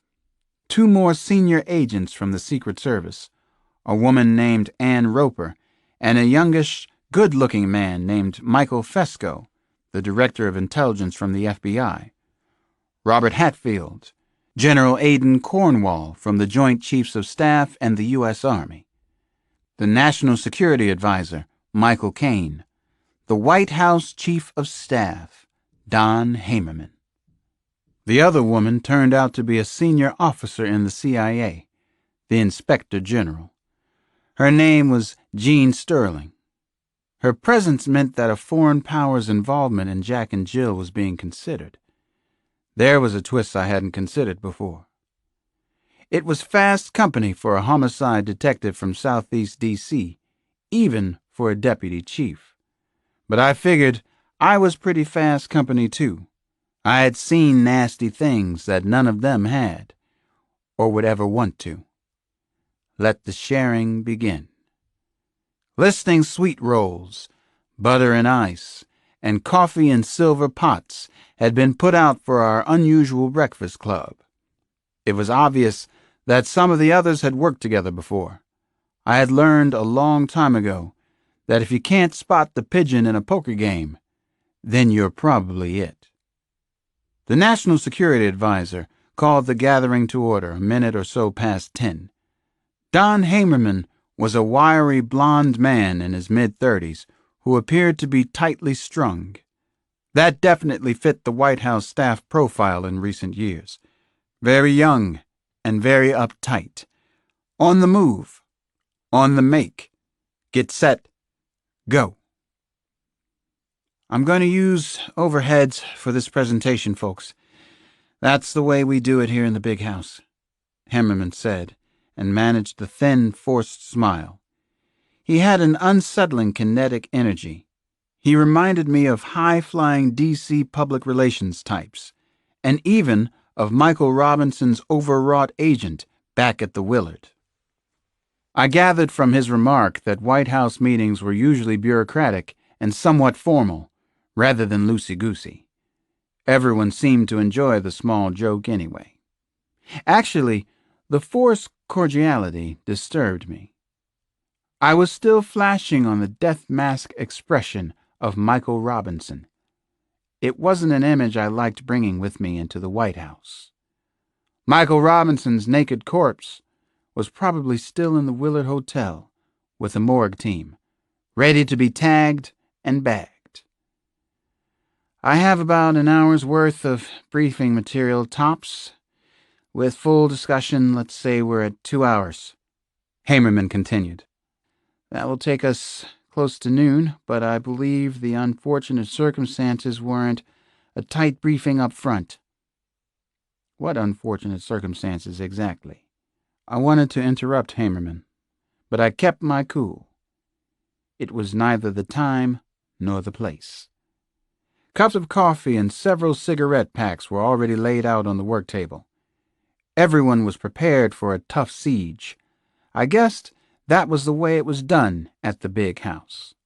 Hamerman placed his first overhead on the gently purring machine. The display screen said, Jack and Jill Investigation. Not much to argue about so far. As you know, there have been 3 brutal celebrity murders in Washington in the past week. The latest was the shooting sometime last night of the actor Michael Robinson at the Willard. The stalkers call themselves Jack and Jill. They leave arty mash notes at their murder scenes. They like to play games with the media. They seem to relish the spotlight. A lot. They also seem to know what they're doing. They've successfully committed 3 high-profile murders and haven't left us squat to work with. They appear to be signature or serial killers, though of a particularly high order. That's debatable, or so I'm led to understand, but it's one theory. Here's the first kicker, Hamerman said and arched his thin blonde eyebrows. What some of you don't know is that Jack and Jill is also the Secret Service code name used for President and Mrs. Burns. It has been since the president took office. We are not comfortable accepting this fact as a mere coincidence. The blonde woman from the CIA lit a cigarette. I remembered her name, Jean Sterling. She blew out a pale gust of smoke. I heard her mutter, "Shit." My sentiments exactly. This was the worst news we'd had so far. Also, I didn't appreciate the fact it had been kept from us until this moment. We believe it is a very real possibility that an assassination attempt could be made on either President Burns or Mrs. Burns, or perhaps on both of them, Hamerman said. The words were absolutely chilling to hear. I glanced around the table and saw the frozen expressions of concern. We have taken or are taking every precaution that we can think of. The president's exposure outside the White House will be extremely limited for the time being. He's been told everything about the unfortunate situation, and so has Mrs. Burns. They're taking it well. They're both very smart, very impressive people. They will not panic. I can promise you that. I'll do the panicking for both of them. Let me talk about some facts we don't have about the so-called stalkers Jack and Jill. Actually, there are several thousand investigators assigned to the case, and we know surprisingly little. Jack and Jill may be heading toward the White House next, and we don't have the foggiest idea why, or who they might be, or what the hell is in this for them. Don Hamerman peered around the table. He was definitely wired. The other word to describe him, the one that came to my mind anyway, was supercilious.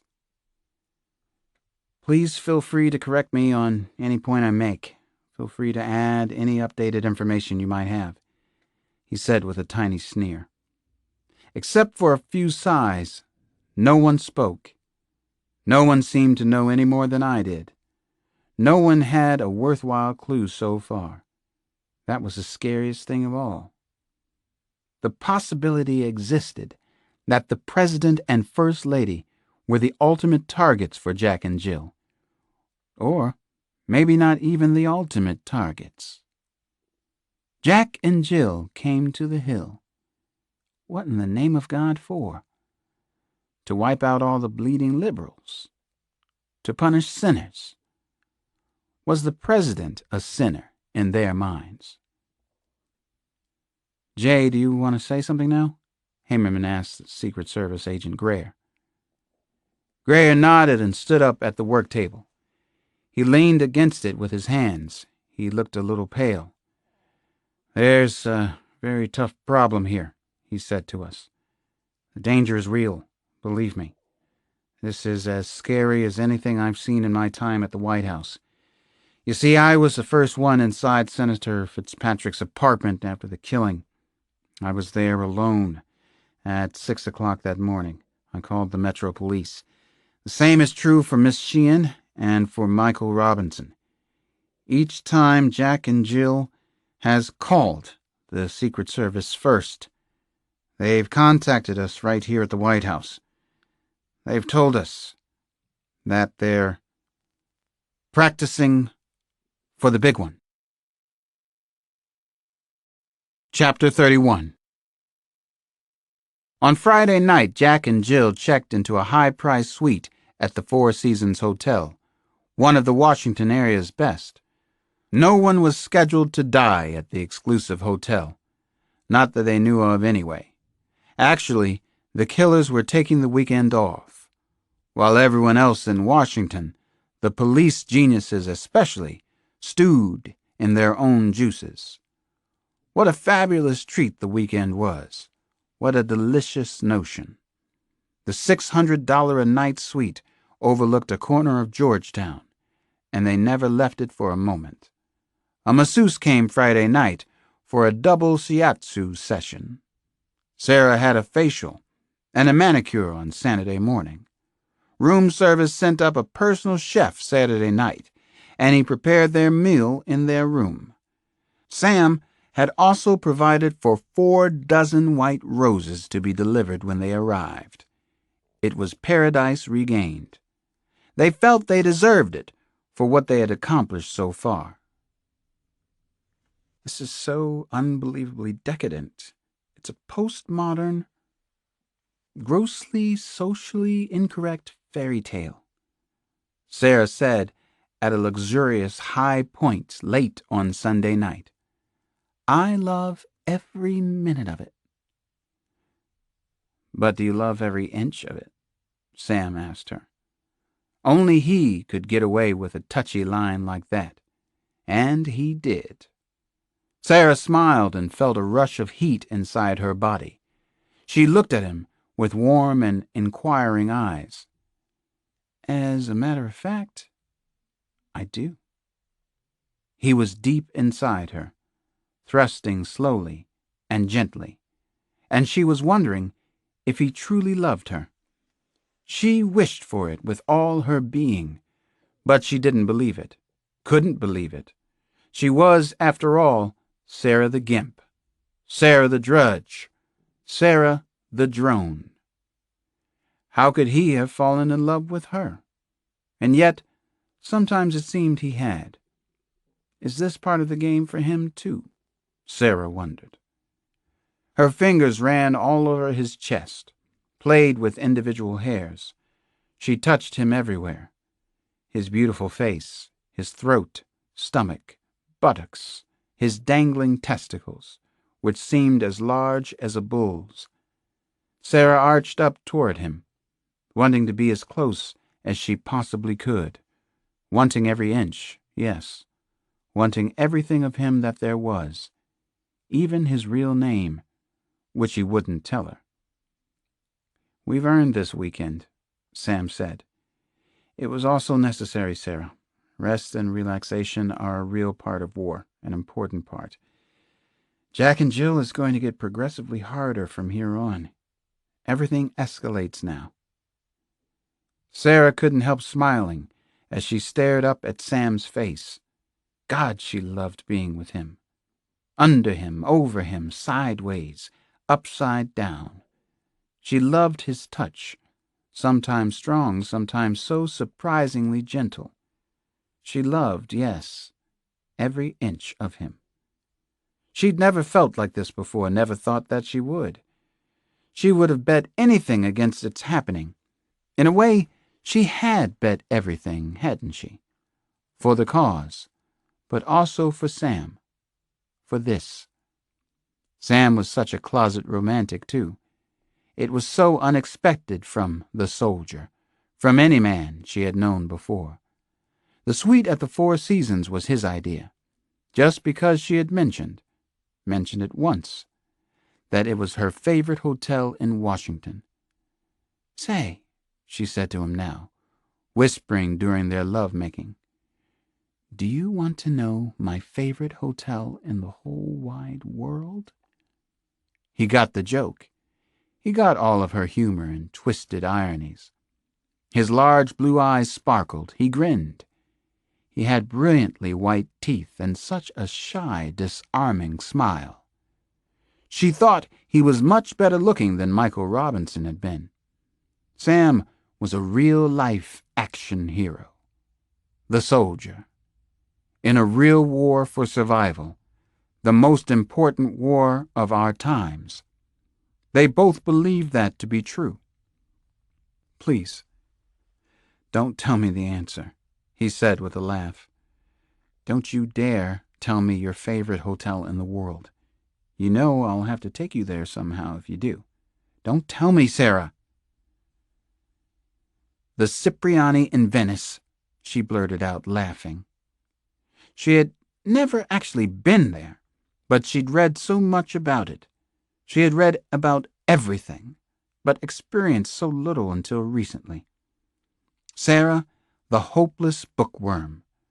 Sarah, the bibliophile. Sarah, the cipher. Well, no more. Now she lived as almost no one had before. Sarah the Gimp lives. "Okay, then. When this is all over, and this will end, we'll go to Venice for a holiday. I promise you. The Cipriani it is. And Sunday brunch at the Danieli," she whispered against his cheek. "Promise?" "Of course. Where else but the Danieli for brunch? That's a given. As soon as this is finished." "It's going to get worse, isn't it?" she said, hugging his powerful body a little tighter. "Yes, I'm afraid so. But not tonight, Jilly, not tonight, my love. So let's not ruin this by thinking too much about tomorrow. Don't make a wonderful weekend into a bad Monday."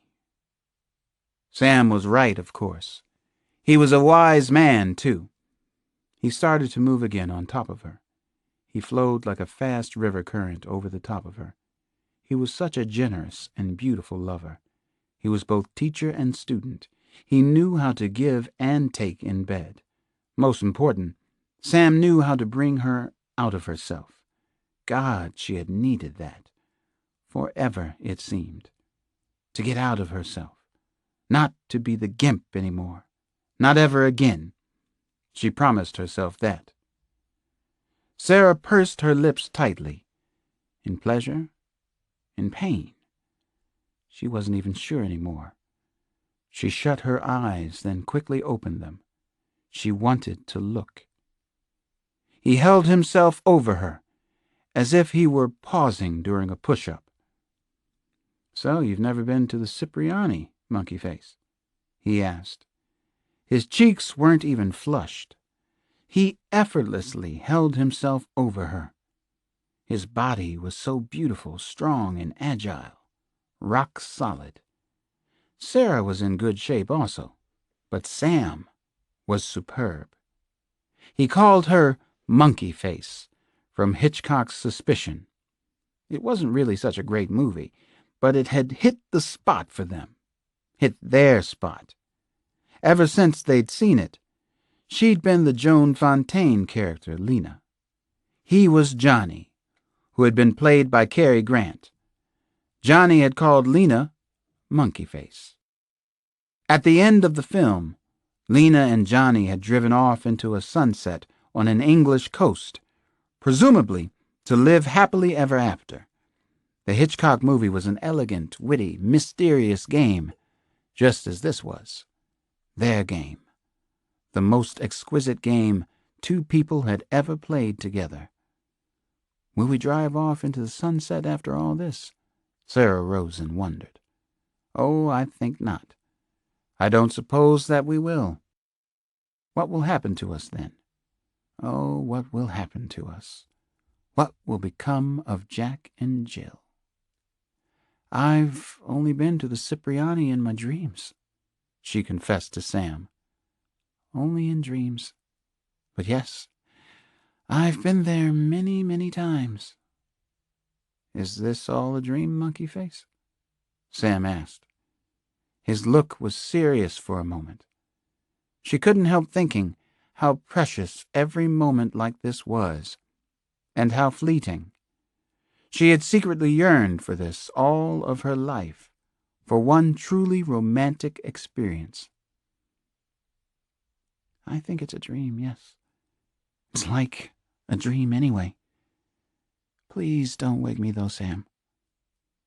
"It's not a dream," Sam whispered. "I love you. You are the most lovable woman I've ever met. You are, Sarah. You're like staying at the Cipriani every day for me. Please believe that, Monkey Face. Believe in us. I do." He clasped Sarah from behind and pulled her closer. She savored the sweetness of his breath, the smell of his cologne, the smell of him. He began to move inside her, and she felt herself melting into a liquid force. She did love him. She did. Her hands ran all over him, touching, possessing. There had never been anything like this before in her life, nothing even close. She slithered up and down on his long, powerful pole. His strength, his exquisite maleness. Sarah couldn't stop herself now, and she didn't want to. She was choking with her own passion. She heard her voice crying out and almost didn't recognize herself. She was joined with him in a simple rhythm that got faster and faster as the two of them came closer to being one. Jack and Jill, Jack and Jill, Jack and Jill, Jack and Jill. Chapter 32.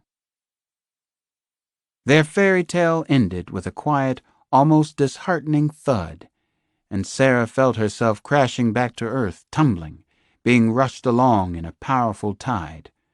Monday morning meant a return to the dreary work world again, to real life.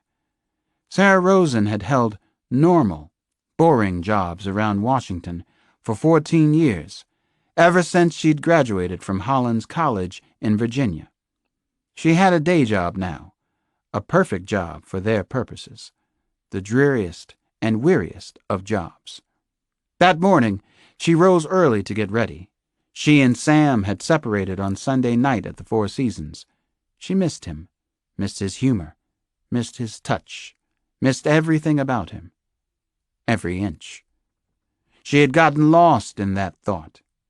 Inches, millimeters, the essence of Sam, his tremendous inner strength.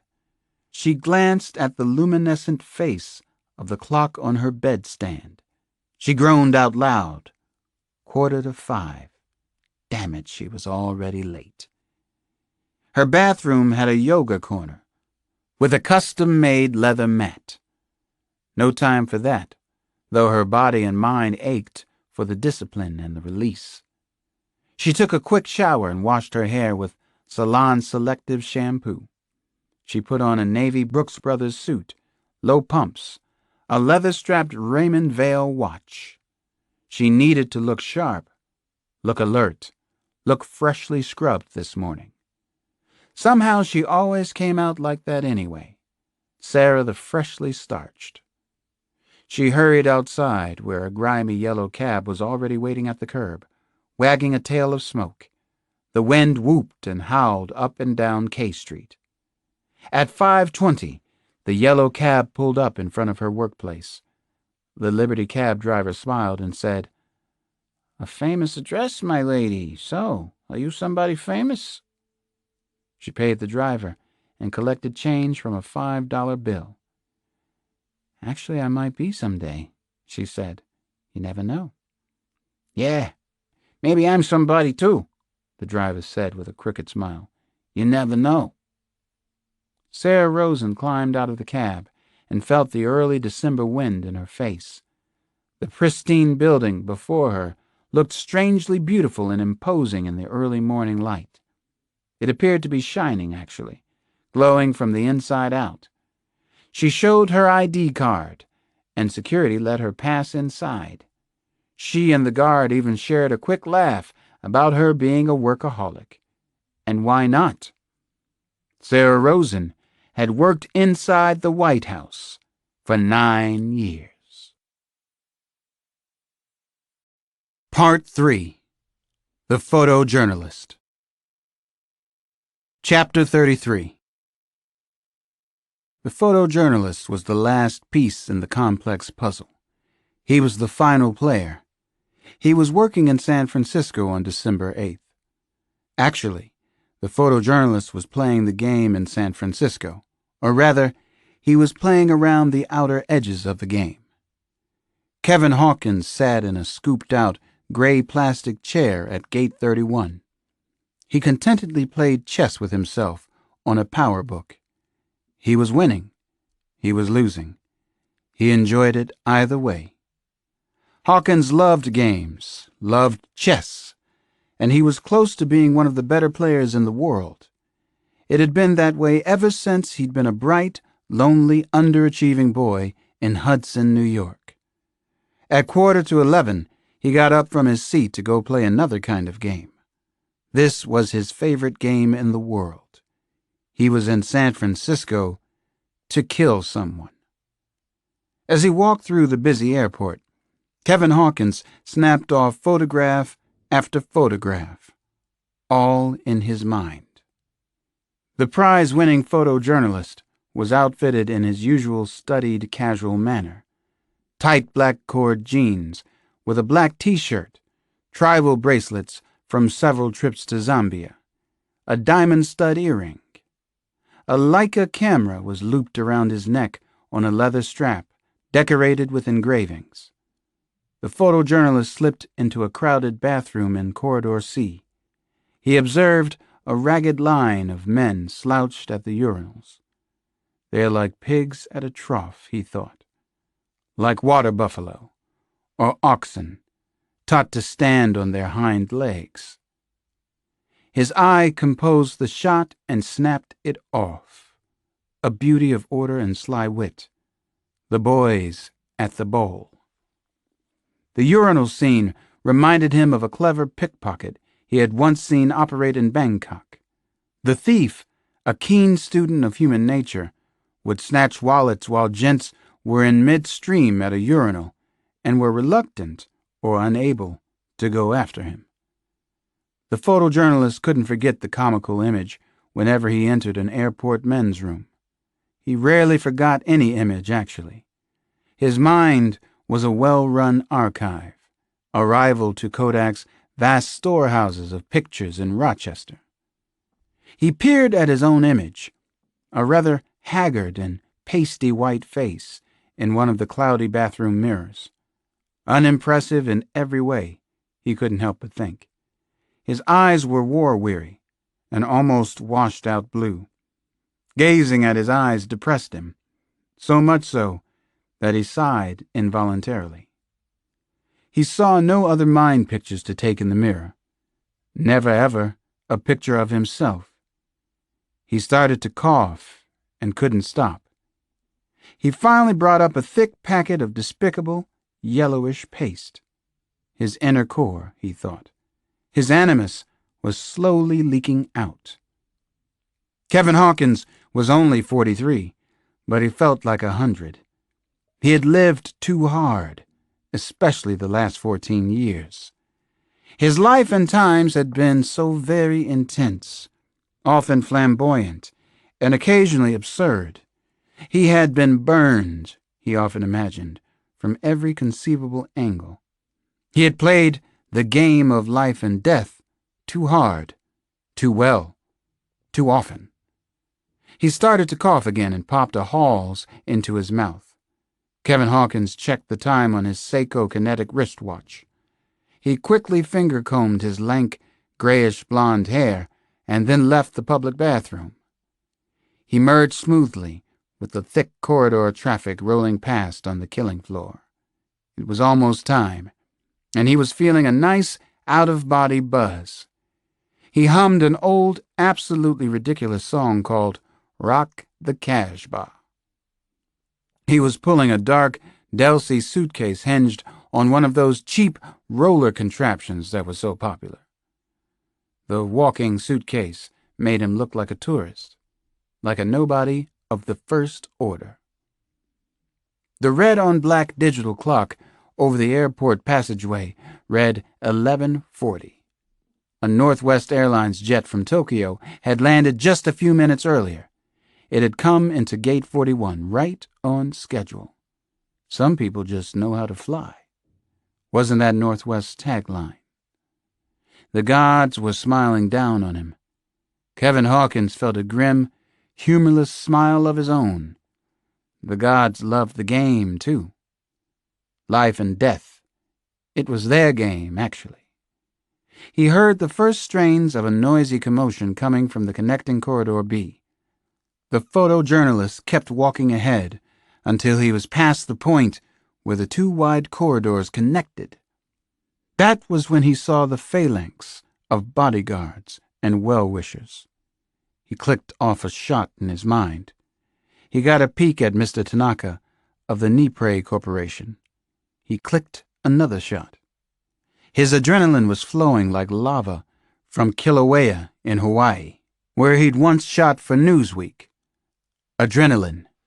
Nothing like it. He was addicted to the stuff. Any second now. Any second. Any nanosecond, which he knew is to a second as a second is to about 30 years. There was no X marks the spot on the terminal floor, but Kevin Hawkins knew this was the place. He had it all visualized. Every critical angle was vivid as hell in his mind's eye.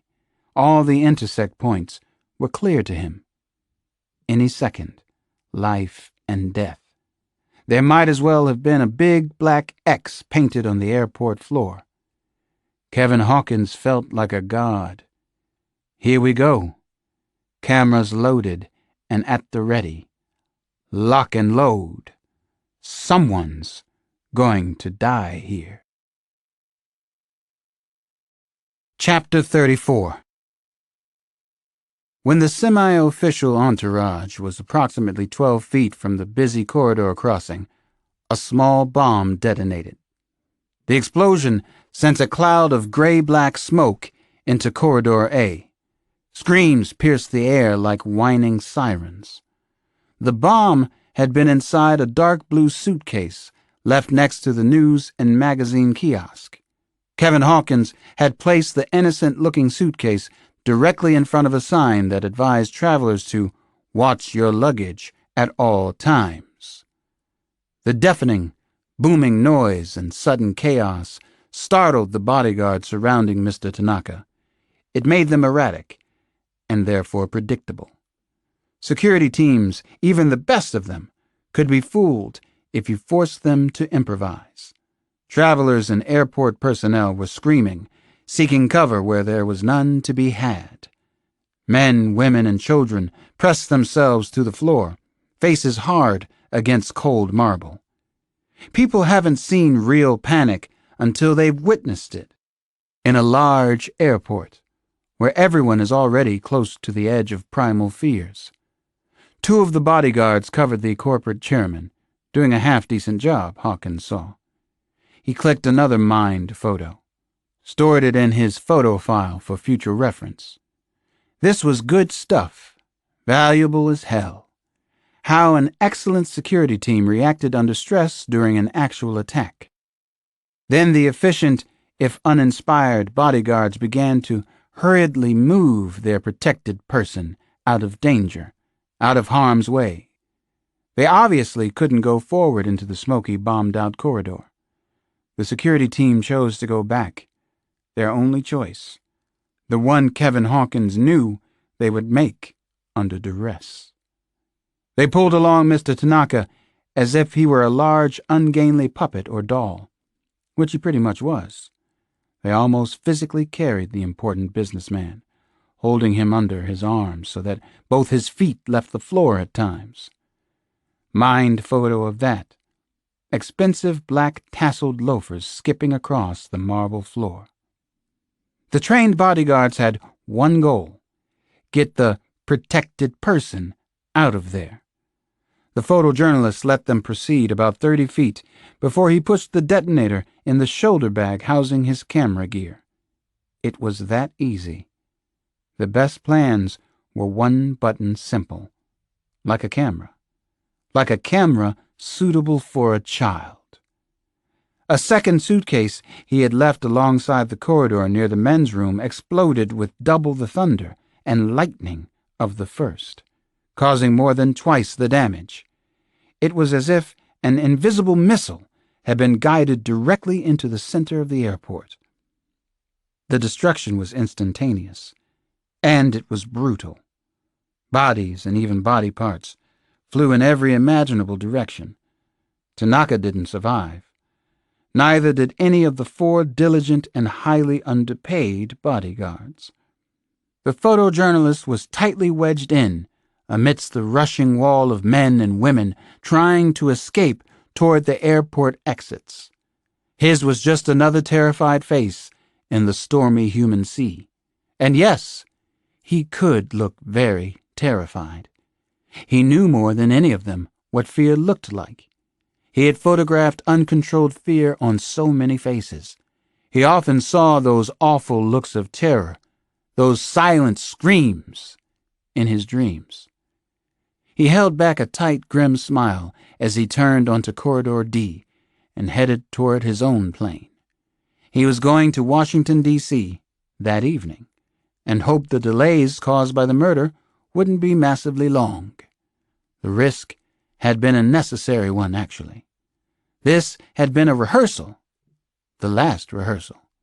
Now, on to far more important things. The photojournalist had a very big job in D.C. The code name was easy enough for him to remember. Jack and Jill. Chapter 35. The 18-acre estate around the White House includes many diversions. A private movie theater, gym, wine cellar, tennis courts, bowling lanes, rooftop greenhouse, and a golf range on the south lawn. The house and property are currently assessed at $340 million by the District of Columbia. I could almost do the spiel myself. I showed my temporary pass, then carefully drove down into the parking garage under the White House. On the way in, I had noticed some renovation to the main building, and also extensive groundwork, but overall, the White House looked just fine to me. My head was not so fine. It was uneasy, filled with chaotic thoughts. I had slept only a couple of hours the night before, and that was becoming a pattern.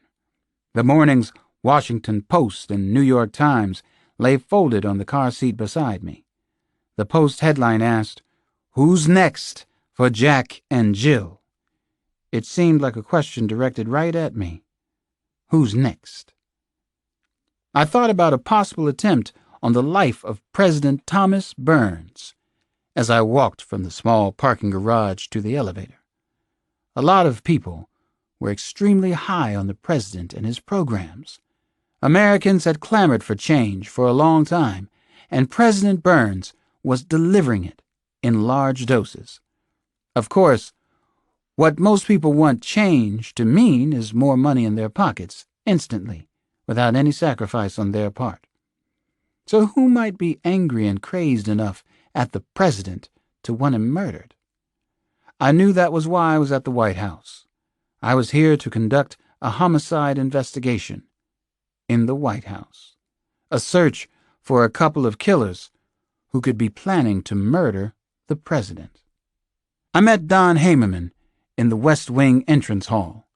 He was still acting extremely high-strung and anxious, but that seemed to be his persona. It also fit the times. The chief of staff and I talked for a few minutes in the hallway. He went out of his way to tell me that I had been hand-picked for the investigation because of my expertise with high-profile killers, especially psychopaths. He seemed to know an awful lot about me. As he talked, I imagined that he'd probably gotten the coveted Brown-Noser Award in his senior year at Yale or Harvard, where he had also learned to talk with a whiny, upper-class drawl. I had absolutely no idea what to expect that morning. Hamerman said he was going to line up some interviews for me. I sensed some of his frustration in trying to organize an investigation like this inside the White House. A murder investigation. He left me alone inside the map room on the ground floor. I paced around the famous room, absently checking out the elaborately carved Chippendale furniture, an oil portrait of Ben Franklin, a landscape painting titled Tending Cows and Sheep. I already had a busy day ahead. I had appointments set up at the city morgue and with Benjamin Levitsky, the number 2 at the FBI's intelligence unit. I continued to be frustrated about the Truth School child murders. For the moment, that was Sampson's concern. Sampson's and our part-time posse of detectives. But I couldn't keep it off my mind. Suddenly, someone entered the map room along with the National Security Advisor. I was taken by surprise. I was blown away, actually. No words could possibly describe the feeling. Don Hamerman stiffly announced, "President Burns will see you now." Chapter 36. "Morning. Is it Dr. or Detective Cross?" President Thomas Burns asked me. I had a sneaking suspicion that Dr. Cross would serve me much better at the White House, like Dr. Bunch, Dr. Kissinger, or even Doc Savage. "I guess that I prefer Alex," I said to him. The president's face lit up in a broad smile, and it was the same charismatic one I had seen many times on television and on the front pages of newspapers. "And I prefer Tom," the president said. He extended his hand, and the two of us shook off our surnames. His grip was firm and steady. He held eye contact with me for several seconds. The President of the United States managed to sound both cordial and appropriately serious at the same time. He was about 6 feet tall, and he was trim and fit at 50. His hair was light brown, trimmed with silver gray. He looked a little like a fighter pilot. His eyes were very sensitive and warm. He was already known as our most personable president in many years, and also our most dynamic. I had read and heard a lot about the man I was meeting for the first time. He had been the successful and much admired head of the Ford Motor Company in Detroit before he decided to go for an even higher executive office. He had run for the presidency as an independent, and true to the polls of the past few years, the people had voted for fresh, independent thinking, Or maybe they were just voting against the Republican and Democratic parties, as some pundits believed. So far, he had shown himself to be a contemporary thinker, but a bit contrarian, a genuine maverick in high office. As an independent mover and shaker, the president had made few friends in Washington, but lots of enemies. "The director of the FBI highly recommended you," he said. "I think Stephen Bowen's a pretty good man. What do you think? Any opinion of him?" "I agree with you. The Bureau has changed a lot in the past couple of years under Bowen. We work well with them now. That didn't used to be the case." The president nodded. "Is this a real threat, Alex, or are we just taking wise precautions?" he asked me. It was a tough, blunt question. I also thought it was the right question to ask. "I think the concern of the Secret Service is definitely a wise precaution," I said. "The coincidence of the names Jack and Jill being the same as your code names with the Secret Service, that's very disturbing. So is the killer's pattern of going after famous people here in Washington."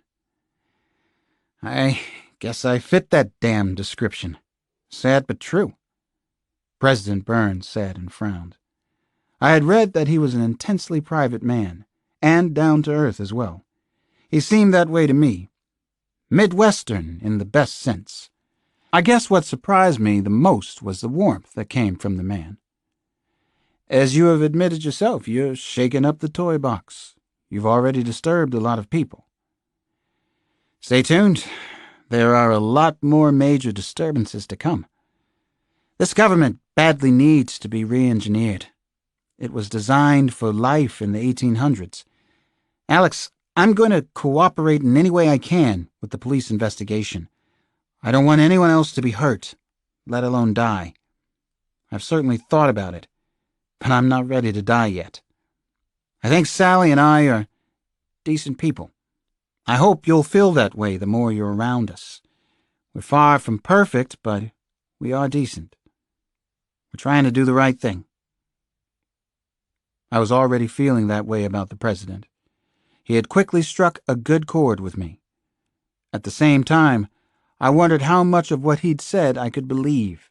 He was, after all, a politician. The best in the land. "Every year, several people try to break into the White House, Alex. One man succeeded by tagging onto the end of the Marine Marching Band. Quite a few have tried to ram the front gates with cars. In '94, Frank Eugene Corder flew a single-engine Cessna in here." "But so far nothing like this," I said. The president asked the real question on his mind. "What's your bottom line on Jack and Jill?" "No bottom line yet. Maybe a morning line," I told him. I disagree with the FBI. I don't see them as pattern killers. They're highly organized, but the pattern seems artificial to me. I'll bet they're both attractive, white, with well above normal IQ. They have to be articulate and persuasive to get into the places that they did. They want to accomplish something even more spectacular. What they've done so far is only groundwork. They enjoy the power of manipulating both us and the media. That's what I have so far. It's what I'm prepared to talk about anyway. The president nodded solemnly. "I have a good feeling about you, Alex," he said. "I'm glad we met for a couple of minutes here. I was told that you have 2 children," he said. He reached into his jacket and handed me a presidential tie clasp and a pen, especially designed for kids. "Keepsakes are important, I think. You see, I believe in tradition as well as in change." President Burns shook my hand again, looked me directly in the eye for a moment, and then left the room. I understood that I had just been welcomed to the team, and the sole purpose of the team was to protect the president's life. I found that I was powerfully motivated to do just that. I looked down at the tie clasp and pen for Damon and Janny, and was strangely moved. Chapter 37. So did you get to meet the royal couple yet? Nana Mama asked when I entered her kitchen about 4 that afternoon. She was making something in a big gray stew pot that smelled like the proverbial ambrosia. It was white bean soup, one of my favorites. Rosie the cat was prowling around on the counters, purring contentedly. Rosie in the kitchen. At the same time, Nana cooked at the counter. She was doing the crossword puzzle in the Washington Post. A book of her word jumbles was also out in view. So was No Stone Unturned, The Life and Times of Maggie Coon. Complicated woman, my grandmother. Did I meet who? I pretended not to understand her crystal clear and very pointed question to me. I was playing the game that the two of us have had going for many years, and probably will until death do us part somehow, sometime, some way. Meet whom, Dr. Cross? The President and Mrs. President, of course. The well-to-do white folks who live in the White House, looking down on the rest of us. Tom and Sally up in the Camelot for the 90s. I smiled at her usual high-spirited and occasionally bittersweet banter. I looked in the fridge. I didn't come home for the 3rd and 4th degree, you know. I'm going to make a sandwich from this brisket. It looks moist and tender. Or are looks deceiving? Of course they are. But this brisket is moist, and you could cut it with a soup spoon. Seems as if they work very short hours over at the White House, considering all they have to do. Somehow, I suspected as much, but I could never prove it until now. So, who did you meet? I couldn't resist. I had been going to tell her this much anyway. I met and talked with the president this morning. You met Tom? Nana pretended to take a punch in the manner of the heavyweight boxer George Foreman. She did a stumbling stutter step back from the counter. She even cracked a tiny smile. Well, tell me all about Tom, for heaven's sake. And Sally. Does Sally wear a black pillbox hat inside the White House in the daytime? I think that was Jacqueline Kennedy. Actually, I liked President Burns, I said as I commenced making a thick brisket sandwich on fresh rye with Bibb lettuce, tomatoes, and a dab of mayonnaise, lots of pepper, a whisk of salt. You would. You like everybody unless they kill somebody, Nana said as she began to slice up some more tomatoes. Now that you met Mr. President, you can get back on the Sojourner Truth School case. That's very important to the people in this house. The Gray House. No black people care very much about the president and his problems anymore, nor should they. Is that a fact, Mrs. Farrakhan? I said as I bit into my sandwich. Delicious as promised. Cut it with a soup spoon. Melts in the mouth. Should be a fact if it isn't. It's close to a fact anyway. I'll admit that it's a sad state of affairs, but it's the sad state we all live in, don't you agree? You must? You ever hear of mellowing with age? I asked her. Your brisket is terrific, by the way. You ever hear of getting better? Not getting older? You ever hear of taking care of one's own kind? You ever hear about teeny-tiny, darling black children being murdered in our neighborhood, Alex, and nobody doing enough to make it stop? Of course the brisket is excellent. You see, I am getting better. I reached into my trouser pocket and took out the clasp and pin that the president had given me. The president knew I had 2 children. He gave me these keepsakes for them. I handed them over to Nana. She took them, and for once in her life, she was speechless. Tell them that these are from Tom, and that he's a fine man trying to do the right thing. I finished half of my overstuffed sandwich and took the remaining half with me, out of the kitchen, if you can't stand the heat and all that. Thanks for the delicious sandwich and the advice, in that order. Where are you going now? Nana called after me. She was winding up again. We were talking about an important matter. Genocide against black people right here in Washington, our nation's capital. They don't care what happens in these neighborhoods, Alex. They is them and them is white.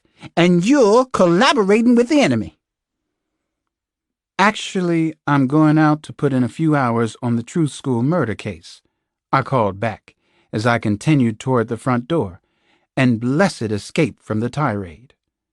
I couldn't see Nana Mama anymore, but I could hear her voice trailing behind me like a banshee cry, or maybe the caw of a field crow. Alex has finally found his senses, she exclaimed in a loud, shrill voice. There's hope after all. There's hope. Oh, thank you, Black Lord in heaven. The old goat can still get my goat, and I love her for it. I just don't want to listen to her annoying rap sometimes.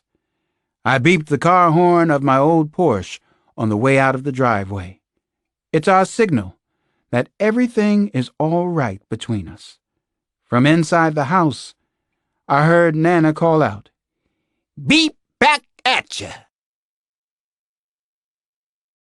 Chapter 38. I was back on the mean streets of inner Washington, the underside of the capital.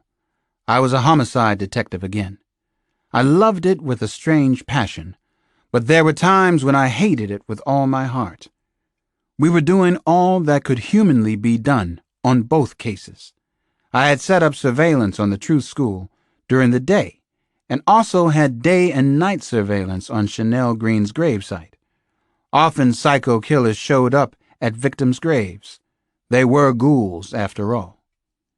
The circus was definitely in town. 2 of them. 2 completely different kinds of murder pattern.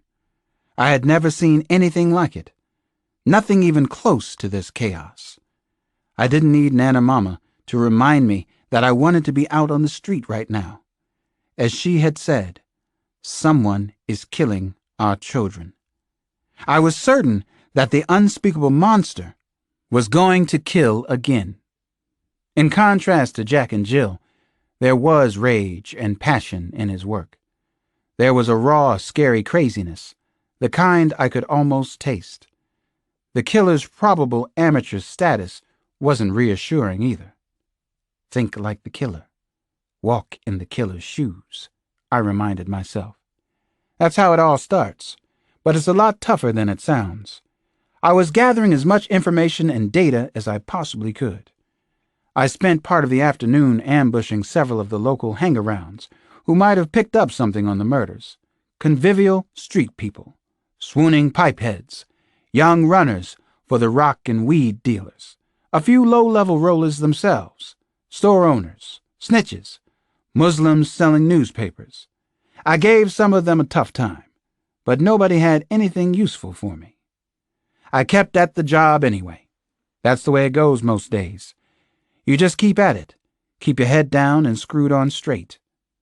About 5:15, I found myself talking to a 17-year-old homeless youth I knew from working the soup kitchen at St. Anthony's. His name was Loy McCoy, and he was a low-level crack runner now. He had helped me once or twice in the past. Loy had stopped coming by for free food once he had started moving nickel and dime bags of crack and speed around the neighborhood. It's hard to blame kids like Loy, as much as I would like to some days. Their lives are unbelievably brutal and hopeless. Then one day, someone comes along and offers them $15 or $20 an hour to do what's going to happen anyway. The more powerful emotional hook is that their dope bosses believe in them, and in many cases, nobody has believed in any of these lost kids before. I called Loy over, away from the posse of fools he was hanging with on L Street. They all wore black, machine-knit wool caps, pulled low over their eyes and ears. Gold tooth caps, hoop earrings, baggy trousers, the works. His gang was talking about the movie based on the old Flintstones cartoon, or maybe about the actual cartoons. Yabba dabbas was one of the catchphrases used to describe police patrolmen and detectives in the hood. Here comes a yabba dabba, or he's a yabba dabba do motherfucker. I had recently read a sad statistic that 70% of Americans got nearly 100% of their information from television and the movies. Loy smirked as he slow shuffled up at me at the street corner. He was maybe 6'1", but about only 140 pounds. He had on baggy, layered winter clothes, artfully torn, and he was gritting me today, trying to stare me down, put me down. Yo, you say come on over. I got to come? Loy asked in a defiant tone that I found both irritating and monumentally sad. Why's that? I pay my taxes, he rapped on. I ain't holding. Ain't none of us holding. None of your bullshit attitude works on me, I told him. You better lose it right now. I knew that his mother was a heroin addict, and that he had 3 little sisters. All of them lived at the Greater Southeast Community Hospital shelter, which was like having the tunnels under Union Station as your home address. Say your business, and I get back to my business, Loy said, remaining defiant. My time's money, understand?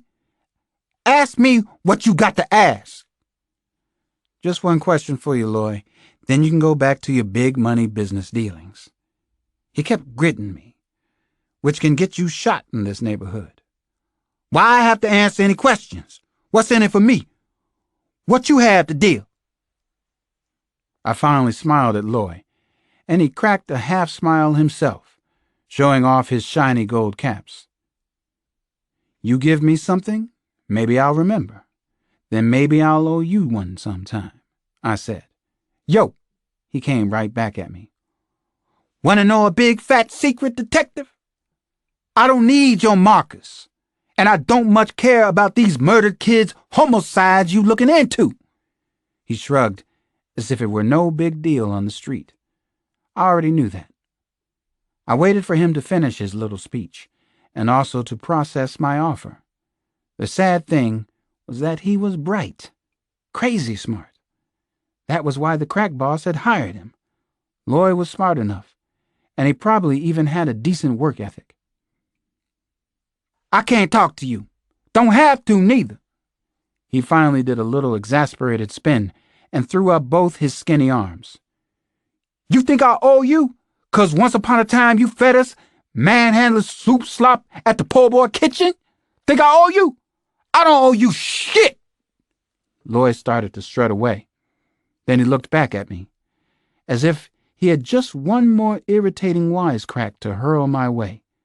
His dark eyes narrowed, caught mine, and held on for a second. Contact. Liftoff. Somebody saw an old man where that little girl got killed, Loy blurted out. It was the biggest news we had so far in the Truth School case. It was the only news, and it was what I had been looking for all these days working the street. He had no idea how fast I was or how strong. I reached out and pulled him close to me. I pulled Loy McCoy very close, so close I could smell the sweet peppermint on his breath, the scent of pomade in his hair, the mustiness of his badly wrinkled winter clothes. I held him to my chest as if he were a son of mine, a prodigal son, a young fool who needed to understand that I wasn't going to allow him to be this way with me. I held him real tight, and I wanted to save him somehow. I wanted to save all of them, but I couldn't. And it was one of the big hurts and frustrations of my life. I'm not fooling around here now. Who told you that, Loy? You talk to me. Don't fuck with me on this. Talk to me, and talk to me now. His face was inches from mine.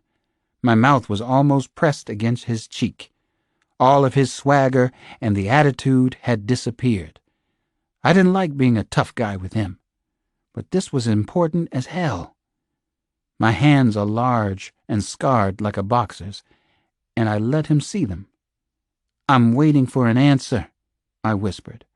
I will take you in. I will ruin your day and night." "Don't know who," he said between wheezing breaths. "Some people in the shelter be saying it. I just heard it, Old homeless dude. Somebody saw him hanging in Garfield. White dude in the park." "A white man. On the southeast side of the park. You sure about that?" "That's right. What I said, what I heard. Now let me go." "Come on, man. Let go." I let him pull away from me, walk away a few steps. Lloyd regained his composure and cool as soon as he realized that I wasn't going to hurt him, or even take him in for questioning. "That's the story. You owe me," he said. "I'm going to collect, too." I don't believe Lloyd saw the irony in what he was saying. "I owe you," I said. "Thanks, Lloyd. I hope you don't ever have to collect." He winked at me. "Be all you can be, all right?" he said, and laughed as he walked back to the other crack runners. Chapter 39. An old homeless man near the murder scene, in Garfield Park. That was something solid to work with finally. I had paid some dues and gotten a return on investment. A white man. A white suspect. That was even more promising. There weren't too many white males hanging out in the Garfield Park area. That was for sure. I called Sampson and told him what I'd found out. He'd just come on duty for the night shift. I asked John how it was going on his end. He said that it wasn't going, but maybe now it would. He would let the others in our group know. At a little past 5, I stopped by the Sojourner Truth School again. There were several forces strongly pulling me in the direction of the school. The new information about the homeless white man and the constant feeling that just maybe my nemesis, Gary Sanji, might be involved. That was part of it. Then there was Christine Johnson. Mrs. Johnson. Once again, nobody was sitting at the desk in the outer office. The multiracial dolls on the desk looked abandoned. So did some face doodles and a couple of Goosebump books. The heavy wooden door into the main office was shut tight. I couldn't hear anyone inside, but I knocked anyway. I heard a drawer bang shut, then footsteps. The door opened. It wasn't locked. Christine Johnson had on a cashmere jacket and long wool skirt. Her hair was pulled back and tied with a yellow bow. She was wearing her glasses, working barefoot. I thought of a line from Dorothy Parker, I think. Men seldom make passes at girls who wear glasses. Seeing her lifted my spirits, brought me up immediately. I didn't know exactly why, but it did. It occurred to me that she worked late at the school a lot. That was her business, but I wondered why she spent so much time here. Yes, I'm working late again. You caught me in the act. Red-handed, guilty as charged.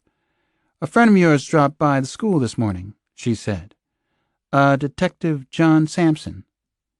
He's in charge of the case, I said. He seems very dedicated and concerned. Surprising in a lot of ways.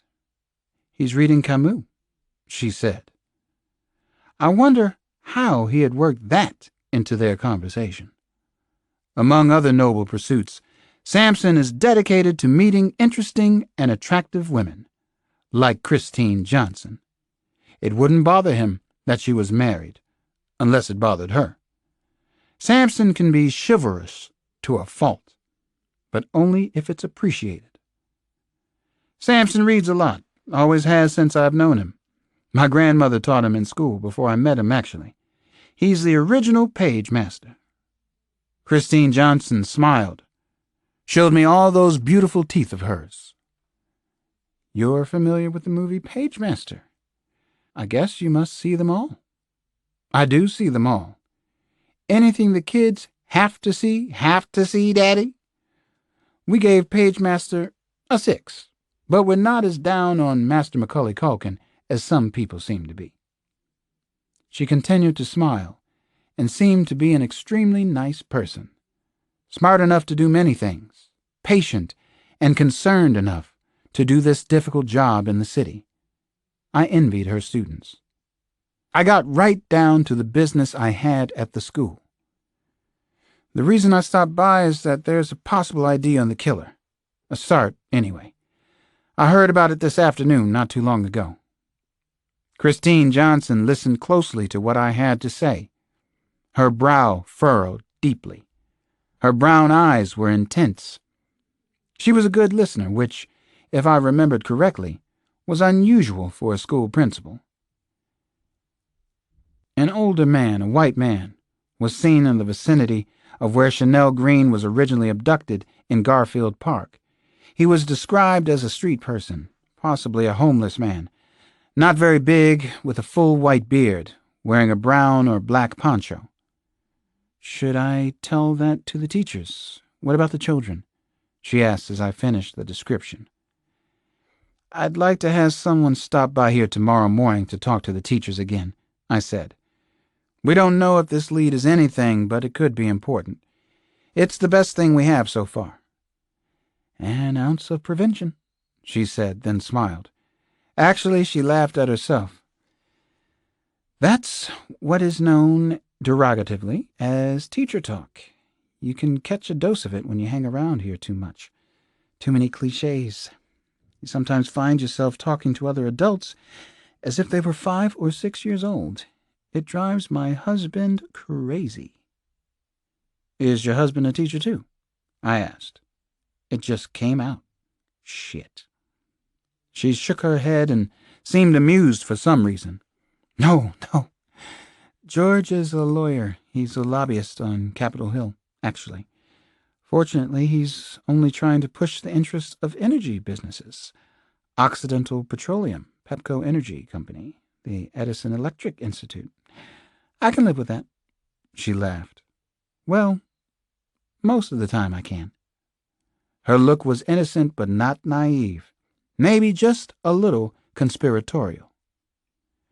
"Well, I just wanted to pass on the news about our suspect. Maybe we have a real suspect this time," I said. "I've got to run." "Don't," Christine Johnson said, and I stopped short, startled a little.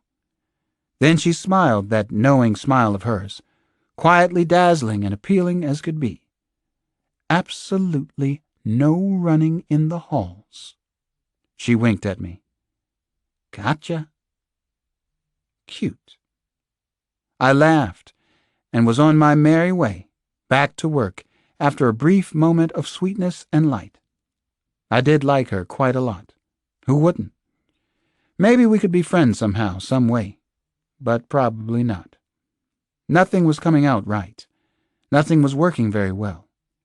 An old homeless white man was the best we could do. It wasn't bad police work, but it wasn't enough, not even close.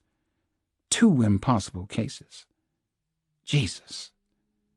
I pulled my car way down the street and watched the truth school for a couple of hours that night. My son's school. Maybe a homeless white man would come by, but one didn't. I left the stakeout about half an hour after Christine Johnson left hers. Chapter 40. What do you think of our magic carpet ride so far?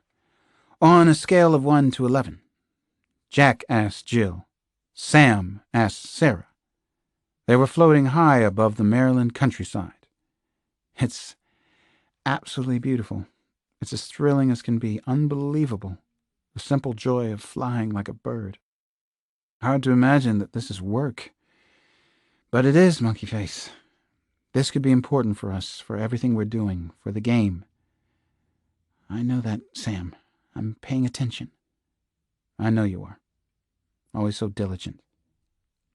The two of them were sitting close together, inside the tiny cockpit of a Blanik L-23 sailplane. They had flown the sailplane out of Frederick Municipal Airport in Maryland, about an hour from downtown Washington. It was the perfect treat for her. Sarah couldn't help thinking.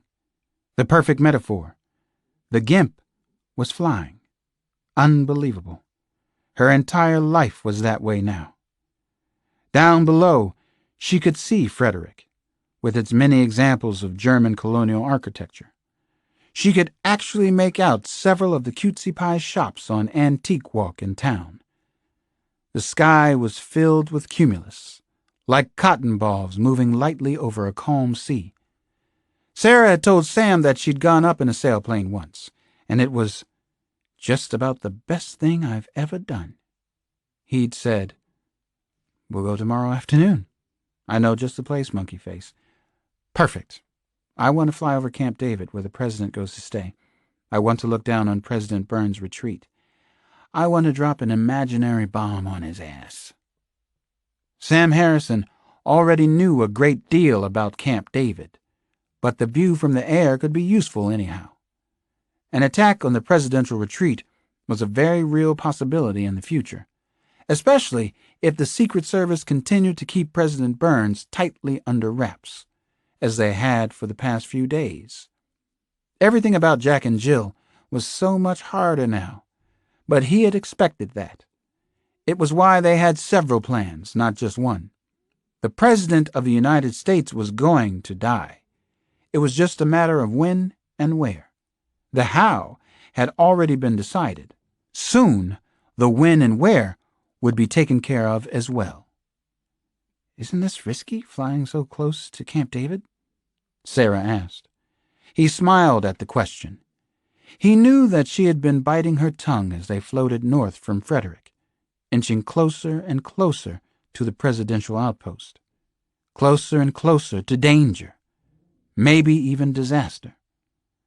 "So far it's not too risky. Sailplanes and hot air balloons do it all the time. Catch a distant peek at where the president stays. He's not here right now, so they're not as paranoid on the ground. We can't get too close, though. Ever since that plane landed at the White House, this airspace is protected with missiles. I doubt they'd shoot down a sailplane, but who knows?" They could see the buildings at Fort David below, just a little to the northeast, in Catoctin Mountain Park. There were 3 Army jeeps left in the open. No one seemed to be out on the well-wooded grounds today, though. Camp David itself looked rather odd, a strange cross between army barracks and a rustic vacation place. Not too formidable. Nothing they couldn't work with, if need be, if the final plan demanded it. "Camp David, named after Eisenhower's grandson," Jack said. "Pretty good president, Ike. Generals usually are." Jack touched the holstered Beretta on his ankle. The gun was reassuring.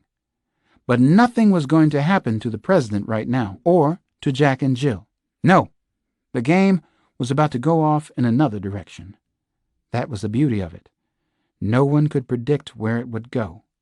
It was a game, designed as one, played as one. He felt Sarah's hand lightly touch his cheek.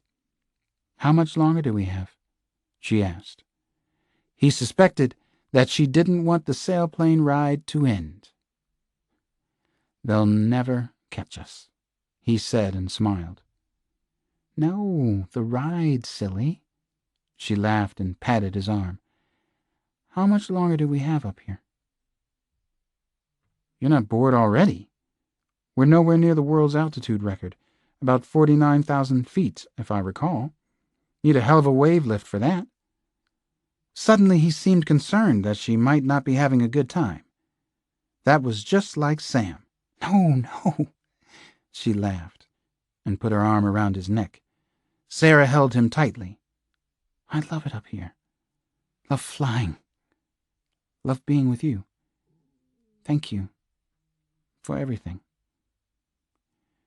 "You're welcome, Monkey Face," he whispered against her cheek.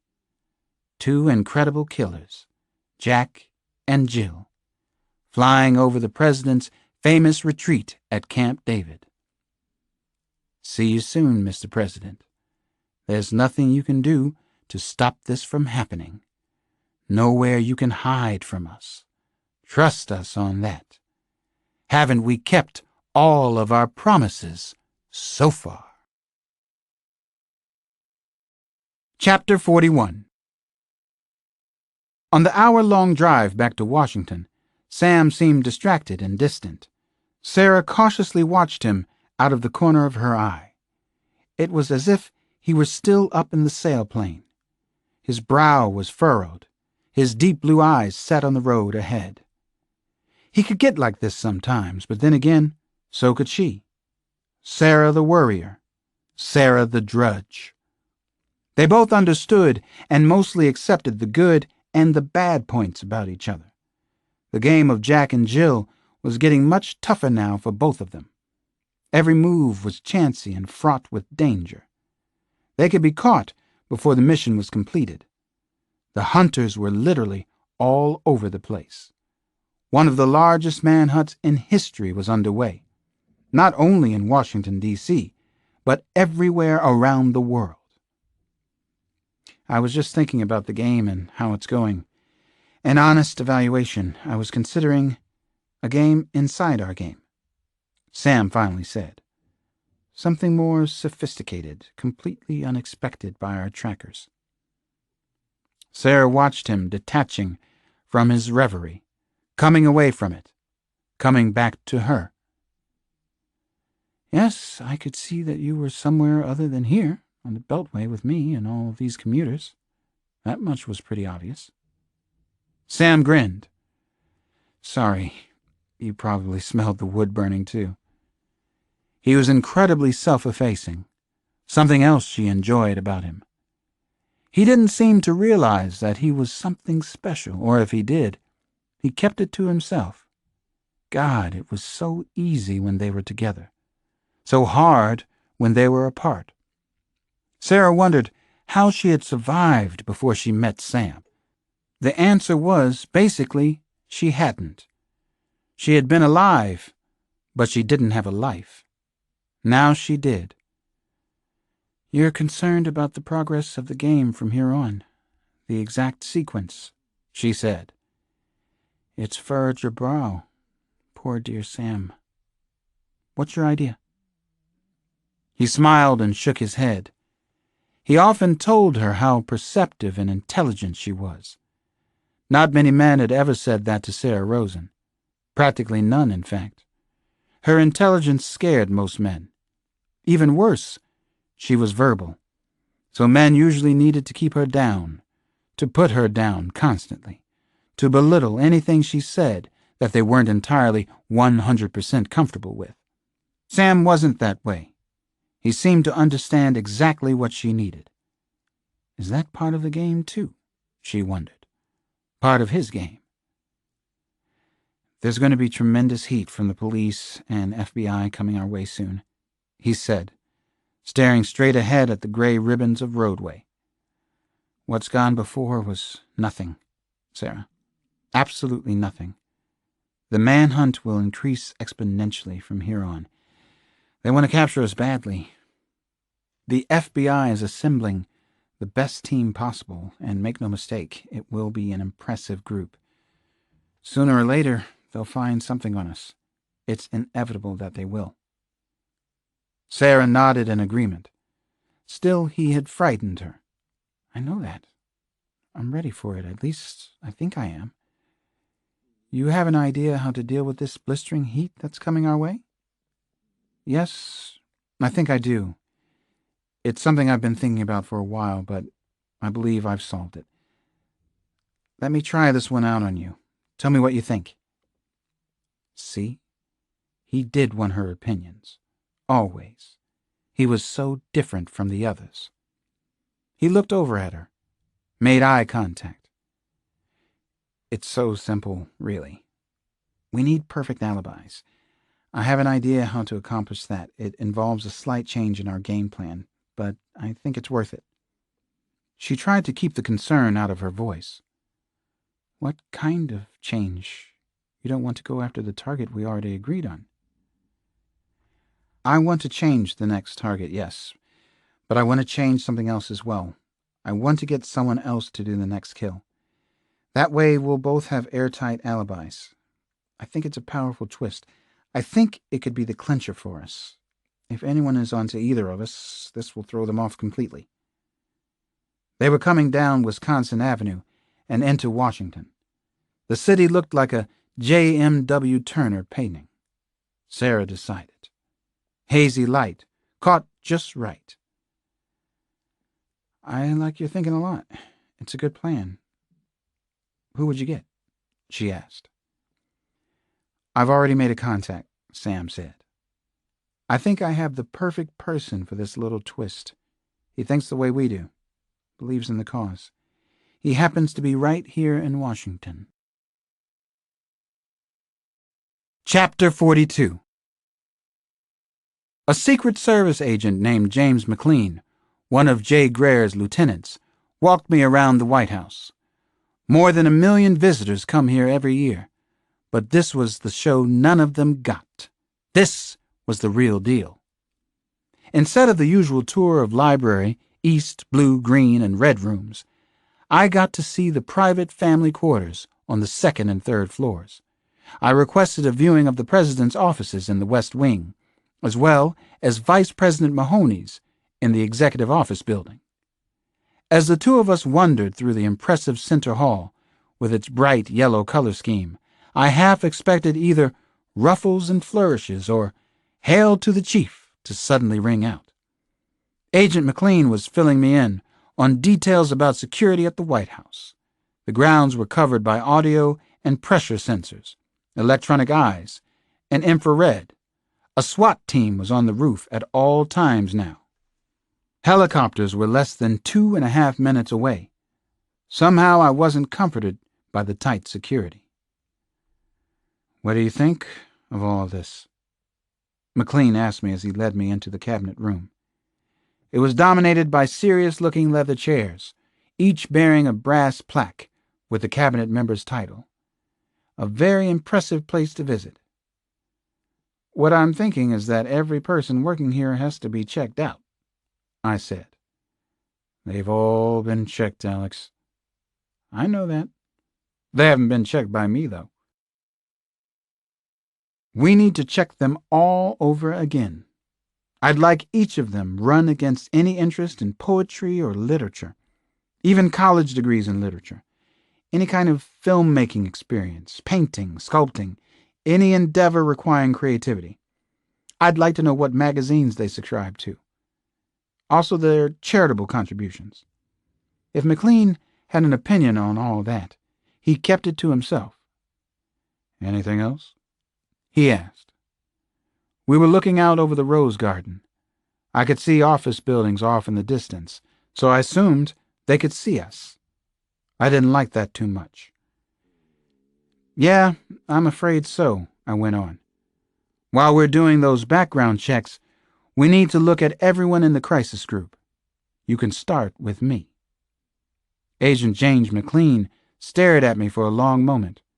You're shitting me, aren't you? He finally spoke his mind. I spoke my mind, too. I shit you not. This is a murder investigation. This is how it's done. The Dragon Slayer had come to the White House. Chapter 43. The photojournalist had chosen a conservative dark gray suit and striped rep's tie for the sold-out performance of Miss Saigon at the Kennedy Center. He had cut his grayish blonde hair short. The ponytail was long gone. He no longer wore a diamond stud earring. It was doubtful whether anyone he knew would have recognized him. Just as it should be. As it had to be, from now until the end of the game. Seems like old times. Kevin Hawkins sang softly as he crossed a parking lot facing USA Today headquarters across the river in Roslyn. Keep those big presses running, he muttered under his breath. Might have something for you later. Might just have a big, late-breaking story tonight at the Kennedy Center. Quien sabe? He was so glad to be back in Washington, where he'd lived at various times in the past. He was happy to be back in the game as well. The game of games, he couldn't help thinking. and believing it in his heart. Code name Jack and Jill. Intrigue just didn't get any better than this. It couldn't. There were two essential parts to his psychological build-up as he approached the difficult evening ahead. The first part was to make himself as cautious, as suspicious, as paranoid as he possibly could. The second part, equally important, was to pump himself up with a full megadose of confidence so that he would succeed. He could not fail. He would not fail, he told himself. His job was to murder someone, often a well-known someone, sometimes in public view, and not get caught. In public view and not get caught. So far, he had never been caught in the act. He found it curious, although not particularly disturbing anymore, that he had little or no conscience, no guilt about the killings, and yet he could be perfectly normal in many other areas of his life. His sister Eileen, for example, called him the last believer and the last patriot. Her children thought he was the nicest, kindest Uncle Kevin imaginable. His parents back in Hudson adored him. He had plenty of nice, normal, close friends all around the globe. And yet here he was, ready for another cold-blooded kill, looking forward to it actually, craving it. His adrenaline was pumping, but he felt less than nothing about the intended victim tonight. There were billions of people on the earth, far too many of them. What did one less human mean? Not a whole lot, any goddamn way you looked at it, if you took a logical view of the world. At the same time, he was extremely cautious as he entered the glittery Kennedy Center, with its gleaming crystal chandeliers and Matisse tapestries. He glanced up at the chandeliers in the grand foyer. With their hundreds of different prisms and lamps, they probably weighed a ton apiece. He was going to murder in public view, under the bright lights, under all these prisms and lamps, and not get caught. What an incredible magic trick. How good he was at this. His seat had been purchased for him, the theater ticket left in a locker at Union Station. The seat was in the back of the orchestra. It was almost underneath the president's box. Very nice. Just about perfect. He purposely arrived just as the house lights dimmed. He was actually surprised when the intermission came. So fast. The time had really flown. The melodramatic stage play really moved along. He glanced at his wristwatch. 9:15. The intermission was right on schedule. The house lights came up and Hawkins idly observed that the crowd was highly enthused about the hit musical. This was good news for him. Genuine excitement, ebullience, lots of noisy small talk filling the air. He slowly rose from his cushy seat. Now for the night's real drama, he was thinking. He entered the grand foyer with the huge chandeliers that resembled stalactites. The carpeting was a plush red sea beneath his feet. Up ahead was the proud bronze bust of John Kennedy. Very fitting and appropriate. Just so, just right. Jack and Jill would be the biggest thing since Kennedy, and that was more than 30 years ago.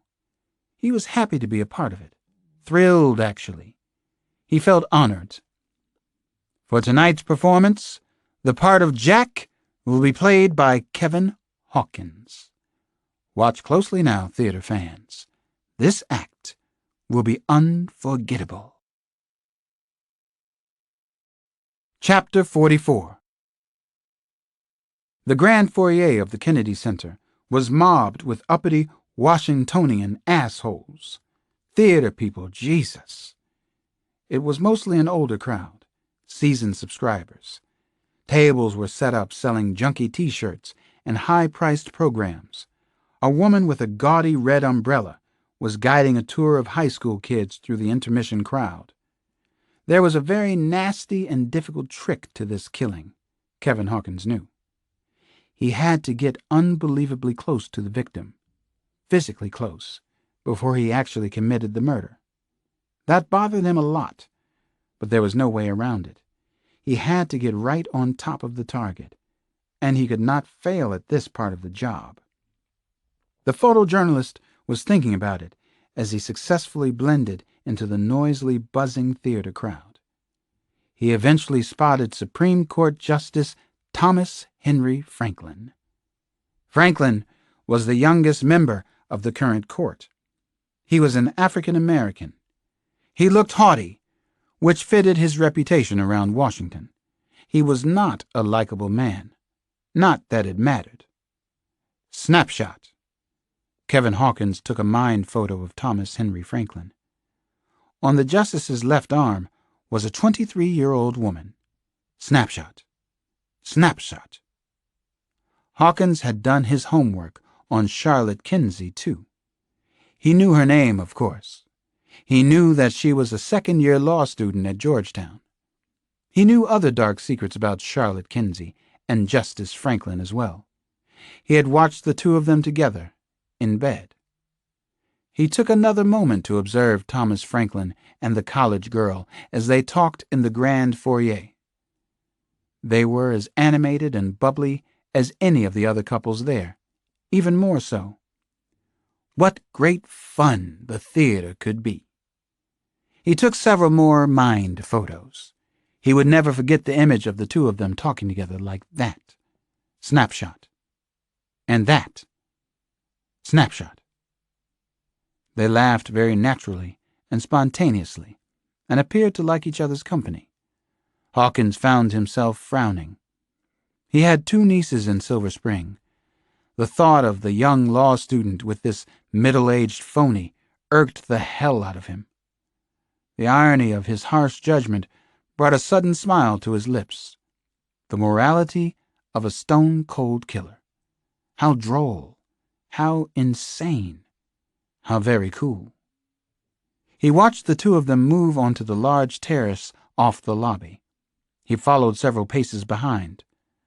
The Potomac stretched out before them and was black as night. The dinner cruise boat from Alexandria, the Dandy, was floating by.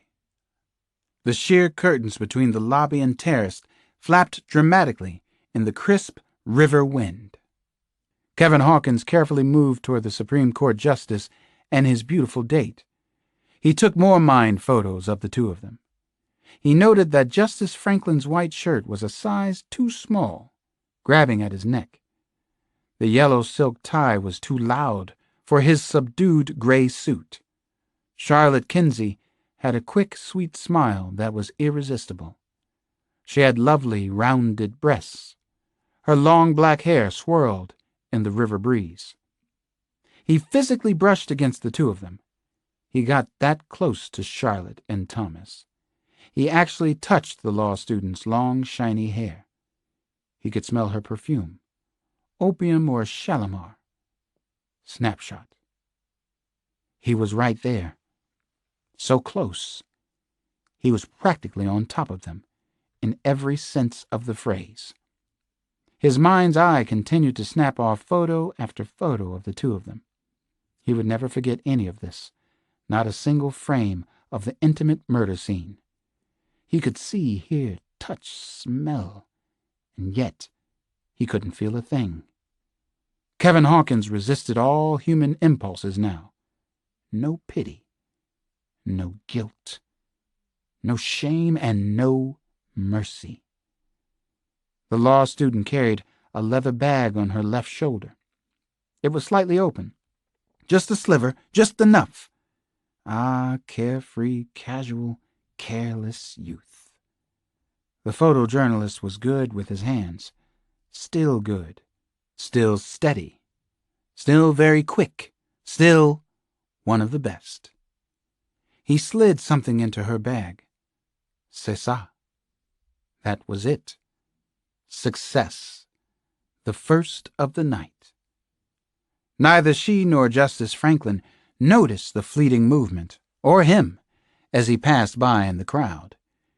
He was the river breeze, the night, the light of the moon. He felt incredible exhilaration at that special moment. There was nothing in the world like this. The power in taking, stealing another human life was like nothing else in the full palette of human experiences. The hard part was over, he knew. The close work. Now, the simple act of murder. To murder in public view and not get caught. His heart suddenly jumped, bucked horribly. Something was going wrong, very wrong, as could be. Wrong, wrong, wrong. Jesus. Charlotte Kinsey was reaching into her bag. Snapshot. She'd found the note he'd left there. The note from Jack and Jill. Wrong, wrong, wrong. Snapshot. She was looking at it curiously, wondering what it was, wondering how it had gotten in her handbag. She began to unfold the note, and he could feel his temples pounding horribly. She had gotten the justice's attention. He glanced down at the note as well. No! Jesus, no, he wanted to scream. Kevin Hawkins operated on pure instinct, the purest. No time to second-guess himself now. He moved forward very quickly and surely. His Luger was out, dangling below his waist. The gun was concealed because of the closeness of the crowd, the forest of legs and arms, pleated trousers, fluffed dresses. He raised and fired the Luger just once. Tricky angle, too. Far from ideal. He saw the sudden blossom of crimson red. The body jolted, then crumbled and fell to the marble floor. A heart shot. Certainly a miracle, or close to it. God was on his side, no? Snapshot. Snapshot. His heart almost couldn't take it. He wasn't used to this sudden improvising. He thought about getting caught, after all these years, and on such an unbelievably important job. He had a vision of total failure. He felt something. He dropped the Luger into the jumble of legs, trousers, satin and taffeta gowns, high-heeled slippers, highly polished dark cordovans. "Was that a gunshot?" a woman shrieked. "Oh, God, Philip! Someone's been shot!" He backed away from the spectacle, as just about everyone else did. The grand foyer looked as if it were ablaze. He was part of them, part of the fearful, bolting crowd. He had nothing to do with the terrifying disturbance, the murder, the loud gunshot. His face was a convincing mask of shock and disbelief. God, he knew this look so well. He had seen it so many times before in his lifetime. In another tense few moments, he was outside the Kennedy Center. He was heading toward New Hampshire Avenue at a steady pace. He was one with the crowd. Seems like old times raced through his head, playing much too fast, at double or triple speed. He remembered humming the tune on his walk in, and as the photojournalist knew, the old times were definitely the best. The old times were coming back now, weren't they? Jack and Jill had come to the hill. The game was so beautiful, so delicate and exquisite. Now, for the greatest shocker of them all. Chapter 45. Agent J. Greer called me at home from his car phone. I was in the middle of reading approximately 200 background security checks done on White House personnel by the Secret Service Uniform Division. The deputy director was speeding downtown to the Kennedy Center complex, doing 90 on the Beltway. I could hear the siren blaring from his car. They struck again. Jesus. They made a hit at the Kennedy Center tonight, right under our noses. It's another real bad acid trip, Alex. Just come.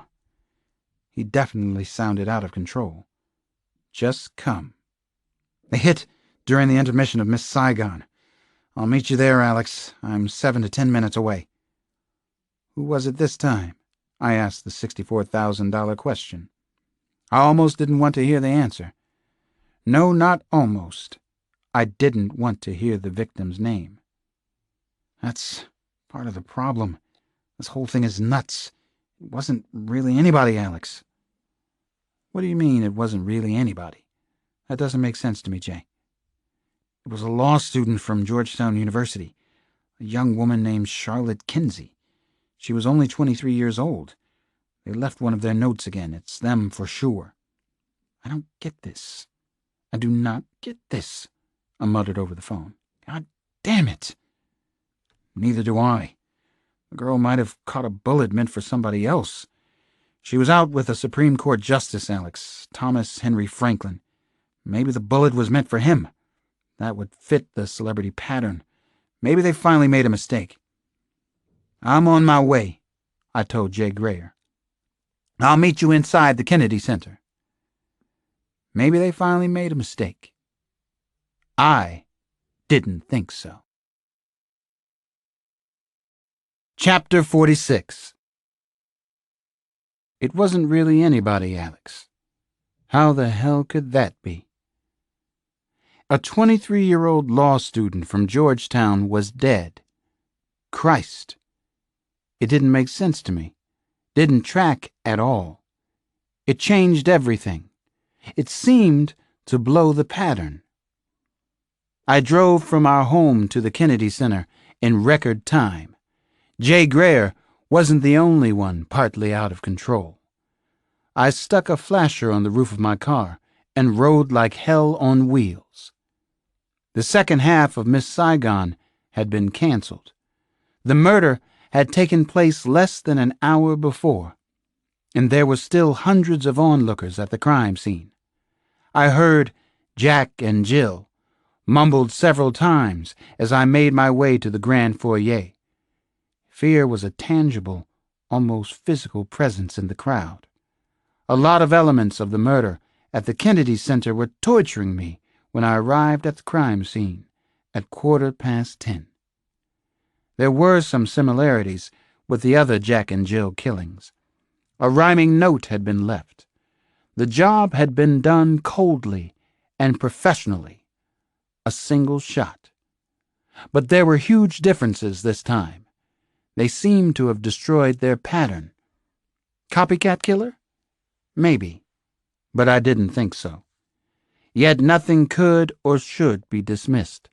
Not by me, and not by anyone else on the case.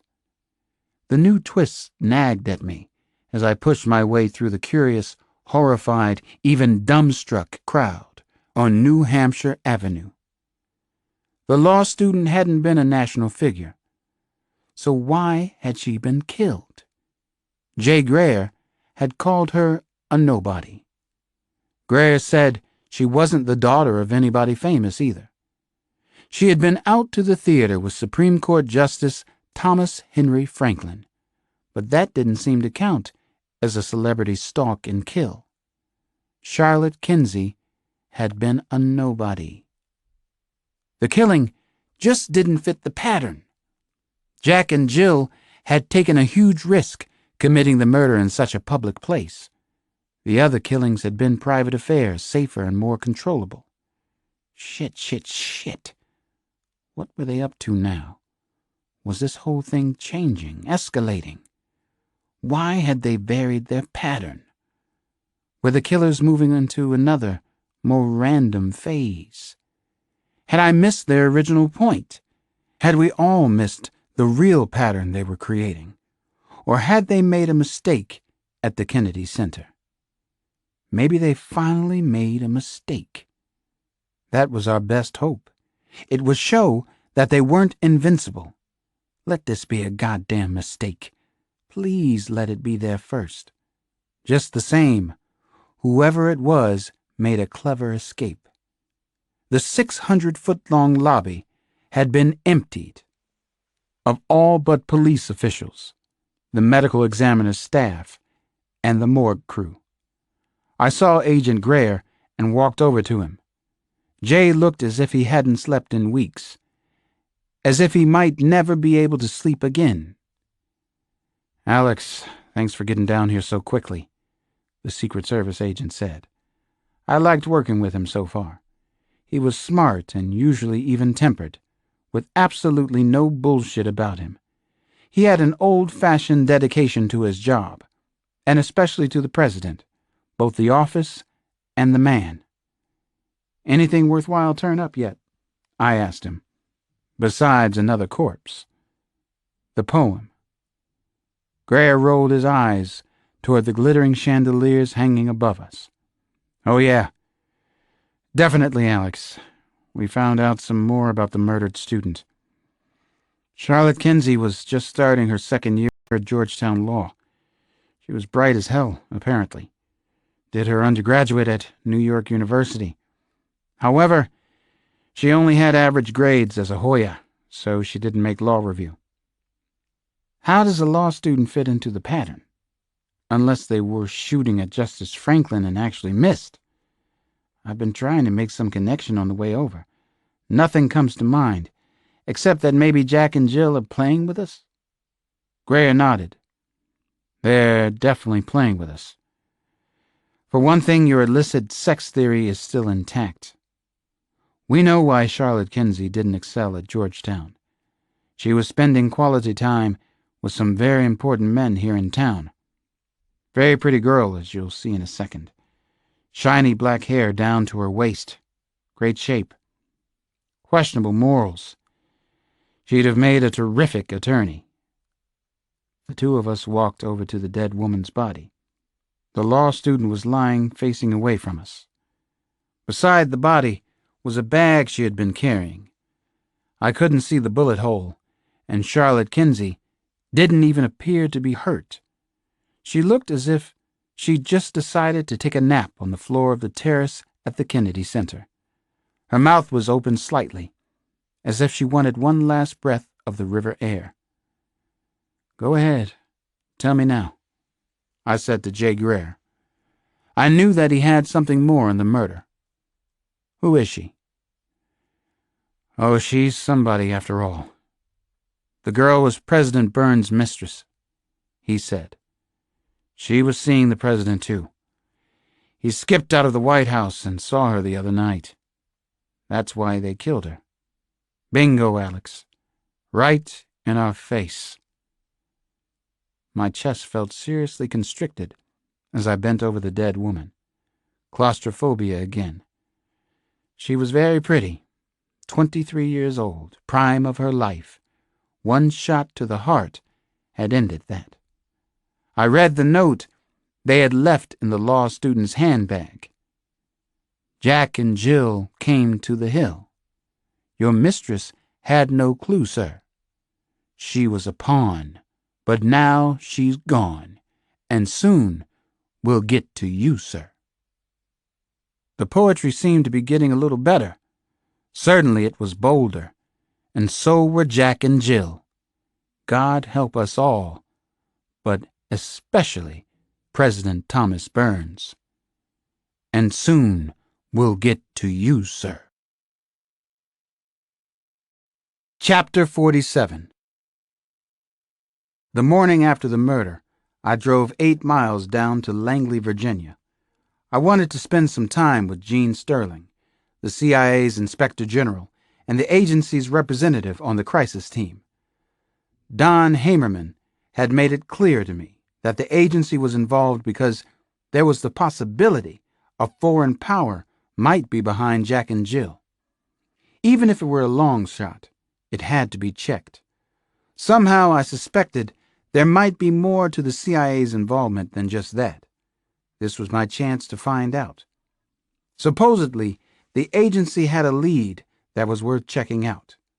Since the Aldrich Ames scandal and the resulting Intelligence Authorization Act, the CIA had to share information with the rest of us. It was now the law. I remembered the Inspector General very well from our first meeting at the White House. Gene Sterling had listened mostly, but when she spoke, she was highly articulate and spotlight bright. Don Hamerman told me she had been a professor of law at the University of Virginia years before joining the agency. Now her job was to help clean up the agency from the inside. It sounded like an impossible task to me, certainly a daunting one. Hamerman told me she had been put on the crisis team for one reason. She was the agency's best mind. Her office was on the 7th floor of the modern gray building.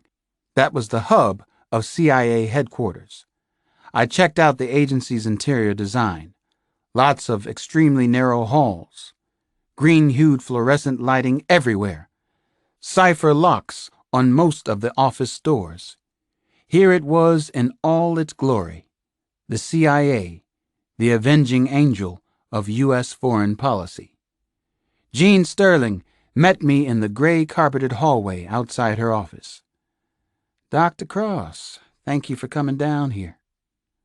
Next time I promise we'll do it up in Washington. I thought it best if we meet here. I think you'll understand by the time we're finished this morning." Actually, I enjoyed the drive down, needed the escape, I admitted to her. Half an hour by myself, Cassandra Wilson on the tape deck. Blue light till dawn. Not so bad. "I think I know exactly what you mean. Trust me, though. This won't be a trip in search of the wild goose. I have something interesting to discuss with you. The agency was called in on this with good reason, Dr. Cross. You'll see in a moment." Jean Sterling was certainly far removed from the stereotypical CIA Brahmin of the 50s and 60s. She spoke with a folksy, enthusiastic, mid-Southern accent. But she sat on the agency's Directorate of Operations. She was considered crucial to the CIA's turnaround, indeed, its very survival. We entered her large office, which had a commanding view of woods on two sides and a planted courtyard on another. We sat at a low-slung glass table, covered with official-looking papers and books. Photographs of her family were up on the walls. Cute kids, I couldn't help noticing. Nice-looking husband, tall and lean. She herself was tall, blonde, but a little heavier than she ought to be.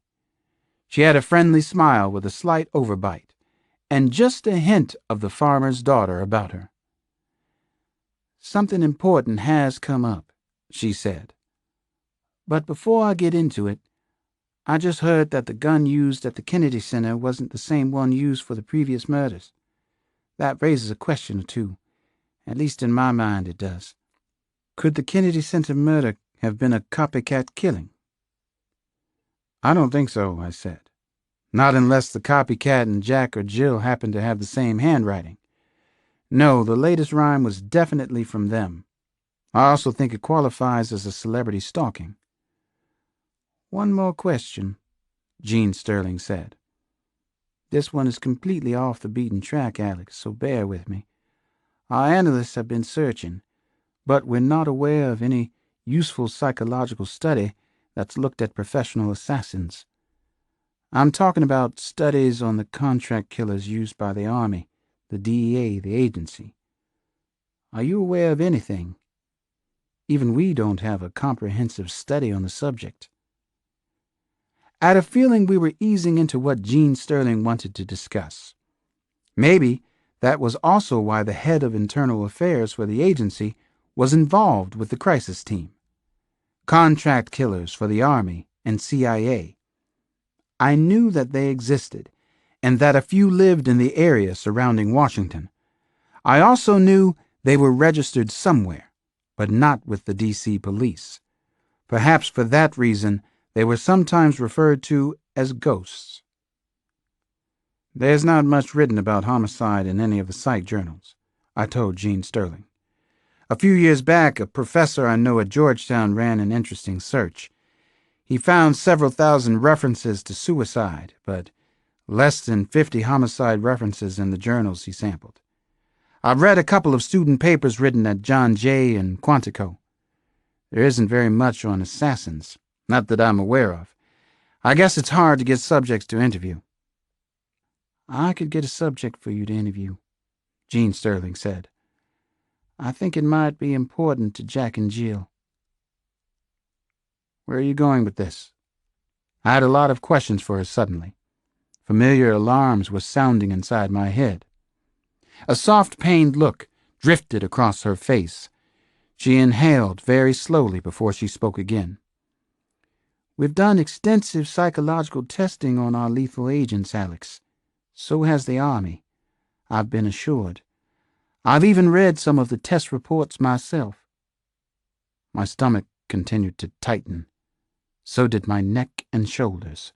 But I was definitely glad I had taken the time to visit Langley.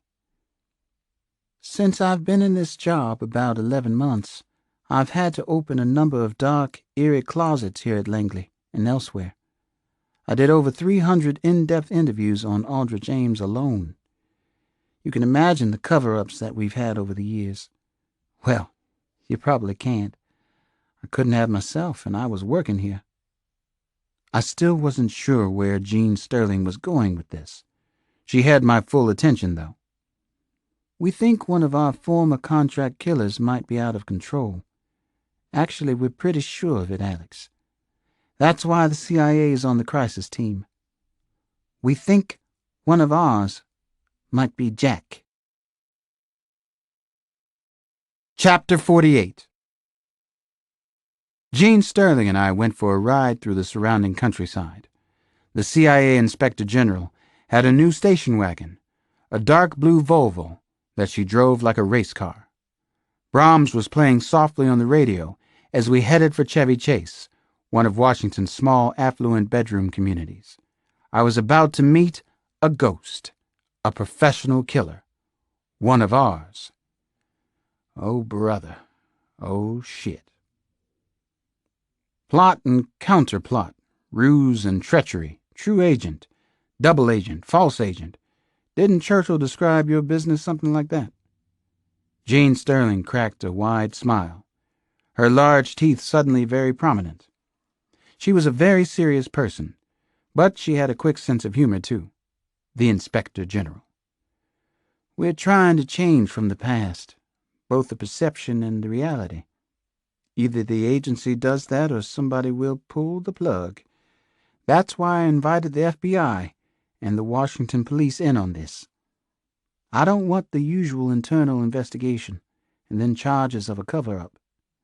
She told me as she engineered her car underneath towering, ancient trees that evoked Richmond or Charlottesville. The CIA is no longer a cult, as we've been called by several self-serving congressmen. We're changing everything, fast, maybe even too fast. You disapprove? I asked her. Not at all. It has to happen. I just don't like all the theater surrounding it, and I certainly don't appreciate the media coverage. What an incredible assemblage of jerk-offs. We had crossed inside the Beltway and were entering Chevy Chase now. We were headed for a meeting with a man named Andrew Clouk. Clouk was a former contract killer for the agency, the so-called killer elite, the Ghosts. Jean Sterling continued to drive the way she talked, without effort and rapidly. It was the way she seemed to do everything. A very smart and impressive person.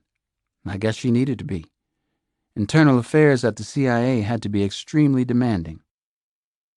So, what have you heard about us, Alex? She finally asked me. What's the scuttlebutt? The intelligence? Don Hamerman says you're a straight arrow, and that's what the agency needs right now. He believes Aldrich Ames hurt the CIA even more than we read. He also believes Moynihan's end of the Cold War bill was an American tragedy. He says they call you Clean Jean out here at Langley. Your own people do. He's a big fan of yours. Jean Sterling smiled, but the smile was controlled. She was a woman very much in control of herself, intellectually, emotionally, and even physically. She was substantial and sturdy, and her striking amber eyes always seemed to want to dig a little deeper into you. She wasn't satisfied with surface appearances or answers, the mark of a good investigator. I'm not really such a goody-goody, She made a pouty face. I was a pretty fair caseworker in Budapest my first 2 years. Caseworker is our sobriquet for spy, Alex. I was a spy in Europe. Harmless stuff, information gathering mostly. After that, I was at the War College, Fort McBain. My father is career Army. Lives with my mother in Arlington. They both voted for Oliver North. I fervently believe in our form of government. I am also hooked on making it work better somehow. I think we actually can. I'm convinced of it. That sounds pretty good to me, I told her. It did, all except the Oliver North part. We were just pulling up to a house that was very close to Connecticut Avenue and the Circle. The place was colonial revival, 3 stories, very homey and nice, beautiful. Attractive moss crawled over the hipped roof and down the north side. This is where you live, I smiled at Jean. But you're not Miss Goody-Two-Shoes. You're not Clean Jean. Right. It's all a clever facade, Alex, like Disneyland or Williamsburg or the White House. To prove it to you, there's a train killer waiting for us inside, Jean Sterling said and winked. There's one in your car, too. I winked back at her. Chapter 49. The late December afternoon was unusually bright and sunny. The temperature was in the high 50s, so Andrew Clouk and I sat in the backyard at Jean Sterling's lovely home in Chevy Chase. A simple wrought iron fence surrounded the property. The gate was forest green, recently painted, slightly ajar, a breach in security. CIA hitmen. Killer elite. Ghosts. They do exist. More than 200 of them, according to Jean Sterling. A freelance list. A weird, scary notion for the 1990s in America, or anywhere else for that matter. And yet, here I was with one of them. It was past 3 when Andrew Clouk and I began our talk. A bright yellow school bus stopped by the fence, dropping off kids on the quiet suburban street. A small, tow-headed boy of 10 or 11 came running up the driveway and into the house. I thought that I recognized the boy from the photos at her office. Jean Sterling had a boy and a little girl, just like me. She brought her casework home, just like me. Scary. Andrew Clouk was a whale of a man who looked as if he could move very well anyway. A whale who dreamed of dancing. He was probably about 45 years old. He was calm and extremely self-assured. Piercing blue eyes that grabbed and wouldn't let go.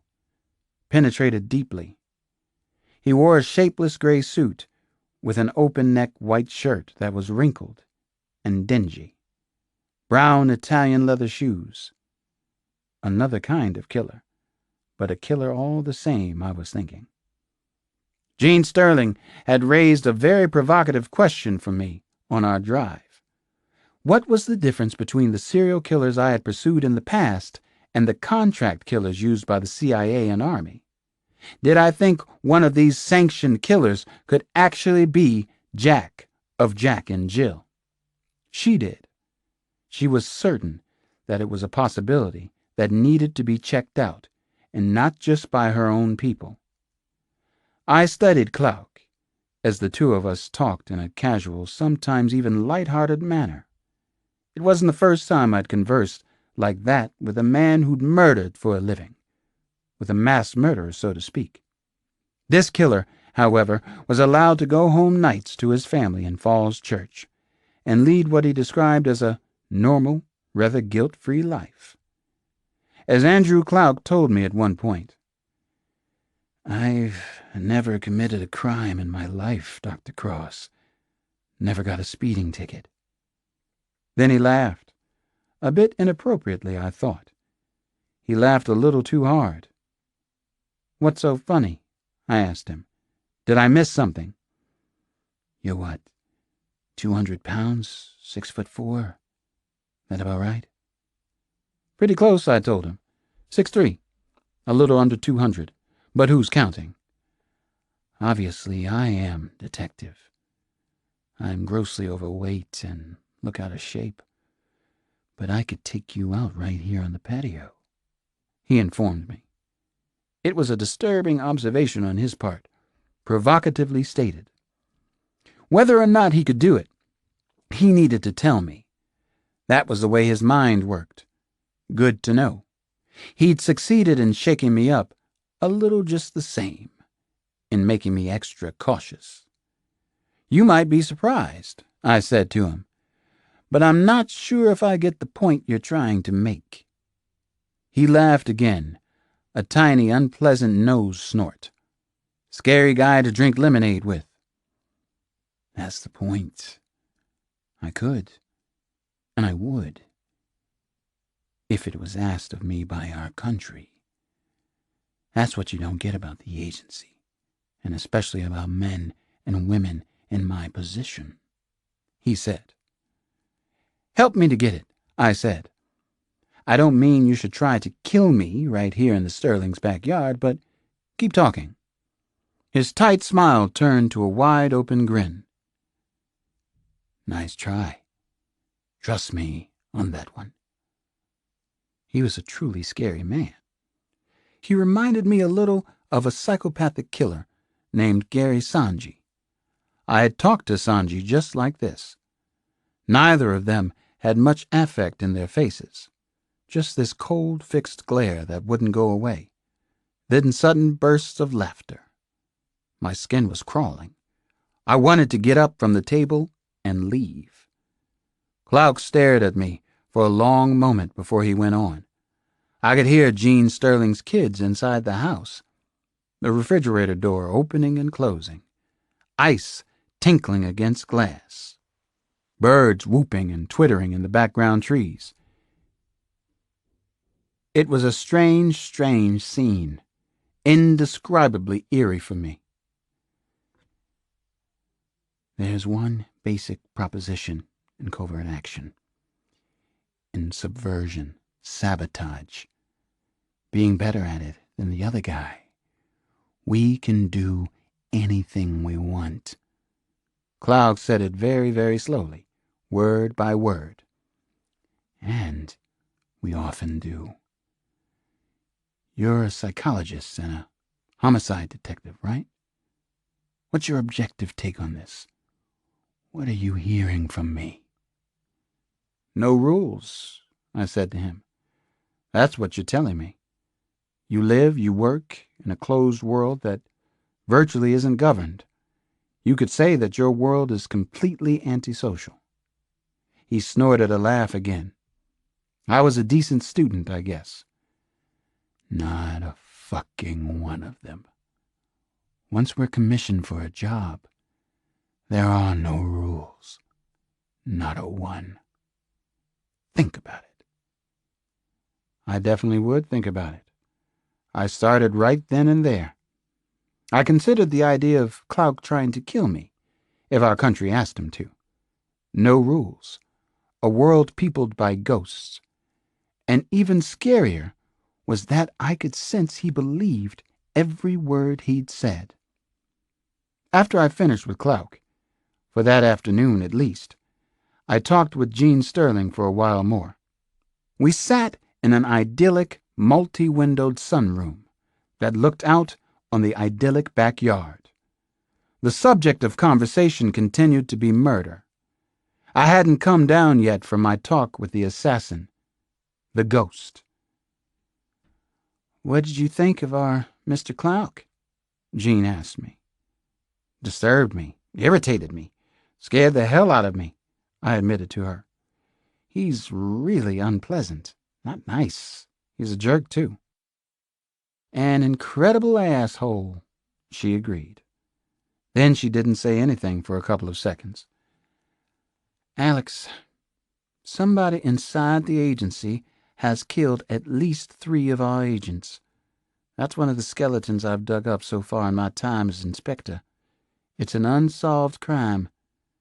The killer isn't Clark, though. Andrew is actually under control. He isn't dangerous. Somebody else is. To tell you the complete truth, the Directorate of Operations has demanded that we bring in somebody from the outside on this. We definitely think one of our contract killers could be Jack. Who knows? Maybe Jill is one of ours, too. I didn't talk for a moment. Just listened to what Gene Sterling had to say. Jack and Jill came to the hill. Could Jack be a trained assassin? What about Jill? And then, why were they killing celebrities in Washington? Why had they threatened President Burns? My mind whirled around in great looping circles. I thought about all the possibilities, the connections, and also the disconnects. 2 renegade contract killers on the loose. It made as much sense as anything else I had heard so far. It explained some things about Jack and Jill for me, especially the absence of passion or rage in the murders. Why were they killing politicians and celebrities, though? Had they been commissioned to do the job? If so, by whom? To what end? What was their cause? Let me ask you a burning question, Gene. Something else has been bothering me since we got here. Go ahead, Alex. I want to try and answer all your questions, if I can, that is. Why did you bring him here to talk? Why take Andrew Clouk right into your own house? It was a safe place for the meeting, she said without any hesitation. She sounded so unbelievably certain when she said it. I felt a chill ease up my spine. Then Gene Sterling sighed loudly. She knew what I was getting at, what I was feeling as I sat inside her home. Alex, he knows where I live. Andrew Clouk could come here if he wanted to. Any of them can. I nodded and left it at that. I knew the feeling exactly. I lived with it. It was my single greatest fear as an investigator, my worst nightmare. They know where we live. They can come to our houses if they want to, any time they want to. Nobody was safe anymore. There are no rules. There are ghosts and human monsters, and they are very real in our lives, especially in my life. There was Jack and Jill. There was the Sojourner Truth School killer. Chapter 50. At a little past 7 the next morning, I sat across from Adele Fennelly and unloaded everything that I possibly could on her. I unloaded, period. Dr. Adele Fennelly has been my analyst for a half a dozen years, and I see her on an irregular basis, as needed, like right now. She's also a good friend. I was ranting and raving a little bit. This was the place for it, though. Maybe I want to leave the force. Maybe I don't want to be part of any more vile homicide investigations. Maybe I want to get out of Washington, or at least out of Southeast, or maybe I want to trot down and see Kate McTiernan in West Virginia. Take a sabbatical at just about the worst possible time for one. Do you really want to do any of these things? Adele asked when I had finished, or at least had quieted down for a moment. Or are you just venting? I don't know, Adele. Probably venting. There's also a woman I met whom I could become interested in. She's married. I said and smiled. I'd never do anything with a married woman. So she's perfectly safe for me. She couldn't be safer. I think I'm regressing. You want an opinion on that, Alex? Well, I can't give you one. You certainly have a lot on your plate, though. I'm right smack in the middle of a very bad homicide investigation. 2 of them, actually. I just came off another particularly disturbing one. I think I can sort that part out for myself, but, it's funny. I suspect that I still want to please my mother and father, and it can't be done. I can't get over the feeling of abandonment. Can't intellectualize it. Sometimes I feel that both my parents died of a kind of terminal sadness, and that my brothers and I were part of their sorrow. I'm afraid that I have it too. I think that my mother and father were probably as smart as I am, and that they must have suffered because of it. My mother and father had died in North Carolina at a very young age. My father had killed himself with liquor, and I hadn't really gotten over it. My mom died of lung cancer the year before my father. Nana Mama had taken me in when I was 9 years old. You think sadness can be in the genes, Alex? I don't know what to think about that myself. Did you see that New Yorker piece on twins by any chance? There's some evidence for the genes theory. Scary note for our profession. Detective work? I asked her. Adele didn't comment on my little joke. Sorry, I said. Sorry. You don't have to be sorry. You know how happy it makes me when you get any of your anger out. She laughed. We both did. I like talking to her because our sessions can bounce around like that. Laughter to tears. Serious to absurd. Truth to lies. Just about anything and everything that's bothering me. Adele Fennelly is 3 years younger than I am, but she's wise beyond her years, and maybe my years as well. Seeing her for a skull session works even better than playing the blues on my front porch. I talk some more, let my tongue wag, let my mind run free, and it felt pretty good. It's a wonderful thing to have somebody in your life whom you can say absolutely anything to. Not to have that is almost unthinkable to me. Here's a connection I've made recently, I told Adele. Maria is murdered. I grieve and grieve, but I never come close to getting over the loss. Just like I've never gotten past the loss of my mother and father. Adele nods. It's incredibly hard to find a soulmate. She knows. She's never been able to find one herself, which is sad. And it's hard to lose one, a soulmate.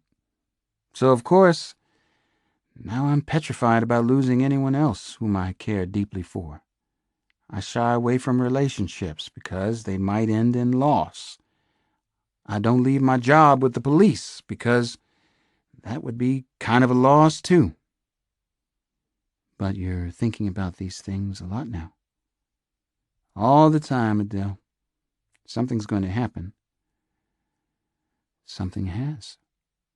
We've run way over our time, Adele finally said. Good, I said and laughed again. Some people turn on Comedy Central for a good laugh.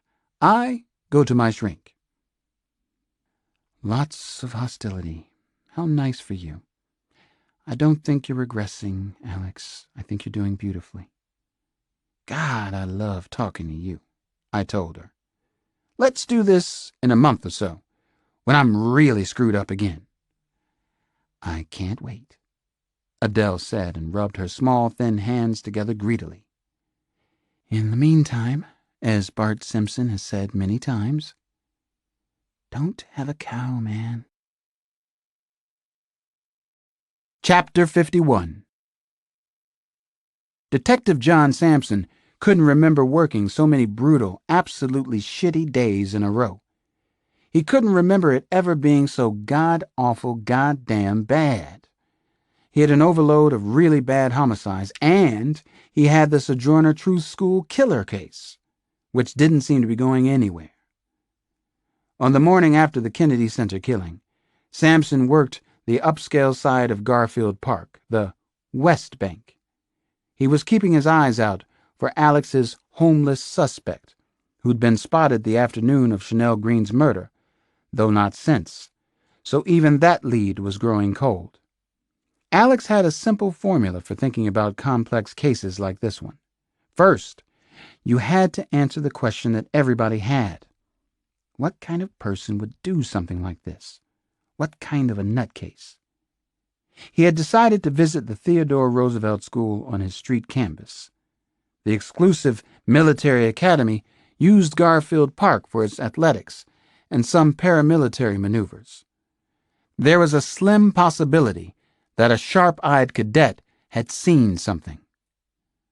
A white-haired homeless motherfucker, Sampson thought as he climbed the military school's front gray stone steps. A sloppy and disorganized thrill killer who left fingerprints and other clues at both crime scenes, and still nobody could nail his candy ass to the wall. Every single clue leads to a dead end. Why was that? What were we getting all wrong here? What were they messing up on? Not just him, Alex and the rest of the posse too.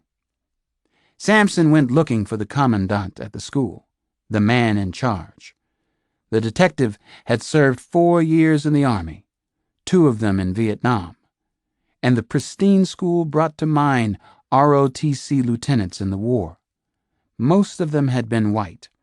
Several had died needlessly, in his opinion. A couple of them, his friends.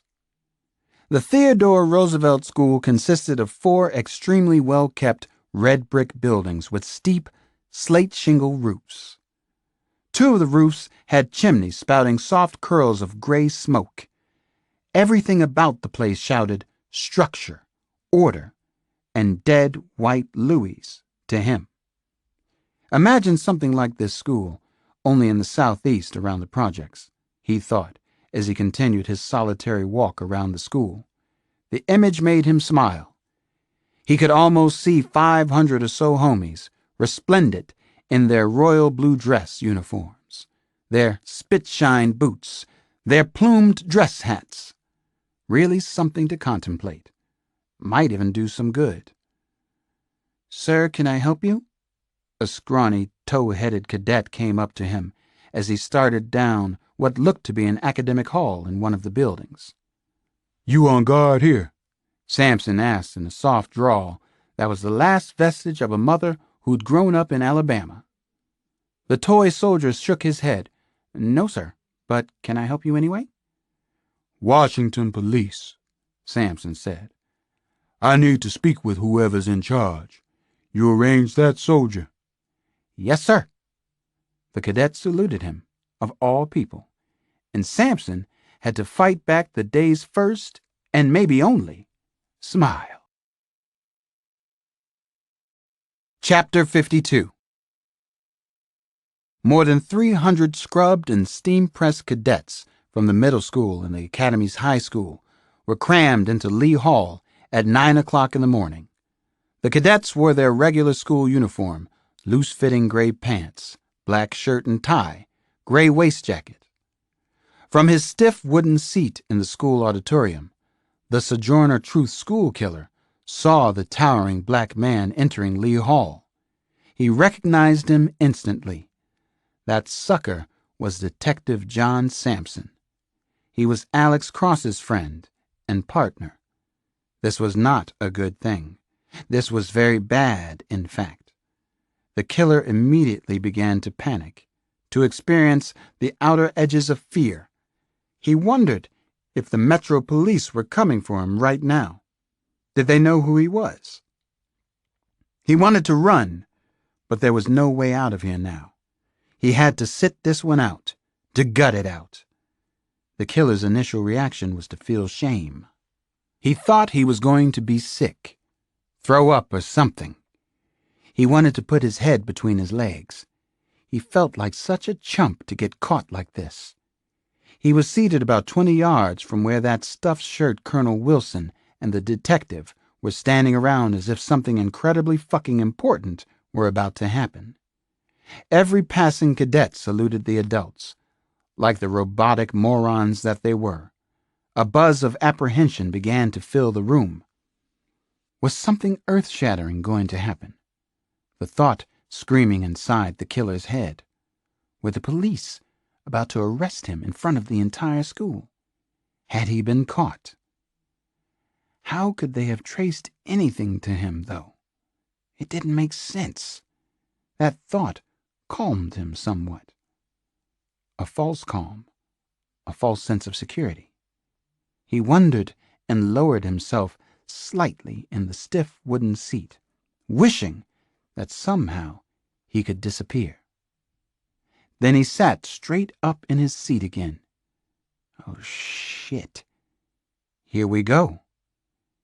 He watched closely as the homicide detective slowly walked toward the podium with Colonel Wilson. His heartbeat was like the rhythm section in a White Zombie song. The assembly began with the usual dumb cadet resolutions: honesty, integrity in thought and deed. All that crap. Then Colonel Wilson began to talk about the cowardly murders of 2 children in Garfield Park.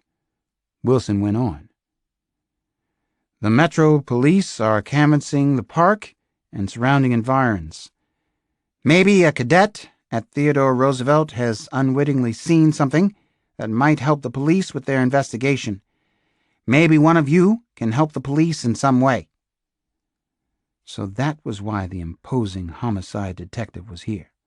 A goddamn fishing expedition. The ongoing frigging investigation of the 2 murders.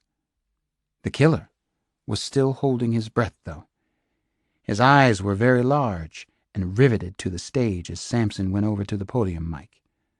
The tall black man really stood out in the room of nothing but uniforms and short haircuts and mostly pink faces. He was huge. He was also kind of cool looking in his black leather car coat, gray shirt, black necktie.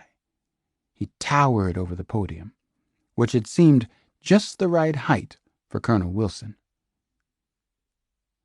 I served in Vietnam under a couple of lieutenants who looked about your age, the detective said into the mic. His voice was calm and very deep. He laughed then, and so did most of the cadets. He had a lot of presence, a whole world of presence. He definitely seemed like the real deal. The killer thought that Sampson was laughing down at the cadets, but he couldn't be sure. The reason I'm here at your school this morning, the detective went on, is that we're canvassing Garfield Park and everything that it touches. 2 little kids were savagely killed there, both within the past week. The skulls of the children were crushed. The killer is a fiend in no uncertain terms. The killer wanted to give Sampson the finger. The killer isn't a fiend. You're the fiend, Mojo Man. The killer is a lot cooler than you think. As I understand it from Colonel Wilson, many of you go home from school through the park. Others run cross country. And you also play soccer and lacrosse in the park. I'm going to leave my number at the precinct with an office here at school.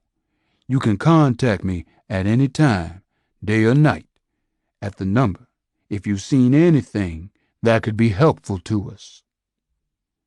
The Sojourner Truth school killer couldn't take his eyes off the towering homicide detective, who spoke so very calmly and confidently.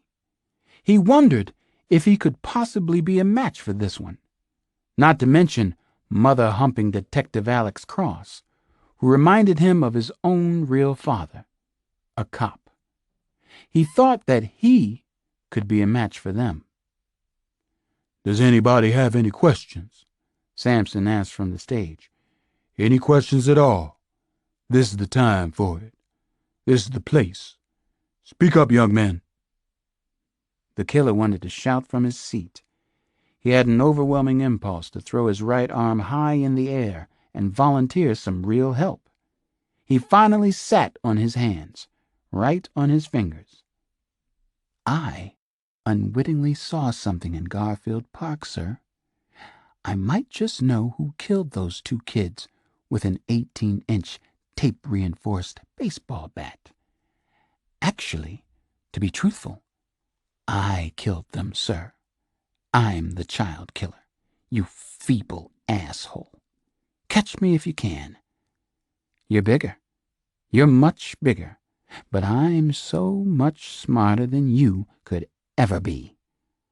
I'm only 13 years old. I'm already this good. Just wait until I get a little older. Chew on that, you dumb bastards. Part 4. A Hunting We Will Go. Chapter 53. I lay on the couch with Rosie the cat and a full sack of nightmares. Rosie was a beautiful reddish-brown Abyssinian. She was wonderfully athletic, independent, feral, and also a great nuzzler. She reminded me of the much larger cats of Africa in the way she moved. One weekend morning, she just showed up at the house, liked it, and stayed. "You're not going to leave us one day, are you, Rosie? Leave us like you came?" Rosie shook her whole body. "What a dopey question," she was telling me. "No, absolutely not. I'm part of this family now." I couldn't sleep. Even Rosie's purring didn't relax me. I was a few aches beyond bone tired, but my mind was racing badly. I was counting murders, not sheep. At about 10 o'clock, I decided to go for a drive to clear my head. Maybe get in touch with my chi energy. Maybe get a sharper insight into one of the murder cases. I drove with the car windows open. It was -3 degrees outside. I didn't know exactly where I was going, and yet, unconsciously, I did know. Shrink, shrinks, shrink. Both murder cases were running hard and fast inside my head. They were on dangerous parallel tracks. I kept reviewing and re-reviewing my talk with the CIA contract killer Andrew Clouk. I was trying to connect what he'd said to the Jack and Jill murders. Could one of the ghosts be Jack? I found myself on New York Avenue, which is also Route 50, and eventually turns into the John Hanson Highway. Christine Johnson lived out this way, on the far side of the Beltway, in Prince George's County. I knew where Christine lived. I had looked it up in one of the case notes of the first detective who interviewed her after Chanel Green's murder. This is a crazy thing, I thought, as I drove in the direction of her town, Mitchellville. Earlier that night, I'd talked to Damon about how things were going at school now, and then about the teachers there. I eventually got around to the principal. Damon saw through my act, like the little Tasmanian devil that he is sometimes. You like her, don't you? He asked me, and his eyes lit up like twin beacons. You do, don't you, Daddy? Everybody does. Even Nana does. She says Mrs. Johnson is your type. You like her, right? There's nothing not to like about Mrs. Johnson, I said to Damon. She's married, though. Don't forget that. Don't you forget, Damon said, and laughed like Samson. And now, here I was, driving through the suburban neighborhood relatively late at night. What in the hell was I doing? What was I thinking of? Had I been spending so much time around madmen that finally some of it rubbed off? Or was I actually following one of my better instincts? I spotted Summer Street and made a quick right turn. There was a mild squeal of tires that pierced the perfect quiet of the neighborhood. I had to admit, it was beautiful out in suburbia, even at night. The streets were all lit up, lots of Christmas lights and expensive holiday props. There were wide curbs for rain runoff, white sidewalks, colonial-style lampposts on all the street corners. I wondered if it was hard for Christine Johnson to leave this safe, lovely enclave to come to work in Southeast every day. I wondered what her personal demons were. I wondered why she worked such long hours, and what her husband was like. Then I saw Christine Johnson's dark blue car in the driveway of a large brick-faced colonial home. My heart jumped a little. Suddenly, everything became very real for me. I continued up the blacktop street until I was well past her house. Then I pulled over against the curb and shut off the headlights. Tried to shut down the roaring inside my head. I stared at the rear of somebody's shiny white Ford Explorer parked out on the street. I stared for a good 90 seconds, about how long the white Explorer would have lasted before it was stolen on the streets of D.C. I had the conscious thought that maybe this was not such a good idea. Dr. Cross didn't exactly approve of Dr. Cross's actions.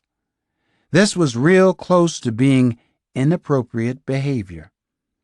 Parking in the dark in a posh suburban neighborhood like this wasn't a real sound concept either. A few therapist jokes were running around inside my head. Learn to dread one day at a time. You're still having a lousy childhood. If you're really happy, you must be in denial. Just go home, I said out loud in the darkened car. Just say no. I continued to sit in the darkness, though, listening to the occasional theatrical sigh, the loud debate buzzing inside my head. I could smell pine trees and smoke from someone's chimney through the open car window. My engine was clicking gently as it cooled. I knew a little about the neighborhood. Successful lawyers and doctors, urban planners, professors from the University of Maryland, a few retired officers from Andrews Air Force Base. Very nice and very secure. No need for a dragon slayer out here.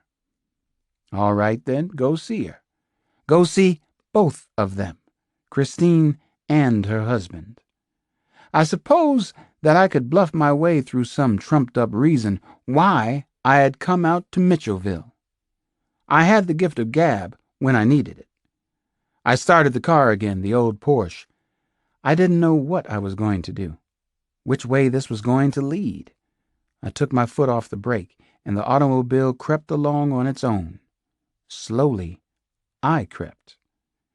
I continued for a full block like that, listening to the crunch of a few leaves under the tires, the occasional pop of a small stone. Every noise seemed very loud and magnified to me. I finally stopped in front of the Johnson house, right in front. I noticed the bristle brush, manicured lawn, and well-trimmed yews. Moment of truth. Moment of decision. Moment of crisis. I could see lights burning brightly inside the house, tiny fires. Somebody seemed to be up at the Johnson house. The dark blue Mercedes sedan was sitting peacefully against the closed garage door. She has a nice car and a beautiful home. Christine Johnson doesn't need any terrible trouble from you. Don't bring your monsters out here. She has a lawyer husband. She's doing real fine for herself. What did she say her husband's name was? George. George, the lawyer lobbyist. George, the rich lawyer lobbyist. There was only one car in the driveway, her car. The garage door was closed. I could picture another car in there, maybe a Lexus. Maybe a gas grill for cookouts, too. Power lawn mower, leaf blower. Maybe a couple of mountain bikes for weekend fun. I shut off the engine and got out of my car. The Dragon Slayer comes to Mitchellville. Chapter 54. I was definitely curious about Christine Johnson, and maybe it was a little more complicated than that. You like her, don't you, Daddy? Maybe. Yes, I did like her. A lot. At any rate, I felt as if I needed to see her, even if it made me feel tremendously awkward and foolish. A good thought struck me as I climbed out of the car. How much more foolish to walk away. Besides, Christine Johnson was part of the complex homicide case I was working on. There was a logical enough reason for me to want to talk to her. 2 students from her school had been murdered so far, 2 of her babies. Why that school? Why had a killer come there, so close to my home? I walked to the front door and was actually glad that all the shimmering house lights were turned on bright. I didn't want her husband or any of the neighbors in Mitchellville to spot me approaching the house in a cloak of shadows and darkness. I rang the bell, heard melodious chimes, and waited like a porch sculpture. A dog barked loudly somewhere inside the house. Then Christine Johnson appeared at the front door. She had on faded jeans, a wrinkled yellow crewneck sweater, white half socks and no shoes. A tortoiseshell comb pulled her hair back to one side, and she was wearing her glasses. She looked as if she were working at home, still working at this late hour. Peas in a pod, weren't we? Well, not exactly. I was a long way from my pod, actually. Detective Cross. She was surprised, understandably so. I was kind of surprised to be standing there myself. Nothing has happened on the case, I quickly reassured her. I just have a few more questions. That was true. Don't lie to her, Alex. Don't you dare lie to her. Not even once. Not ever. She smiled then. Her eyes seemed to smile as well. They were very large and very brown, and I had to stop staring at them immediately. You do work too late, too hard, even under the current circumstances, she said. I couldn't turn this horrible thing off tonight. There are 2 cases, actually, so here I am. If this is a bad time, I'll stop by at the school tomorrow. That's no problem. No. Come on in, she said. I know how busy you are. I can imagine. Come in, please. The house is a mess, like our government. All the usual boilerplate copy applies. She led me back through an entranceway with a cream marble floor and past the living room with its comfortable-looking sectional sofa and lots of earth colors, sienna, ochre, and burnt umber. There was no guided tour, though. No more questions about why I was there.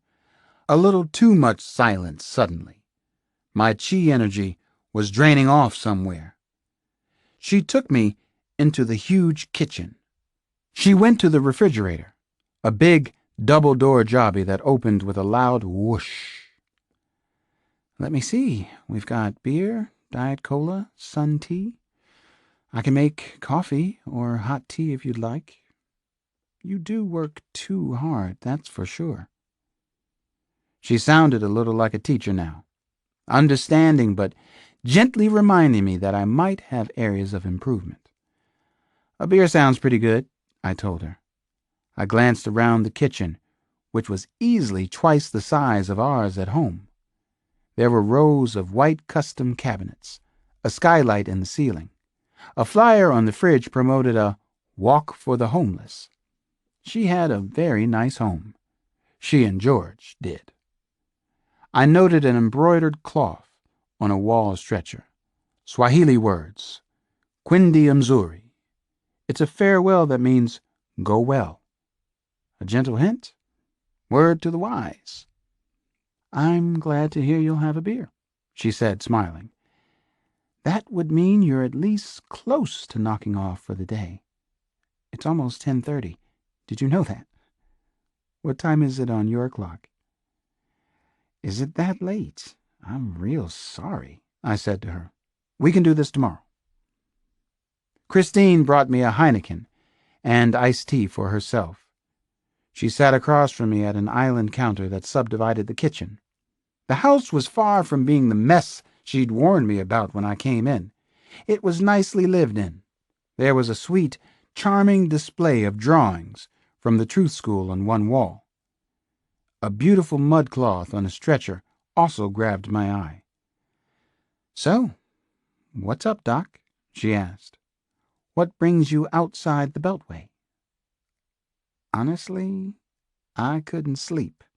I took a drive. I drove out this way. Then I had the bright idea that maybe we could cover some ground on the case. Or maybe I just needed to talk to somebody. I finally confessed. And it felt good. Directionally good, anyway. Well, that's okay. That's fine. I can relate to that. I couldn't sleep myself, she said. I've been wound tight ever since Chanel's murder. And then poor Vernon Wheatley.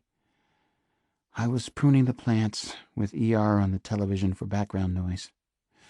Pretty pathetic, don't you think? Not really. I don't think it's so strange. ER is good. By the way, you have a beautiful house out here. I could see the living room TV set from the kitchen. A mammoth Sony playing the medical drama. A black retriever, a young dog, wandered in from the direction of a narrow hallway with oatmeal-colored carpeted stairs. That's Meg, Christine told me. She was watching ER too. Meg loves a good melodrama. The dog nuzzled me, then licked my hand.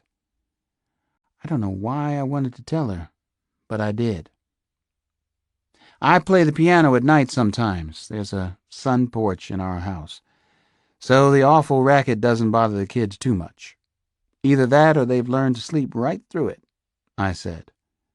A little Gershwin, Brahms, Jelly Roll Morton at 1 a.m. never hurt anyone.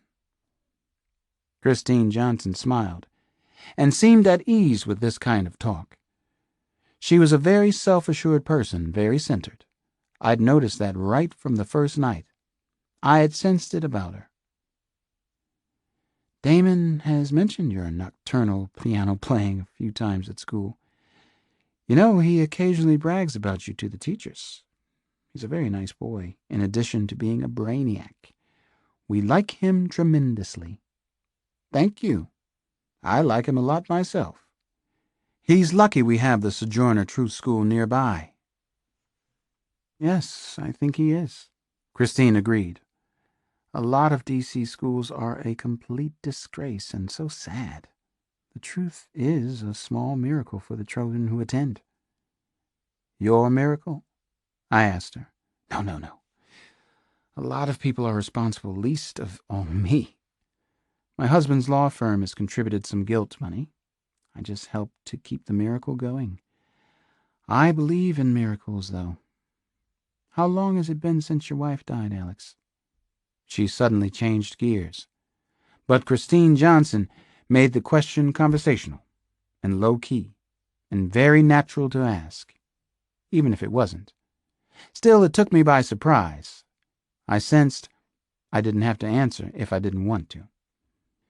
It's going to be 5 years soon, I told her, partly holding my breath as I did. This March, actually. Janny was still a little baby. She was less than a year old. I remember coming in and holding her that night. She had no idea that she was comforting me. The two of us were getting comfortable talking at the kitchen counter. We were both opening up quite a lot. Small talk at first, then bigger talk. Sojourner Truth School killer talk. Maybe something helpful for the investigation. It went on like that until almost midnight. I finally told her that I needed to be heading home. She didn't disagree. The look in her eyes told me that she understood everything that had gone on here tonight, and all of it was okay with her. At the front door, Christine surprised me again. She pecked me on the cheek. "Come back, Alex," she said. "If you need to talk again, I'll be here tending to my shrubs in my ostentatious house. Quendam Missouri," she said. We left it like that. Go well. A strange tableau at a strange time in our lives. I had no idea whether her lawyer husband was home or not. Was he up in the bedroom sleeping? Was his name really George? Were they still together? It was another mystery to solve some other day, but not that day. On the drive home, I pondered whether I should feel bad about the unconventional surprise visit to Christine Johnson's house. I decided that I shouldn't, that I wouldn't even get embarrassed about it at a later date. She made that possible for me. She was incredibly easy to be around, absolutely incredible.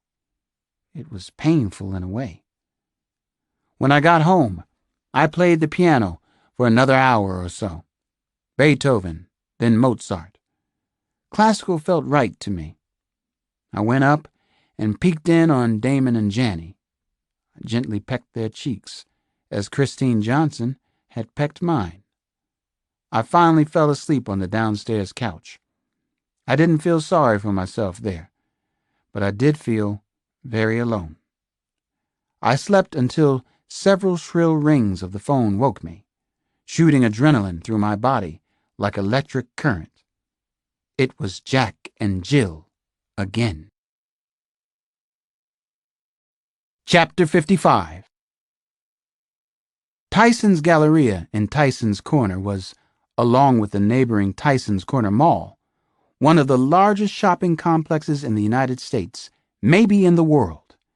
Sam Harrison had parked in the enormous Galleria lot a little past 6 o'clock a.m. At least 100 cars were already there, though Versace and Neiman Marcus, F.A.O. Schwartz, and Tilgengrist wouldn't open until 10. Maryland Bagels was open, and smells from the popular local bakery filled the air. Jack hadn't come to Tyson's Corner for a piping hot blueberry bagel, though. From the parking area of the mall, he jogged to Chainbridge Road in McLean. He wore a blue and white Fila jacket and running shorts, and looked as if he belonged in the $400,000 to $1,500,000 per house neighborhood. That was one of the important rules in his game. Always appear to belong, to fit in, and soon you will. With his short blonde hair and trim build, he looked as if he might be a commercial pilot with U.S. Air or Delta, or perhaps just one of the neighborhood's many professionals, a doctor or lawyer, whatever. He definitely seemed to belong. He fit in seamlessly. He had known from the start that he would have to carry out this murder alone. Jill shouldn't be out here in McLean Village. This was the really bad one for him personally. This one was over the top, even for Jack and Jill, even for the game of games. The murder this morning would be extremely dangerous. This target might know that someone was coming for him. Number 4 was going to be a hard one, done the hard way. He thought about all this as he steadily jogged toward his final destination in the pretty and peaceful Washington suburb. As he crossed onto Livingston Road, he attempted to clear his mind of everything except the terrible murder that lay ahead of him. He was Jack once again, the brutal celebrity stalker. He was going to prove it in just a few minutes. This one was going to be tough, the hardest so far. The man he was about to kill had been one of his best friends. In the game of life and death, that didn't matter. He had no best friends.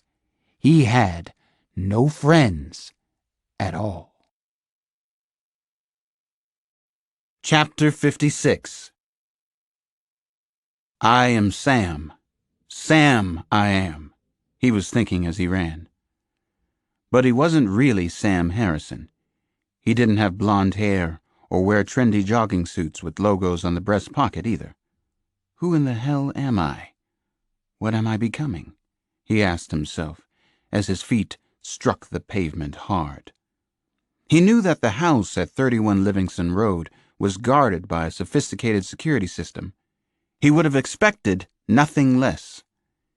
He ran at a quickening pace now. Eventually, he veered off the Muckadam Road and disappeared into underbrush and pine trees. He kept running through the woods. He was in good shape and hadn't broken much of a sweat yet. The cold weather helped. He was alert, fresh, ready for the game to resume, ready to murder again. He figured that he could get up close, perhaps as near as 10 yards from the house without being seen. Then a quick dash to the garage. For that short period, he would be out in the open, completely exposed. There was no way around it, and, God knows, He had tried to figure out an alternative attack plan. He was about to attack a house in McLean. How incredible that seemed. This was like a war fought at home, a revolutionary war. There were 2 other large colonial-style houses that he could see from the light woods. No lights on yet. No one seemed to be up anywhere on Livingston Road. So far, his luck was holding okay. His luck, or his skill, or maybe a combination of both. As far as he could tell, no one was awake at 31 Livingston. He couldn't be sure until he was inside the house itself, and then it would be too late to turn back. The FBI could be waiting in there, or lurking right in these woods. Nothing would surprise him now. Anything could happen at any time to either him or Jill. He decided to walk out from the woods, looking calm, looking casual, as if he belonged. He didn't make much noise as he gently raised the garage door. He quickly ducked under the partially open door, and he was inside. He went straight to the Newtone security box and punched in the code. So much for high security in the suburbs. There was no effective protection, really. Not from people like him. He entered the main part of the house. His heart pounded like a battering ram inside his chest. There was a sheen of sweat on his neck now. He could picture Aiden's face. He could see Aiden, as if he were standing there beside him. Everything was peaceful and quiet and orderly inside the house. Fridge gently humming, kids' artwork, and a school lunch menu attached to the door with magnets. That made his heart sink. Aiden's kids. Aiden Jr. was 9 years old. Charisse was 6. The wife, Meryl, was 34, 15 years younger than her husband. It was her second marriage, his third. They'd seemed very much in love the last time he had seen them together. Jack moved quickly into the living room. He stopped breathing. Someone was in the living room. Jack whirled to the left. He yanked up his pistol and pointed it at the man. Jesus God, it was only a goddamn mirror. He was looking at his own image. He managed to catch his breath, then continued on his mission, his heart still thundering. He hurried through the living room. It was so familiar, lots of memories seeping into his consciousness. Painful thoughts. He pushed them aside. He began to climb up plush-carpeted stairs, then stopped for a second. For the first time, he had doubts. There can't be any doubts. Doubts and uncertainty weren't allowed. Not in this. Not in Jack and Jill. He remembered the upstairs hallway, knew the house very well. He'd been here before as a friendly. The master bedroom was the last door on the right. There would be weapons in the bedroom. A .357 in the drawer of the night table. An automatic taped under the bed. He knew. He knew. He knew everything. If Aiden had already heard him, everything would be over. The game would end right there. This would be it for Jack and Jill. Nut cruncher time. Weird thoughts, too many of them. He had finally gone to see Pulp Fiction the night before. It hadn't relaxed him, though he'd laughed out loud several times. Sick story. He was even sicker. America was the sickest of all. Don't think anymore, he warned himself. Just do this. Do it efficiently. Do it now. Do it fast. Get out. Jack kills American celebrities, various and sundry big shots. That's what he does. Be Jack. But he wasn't really Jack. He wasn't really Sam Harrison. Don't think, he commanded himself again as he hurried down the upstairs hallway to the master bedroom. Be Jack. Kill. Chapter 57. Jack, whoever the hell he was 3 or 4 steps from the master bedroom when its varnished wood door suddenly opened. A tall, balding man stepped out into the hall. Very hairy arms and legs, bare, bony feet, toes splayed, only half awake, in the middle of a jaw-cracking yawn. He had on blue plaid boxer shorts, nothing else. A good build, still athletic-looking. Just a hint of a spare tire above the boxer's elastic band. Still formidable after all the years of D.C. power lunches. General Aidan Cornwall. You son of a bitch, he whispered as he suddenly saw Jack in the upstairs hallway. I knew it might be you. Yes, Aidan Cornwall knew everything in an instant. He had solved the mystery, a lot of mysteries actually. He understood Jack and Jill, where it was going, and why it was going there. Why it had to be this way. Why there could be no turning back. Jack fired the silenced Beretta twice, and the target collapsed. Jack quickly stepped forward and caught the lifeless body before it could thud loudly against the floor. He held the body in his arms, lowering it slowly to the carpet. His friend, whatever that meant now. He stayed down on his knees for a long moment. His heart was exploding. He hadn't realized how hard this one was going to be until now. Not until this instant. He looked down into the startled gray-blue eyes of the former member of the Joint Chiefs, part of the White House's Jack and Jill Emergency Task Force. One of the hounds had been taken out. Just like that. Jack and Jill had struck back boldly at the manhunters. They had shown their strength again. He took a note from his pocket. He left a calling card on Aidan Cornwall's chest. Jack and Jill came to the hill to storm your picket fences. Once safe and sound, they easily found the flaw in your defenses. A noise in the hall. He looked up. Aidan's boy. Oh, Jesus Christ, no. He whispered out loud. Oh, God, no. He felt sick all over. He wanted to run from the house. The boy had recognized him. How could he not? Young Aidan even knew his children. He knew too much.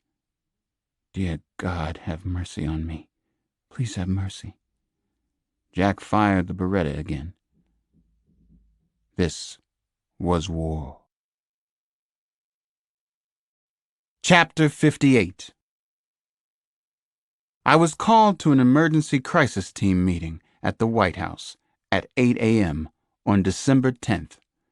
I had been causing some trouble over the past few days there. My internal investigation was making waves, ruffling feathers. The big cats on the hill didn't like being under suspicion, but all of them were, at least in my book. Jay Greer grabbed me the moment I arrived inside the West Wing. Jay's eyes were flat and cold and hard. His grip was strong on my shoulder. Alex, I need to talk to you for a minute, he said. It's important. What's going on now? I asked the Secret Service agent. He didn't look well. There were dark puffs under both his eyes. Something else had happened. I could tell. Aidan Cornwall was murdered early this morning. It happened at his house out in McLean. It was Jack and Jill. They called us again. Called it in to us like we're mission control. He shook his head in sadness and disbelief. They killed Aidan's 9-year-old son, Alex. I found myself rocking back on my heels. The news from Jay Greer didn't make sense to me. It didn't track with the Jack and Jill style to this point. God damn them. They kept changing the rules. They had to be doing it on purpose. I want to go there right now, I told him. I need to see the house. I need to be out there, not here. I hear you, but wait a minute, Alex, he said. Hold on. Let me tell you the rest of what's going on. It gets worse. How could it get any worse? I asked him. Jesus, Jay. Trust me, it does. Just listen for a minute. Agent Greer continued to talk in a subdued whisper in the White House hallway as we walked together toward the Emergency Command Center, where the others were gathering. He pulled me aside a few paces from the meeting room. His voice was still an urgent whisper. The president is always awakened at 4:45 by the agent in charge. Happens every morning. This morning, the president dressed and went down to the library, where he reads the early papers as well as an executive summary that's prepared for him before he rises. What happened this morning? I asked Jay. I was beginning to perspire. What happened, Jay? He was being very thorough and procedural. At 5 o'clock, the phone in the library rang. It was Jill on the private line. She was calling to talk with the president. She got through to him, and that just isn't possible. My head involuntarily shook back and forth.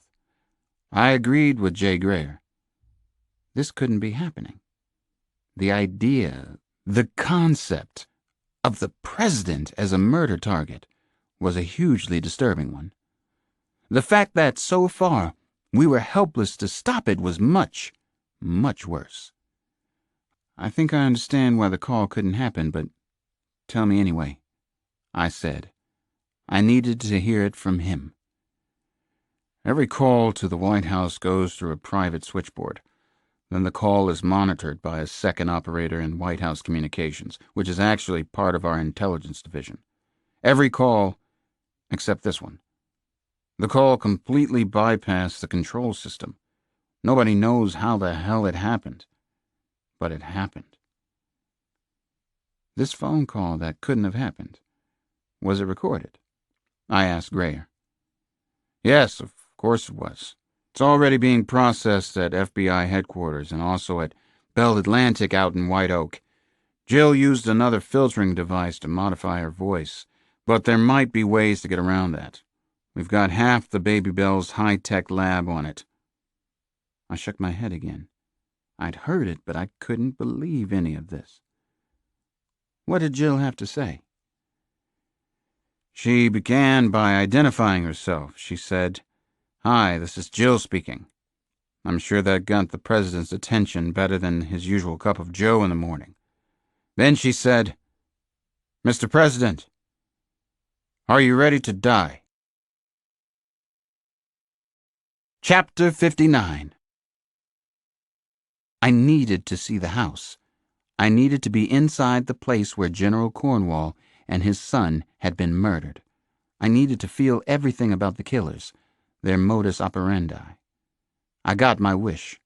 I reached McLean before 9 that morning. The December day was very gray and overcast.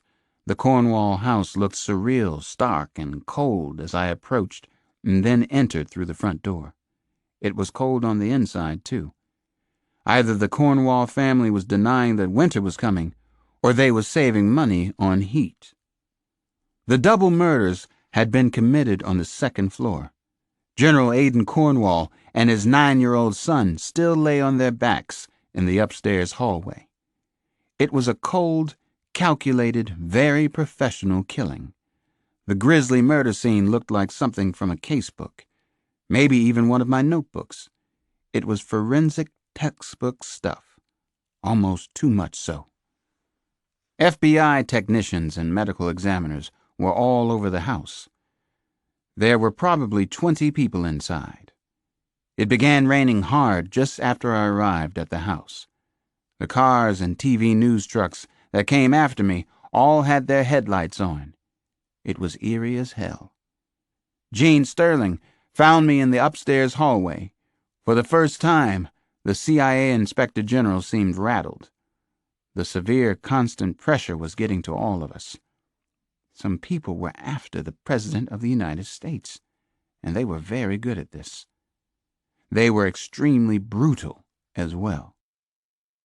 "What's your gut reaction, Alex?" asked Jean. "My reaction won't make any of our jobs easier," I said. "The only truly sustaining pattern I've seen is that Jack and Jill really don't have a pattern.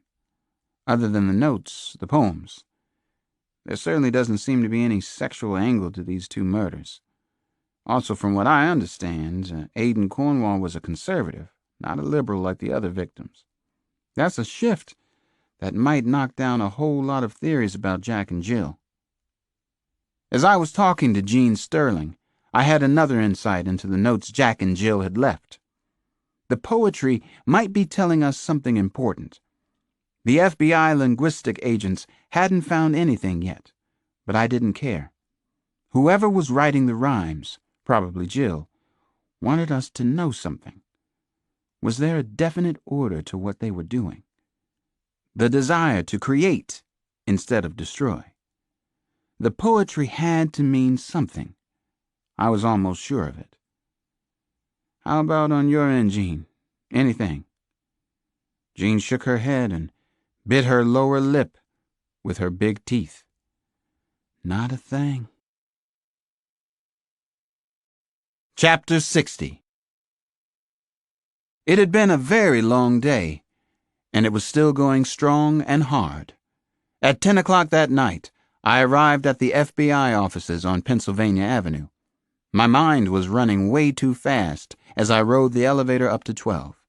The lights in the building were blazing like tiny campfires above D.C. I figured that Jack and Jill had a lot of people staying up late that night. I was only one of them.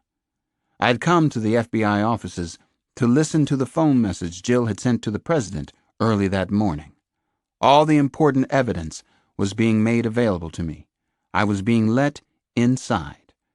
I was even being allowed to make waves inside the White House.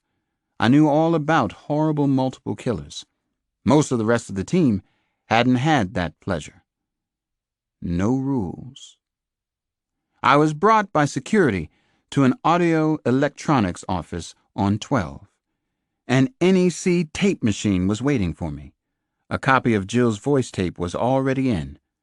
The tape machine was on, running hot.